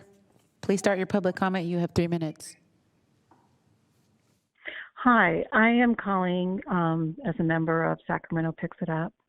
And I want to say, first of all, that I agree with a lot of what the homeless advocates and the homeless folks are saying, that housing is definitely needed. Absolutely right now, yesterday. However, I want to add too that no one should be living in a floodplain. It's dangerous for them. It's dangerous for the environment. And I don't understand what the disconnect is of people not seeing that if someone's living in a place that is causing themselves danger, causing the environment danger, that they ask to be moved 25 feet away from that so that they can be safe, so the environment can be safer. That's all I have to say. I just wish that everyone would listen to each other and not try to just parse out what they want to say. We have to listen to each other to get this problem solved. Thank you. Thank you, caller. Please send the next caller.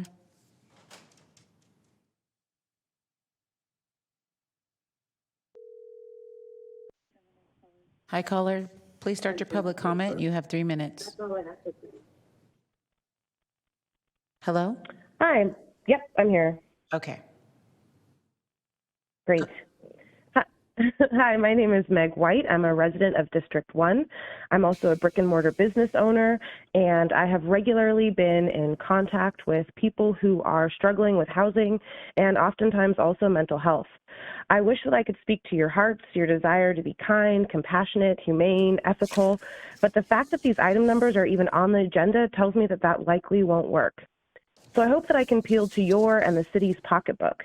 How much does it cost to ticket and incarcerate people for quote-unquote crimes related to not having housing? How much does it cost to send a fleet of police cars and officers and forklifts to destroy people's homes? I wish I had the answers to these questions, and I hope that you do, but I fear you don't have those either. The county does not make this information easily accessible, but I can guarantee you that it would be less expensive as well as more humane to offer services over criminalization. To make sure that, and this, what you're doing is making this problem worse by sending vulnerable people more into debt and destroying their vital survival supplies. The county's lack of acknowledgement of Martin v. Boyes is alarming and leaves taxpayers on the hook for an unlimited amount of lawsuits. We don't have the money to offer adequate services, but we have unlimited money to criminalize people. Make it make sense. Presenting criminalization of people experiencing homelessness and not offering services is counterproductive, cruel, and anti-community. I strongly oppose both of these item numbers and urge you guys to make the right choice and vote no on items 68 and 69. Thank you, Bev. Please send the next caller.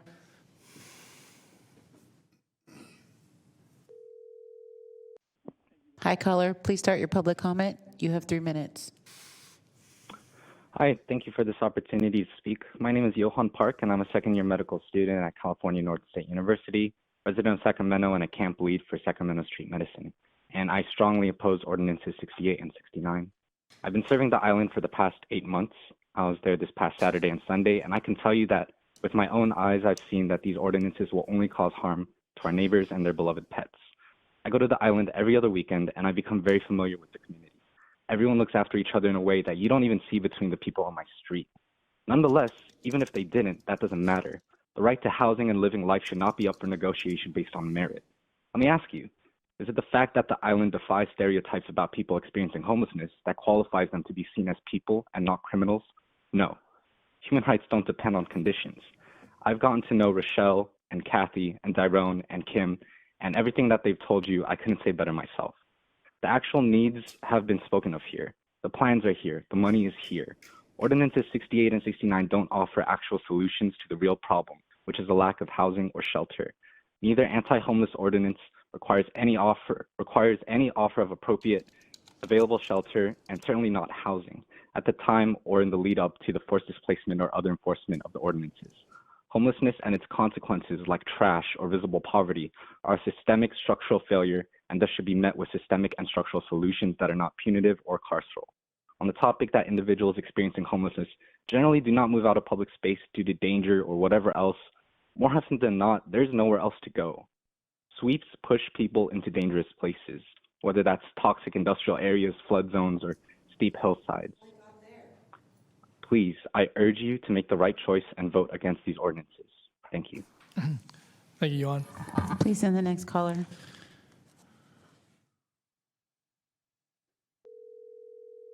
Hi, caller. Please start your public comment. You have 3 minutes.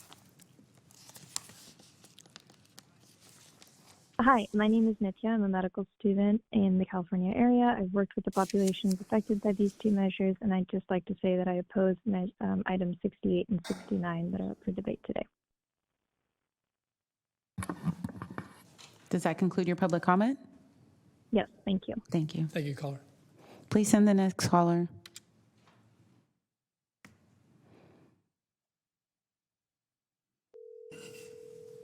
Hi, caller.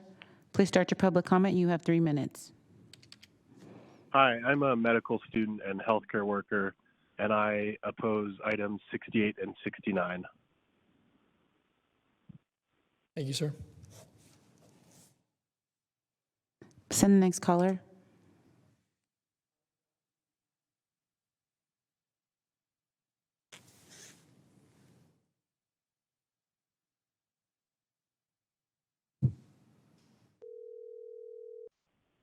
Hi, caller. Please start your public comment. You have 3 minutes. Hi. I am a homeowner here in Sacramento. I also am a primary care doctor, and I also care for people who are outside and who have substance use disorders. Specifically, I've been providing care for these folks through the overdose epidemic, the COVID pandemic, and I'm tired. I'm tired of calling. I'm tired of watching this happen. I'm tired of the county just disregarding the people who are living outside. I don't know what else to say, and everyone here has said it better than me, but sweeps are actually killing people. Like, humans are actually dying because of this. It's not a hyperbole. I've watched it. in my nightmares. I've seen wounds get worse. I've seen limbs amputated. I've seen medications destroyed. I've seen life-saving medications stolen and destroyed during sweeps. And the evidence shows, which has already been cited, that this leads to long-term permanent health outcomes.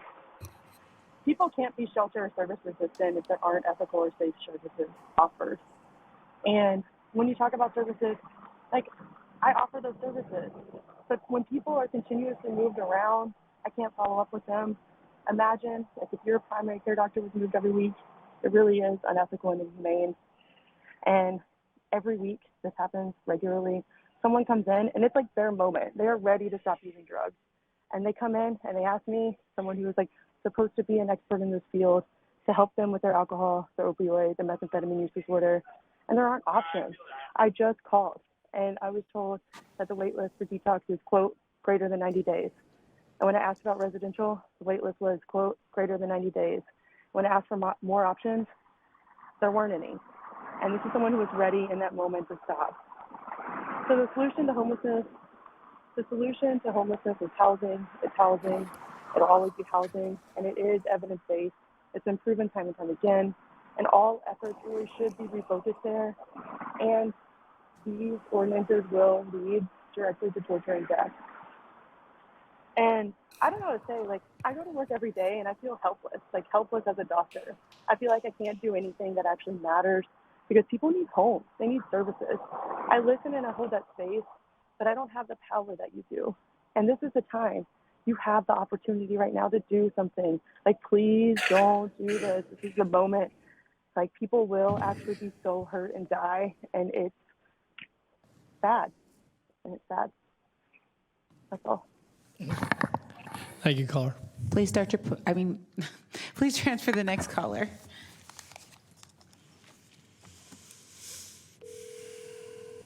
Hi, caller. Please start your public comment. You have 3 minutes. Okay.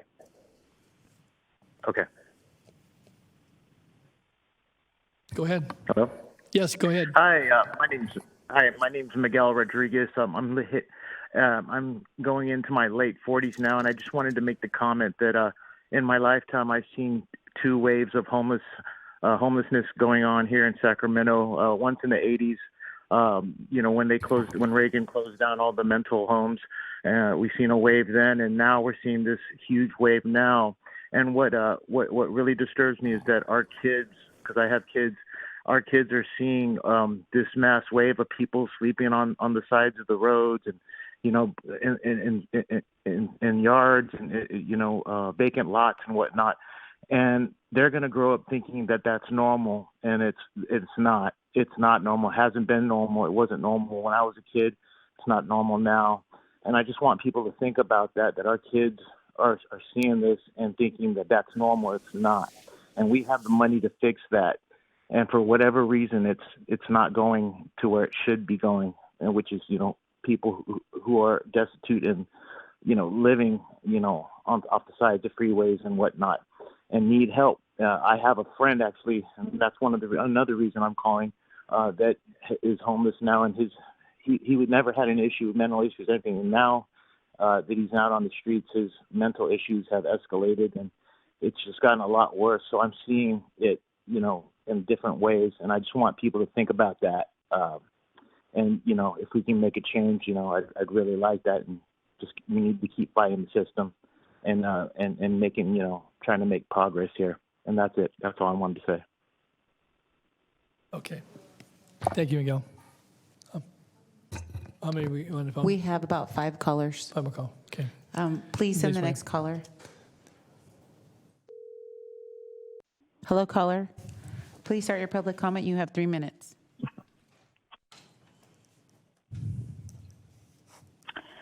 My name is Emily. I am a resident and voter in District 1. I am also an enthusiast and appreciator of the American River. I go there mainly to paddleboard. I also go to Lake Natoma.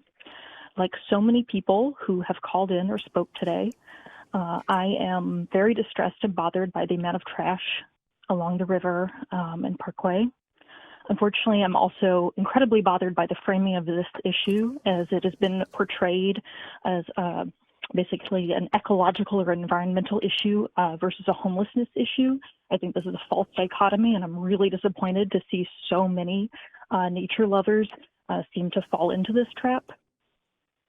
I care deeply for wildlife, including the many mammals and birds along the American River Parkway. I have picked up trash with the ARPF. I also pick up trash alone multiple times a week, boarding or walking. However, these items, number 68 and 69, do not necessarily help the environment. They are not a substitute for an environmental policy. They are not going to do anything to help our ecology. They do scapegoat the homeless, unhoused people, and unfortunately, they will further criminalize them and marginalize already very vulnerable people. If we wanted to actually consider solutions to these problems, we would look at housing first.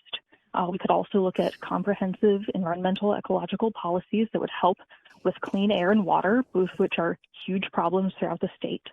We would also look at where the trash is actually coming from.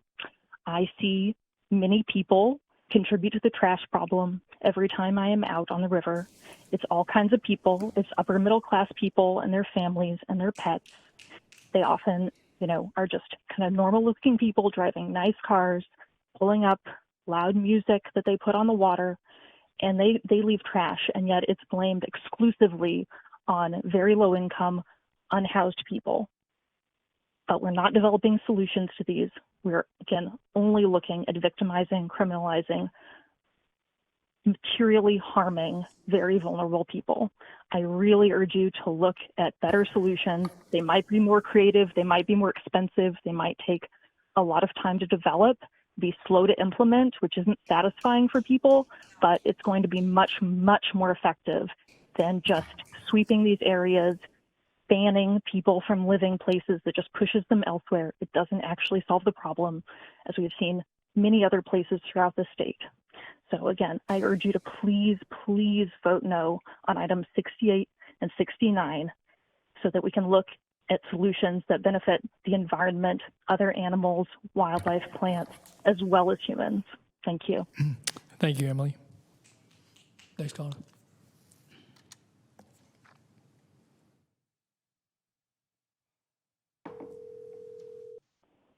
Hi, caller. Please start your public comment. You have 3 minutes.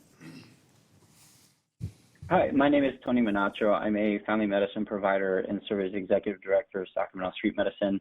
I've been practicing medicine within these homeless encampments of Sacramento for the past 2 years, including many of the kind folks from the island that you see before you today. And it breaks my heart to see them have to fight for their livelihood in this fashion. These folks are patients and people that I dearly care about wholeheartedly. I can speak to the detrimental effects that on the physical and mental health that these ordinances will cause. However, I can simply say that, like so many of my colleagues before me have iterated, that passing these items 68 and 69 will inevitably cause more deaths among folks experiencing homelessness. In practicing medicine on the streets, one thing is clear, that housing is healthcare. The solution to homelessness is not moving folks into another area where they will be sure to be moved again down the road. Rather, there needs to be well thought out, integrated, strategic, and evidence-based solutions to get folks access to community services such as mental health services and most importantly, housing. We need to continue to invest resources into avenues that will provide these folks services where they are until we as a city and a county can provide a safe place for them to stay. And with that, I strongly oppose items 68 and 69. Thank you. Thank you, Tony. Please send the next caller.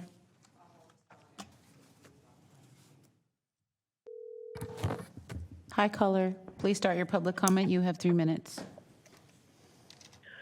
Good evening, Board of Supervisors, staff, members of the public. This is Gay Jones calling in full-throated support of the ordinances on items 68 and 69. There are approximately well over 1.5 million people in our region, and the American River Parkway is a regional park. If one looks on a map, the American River Parkway and its tributaries form a very thin green line on the map. The ordinances before us tonight, before you, concern that narrow green strip of land. Unfortunately, there's not a panacea to solve homelessness, hunger, disenfranchised folks, people who need mental health care and physical health care. However, the thin green line of the American River Parkway and its tributaries belong to everyone here, for everyone to enjoy. If everyone cannot enjoy it, that is a significant problem, and that is what we have been experiencing for many, many years. Please do not conflate protecting the American River Parkway and its tributaries with a cure or not a cure for homelessness. They are not mutually exclusive. We can protect the parkway and its tributaries, as well as proceed step by step to house homeless people and let folks in need receive the help they need. Again, I urge you full support for both items 68 and 69. Help all of us in the region enjoy this thin green line that gives us a moment of respite and recreation in our lives. Thank you. Thank you, Gay. Please send the next caller.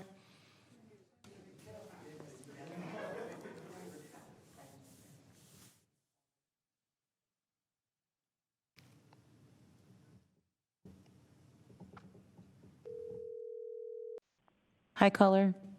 Please start your public comment. You have 3 minutes. Good evening, Board of Supervisor members. My name is Crystal Sanchez, and I'm the president of the Sacramento Homeless Union and the Western Regional Director for the National Union of the Homeless.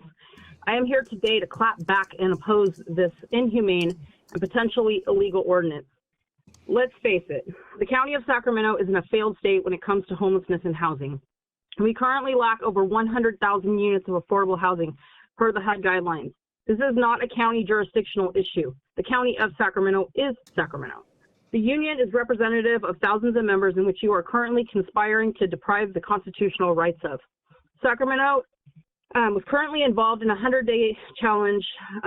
It's a housing and homeless initiative by Gavin Newsom with 25 major entities at the table in Sacramento, including the county. And what we learned from this study is that our system is fragmented. We don't have housing, shelter, wraparound spaces for individuals experiencing homelessness. Now, whether you want to face it or not, unhoused individuals in Sacramento are your constituents, and you are not doing right by the 20,000 plus people on any given night experiencing homelessness in this community. Sue Frost, I address this to you. I received your blog and that continually disregards and openly discriminates and stereotypes against those experiencing homelessness. Your blog misrepresents the narrative of homelessness and influences hatred within our community. Your narrative is those people, as if you're talking about an infestation. This narrative is rooted and pushed forward in white supremacy culture, which is creating a mob mentality, and it is unacceptable. The County of Sacramento wants to continue to oppress the poor through enforcement due to policies being put in place due to the failures of this board. For example, an example of those failures are what happened 3 years ago at the Old San Juan Motel on Stockton Boulevard in 2019. 200 people were displaced. They have been kicked out, ticketed, swept over 85 times, and recycled through the neighborhood. And over 35 people from that camp have died. Why? Because you wanted to remove them due to complaints with no adequate resources. This is the same thing that you are doing with the American River Parkway. And through these ordinances, displacing thousands of people from the parkway will only make this crisis worse. If the community thinks that there's a lot of people on the streets now, just wait until everybody comes out of the woodwork. I am currently working with 395 plus encampments with over 50 people in each camp that are on the parkways and the river. The County of Sacramento needs to grab its bootstraps and build housing and stop investing in the homeless industrial complex, which includes nonprofits that are funneling money that never makes it to the poor. Also funneling more money into the bloated sheriff's department. Law enforcement that is being paid to resource the unhoused.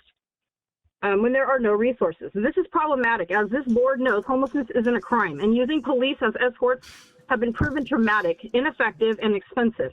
Can we talk about, for just one moment, in this agenda item, you are giving $2.1 million to the Sheriff's Homeless Outreach Team, which is 8 officers, yet you are only giving $990,000 to services in the homeless department with 20,000 people on the streets. Please make this make sense to me. The only sense I can make from this is that this is about enforcement and not really seeking help for those on the streets, which in turn could end homelessness and stop the community from being upset. Do you want to end homelessness, or do you want to continue to profit off of it? People are dying daily due to your policies. Bring out the immediate solutions, such as fire extinguishers, sanitation, and basic needs, instead of arguing with us about it being too expensive or it's a liability. What's the bigger liability? People dying in the American River Parkway going up in flames, or intentionally allocating the money to preventative services? The county homeless encampment team was created out of a pilot that was done in our homeless union encampments. By putting these measures, you are disempowering what that team is about. Their whole mission is to bring services to existing encampments. How are they supposed to do that when people are dispersed all over creation? We have pled with the county and even sued the county to deem this as a public health crisis, because it is in all of its facets. Putting this ordinance in place is the situation. It is not a solution. It is not housing. It is not wraparound services. Also, those experiencing homelessness are our neighbors, whether this community wants to see it or not.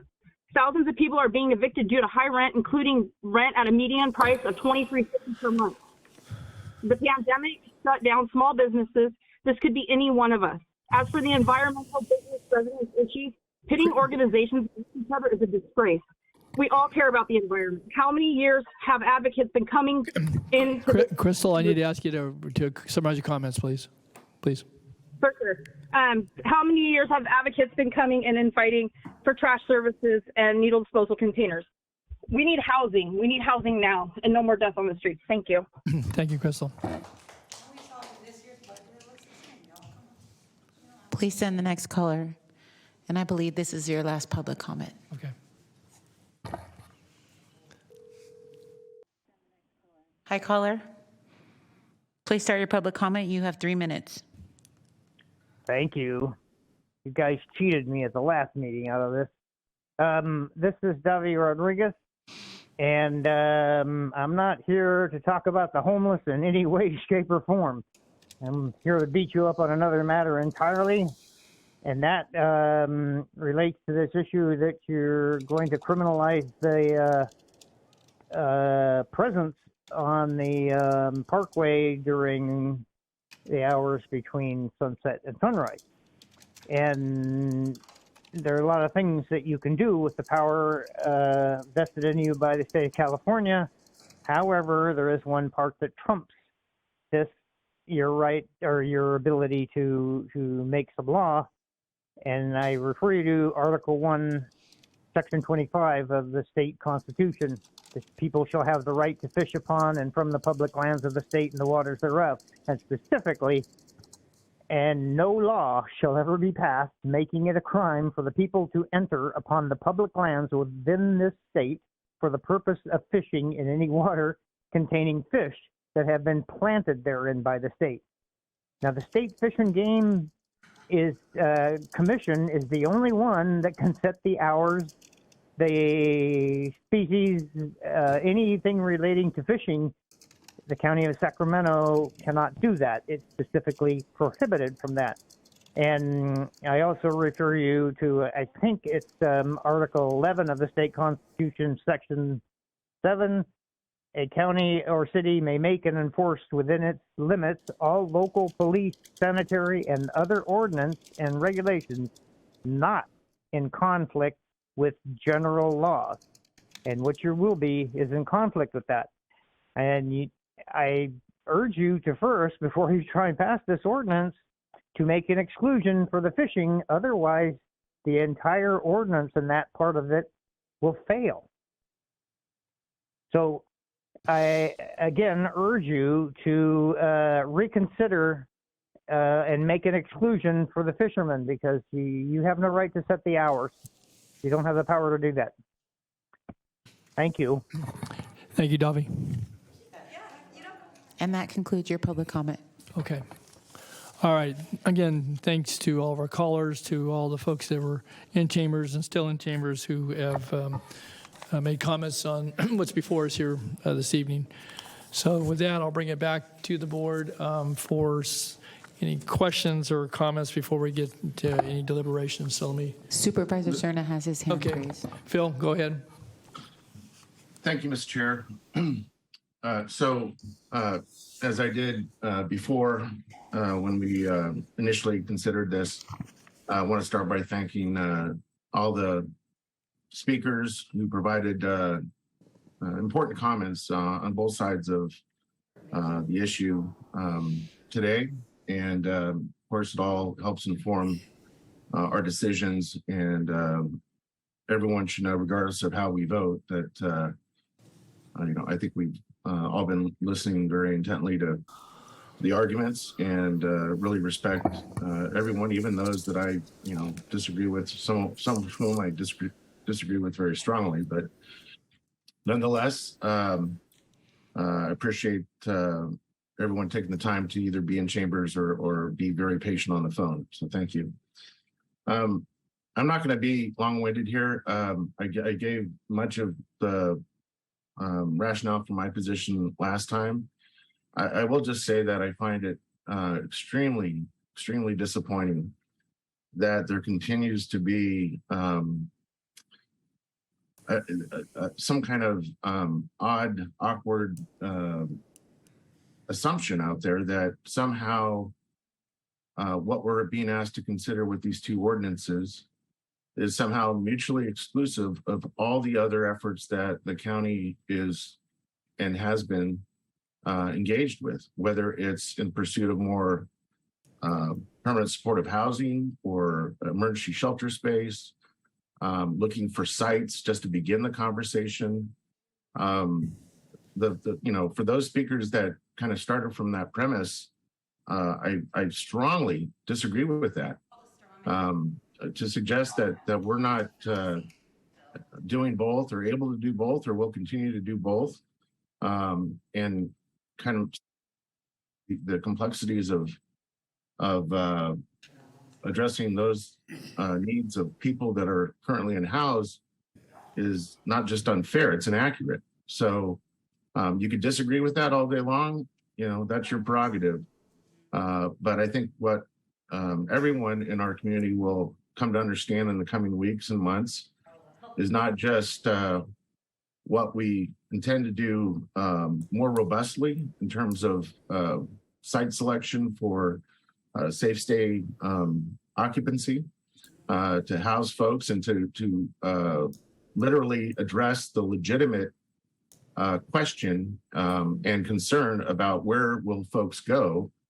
That there's going to be, I think, a very informative campaign that the public and the media will soon see that explains much of that. And so, again, this is not about just passing ordinances and checking a box and quote unquote sweeping people. This is about trying to balance our collective responsibilities, our mutual responsibilities of making sure that folks have sheltering opportunities, but at the same time, we are protecting critical infrastructure for the public's health and well-being, and that includes those that are currently unhoused. And it especially concerns me as the supervisor representing the lower reach of the parkway during fire season, especially, that if we were to do nothing to try and encourage folks, as one speaker mentioned, to maybe just move them to maybe a different spot on the parkway that's not as fire prone, I think we would be shirking our responsibilities to provide protection for that individual. So with that said, I could say a lot more, but it's the hour's late, and I said quite a bit last time, but with that, I'm prepared to move adoption of both ordinances. Okay. All right. Thanks. All right. Okay, we have a motion and a second by Supervisor Frost and Supervisor Desmond in the queue to speak. No, it's got a second. Okay. Supervisor Frost, go ahead. I won't go into a lot of detail. I think Supervisor Cerna said it really well. I think in the last meeting when we had this conversation, I also explained my position. I want to say I know, there are some wonderful people out on the Parkway and who need help. And one of the things that we talked about in the last meeting is that this is not going to be a all-in-one sweep of the whole county. We're going to actually, by resolution, we will be determining, by resolution. Please. Please don't do state violence, please. Okay.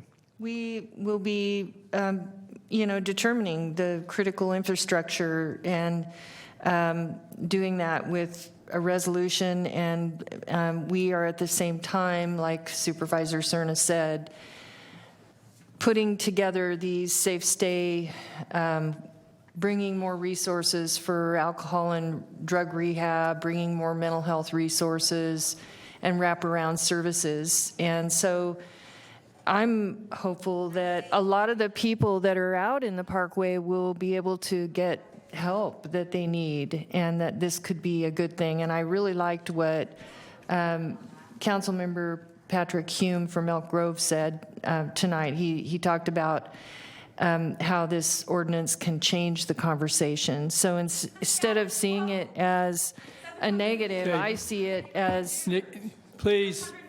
instead of Okay, Nikki, you've had time for public comment. Allow the supervisor to speak, please. I won't belabor it, but I think what I was wanting to say is maybe this is a way we can actually connect people with housing and services. I'm not going to compete. Yeah. Thank you to our legal team and to everyone in the staff and to everyone who came out to give public comments. I yield. Okay. Can't talk anymore. Okay. We do have a motion and a second. There's a couple items I just would like to have addressed that came out in today's testimony. Obviously, there was, I think, some very good information shared, and we heard from folks who are living on the Parkway, living homeless at this point in time. And I would just ask that as we go forward,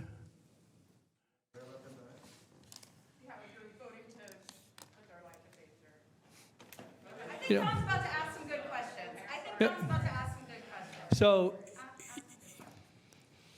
at any rate, a couple of issues that were brought forward, and one I think is that in some of the information in the documentaries or the videos earlier this afternoon, we saw, and it was explained, in fact, a couple of speakers said that there was just very short notice given to folks. And in fact, we heard one of the folks that lives on the island in that community there who said that in the past they've been given 72 hours and now it was going to be something less than that. I think that needs to be very clearly adhered to, and whether it's the rangers or sheriff's officers or any other officials that are enforcing, if we go forward, there needs to be fair notice, and we need to be consistent in that. And one of the things that was very troubling. Okay, either I'm going to have a chance to talk, or we'll just go ahead and vote this. Okay, you want me to say my questions again? So please, I didn't interrupt you when you were speaking this afternoon. Okay, let's call for the vote. I call the question. Member Cerna? Aye. Member Kennedy? Aye. Member Desmond? Aye. Member Frost? Aye. And Member Natoli? Aye. And the ordinance is passed by unanimous vote.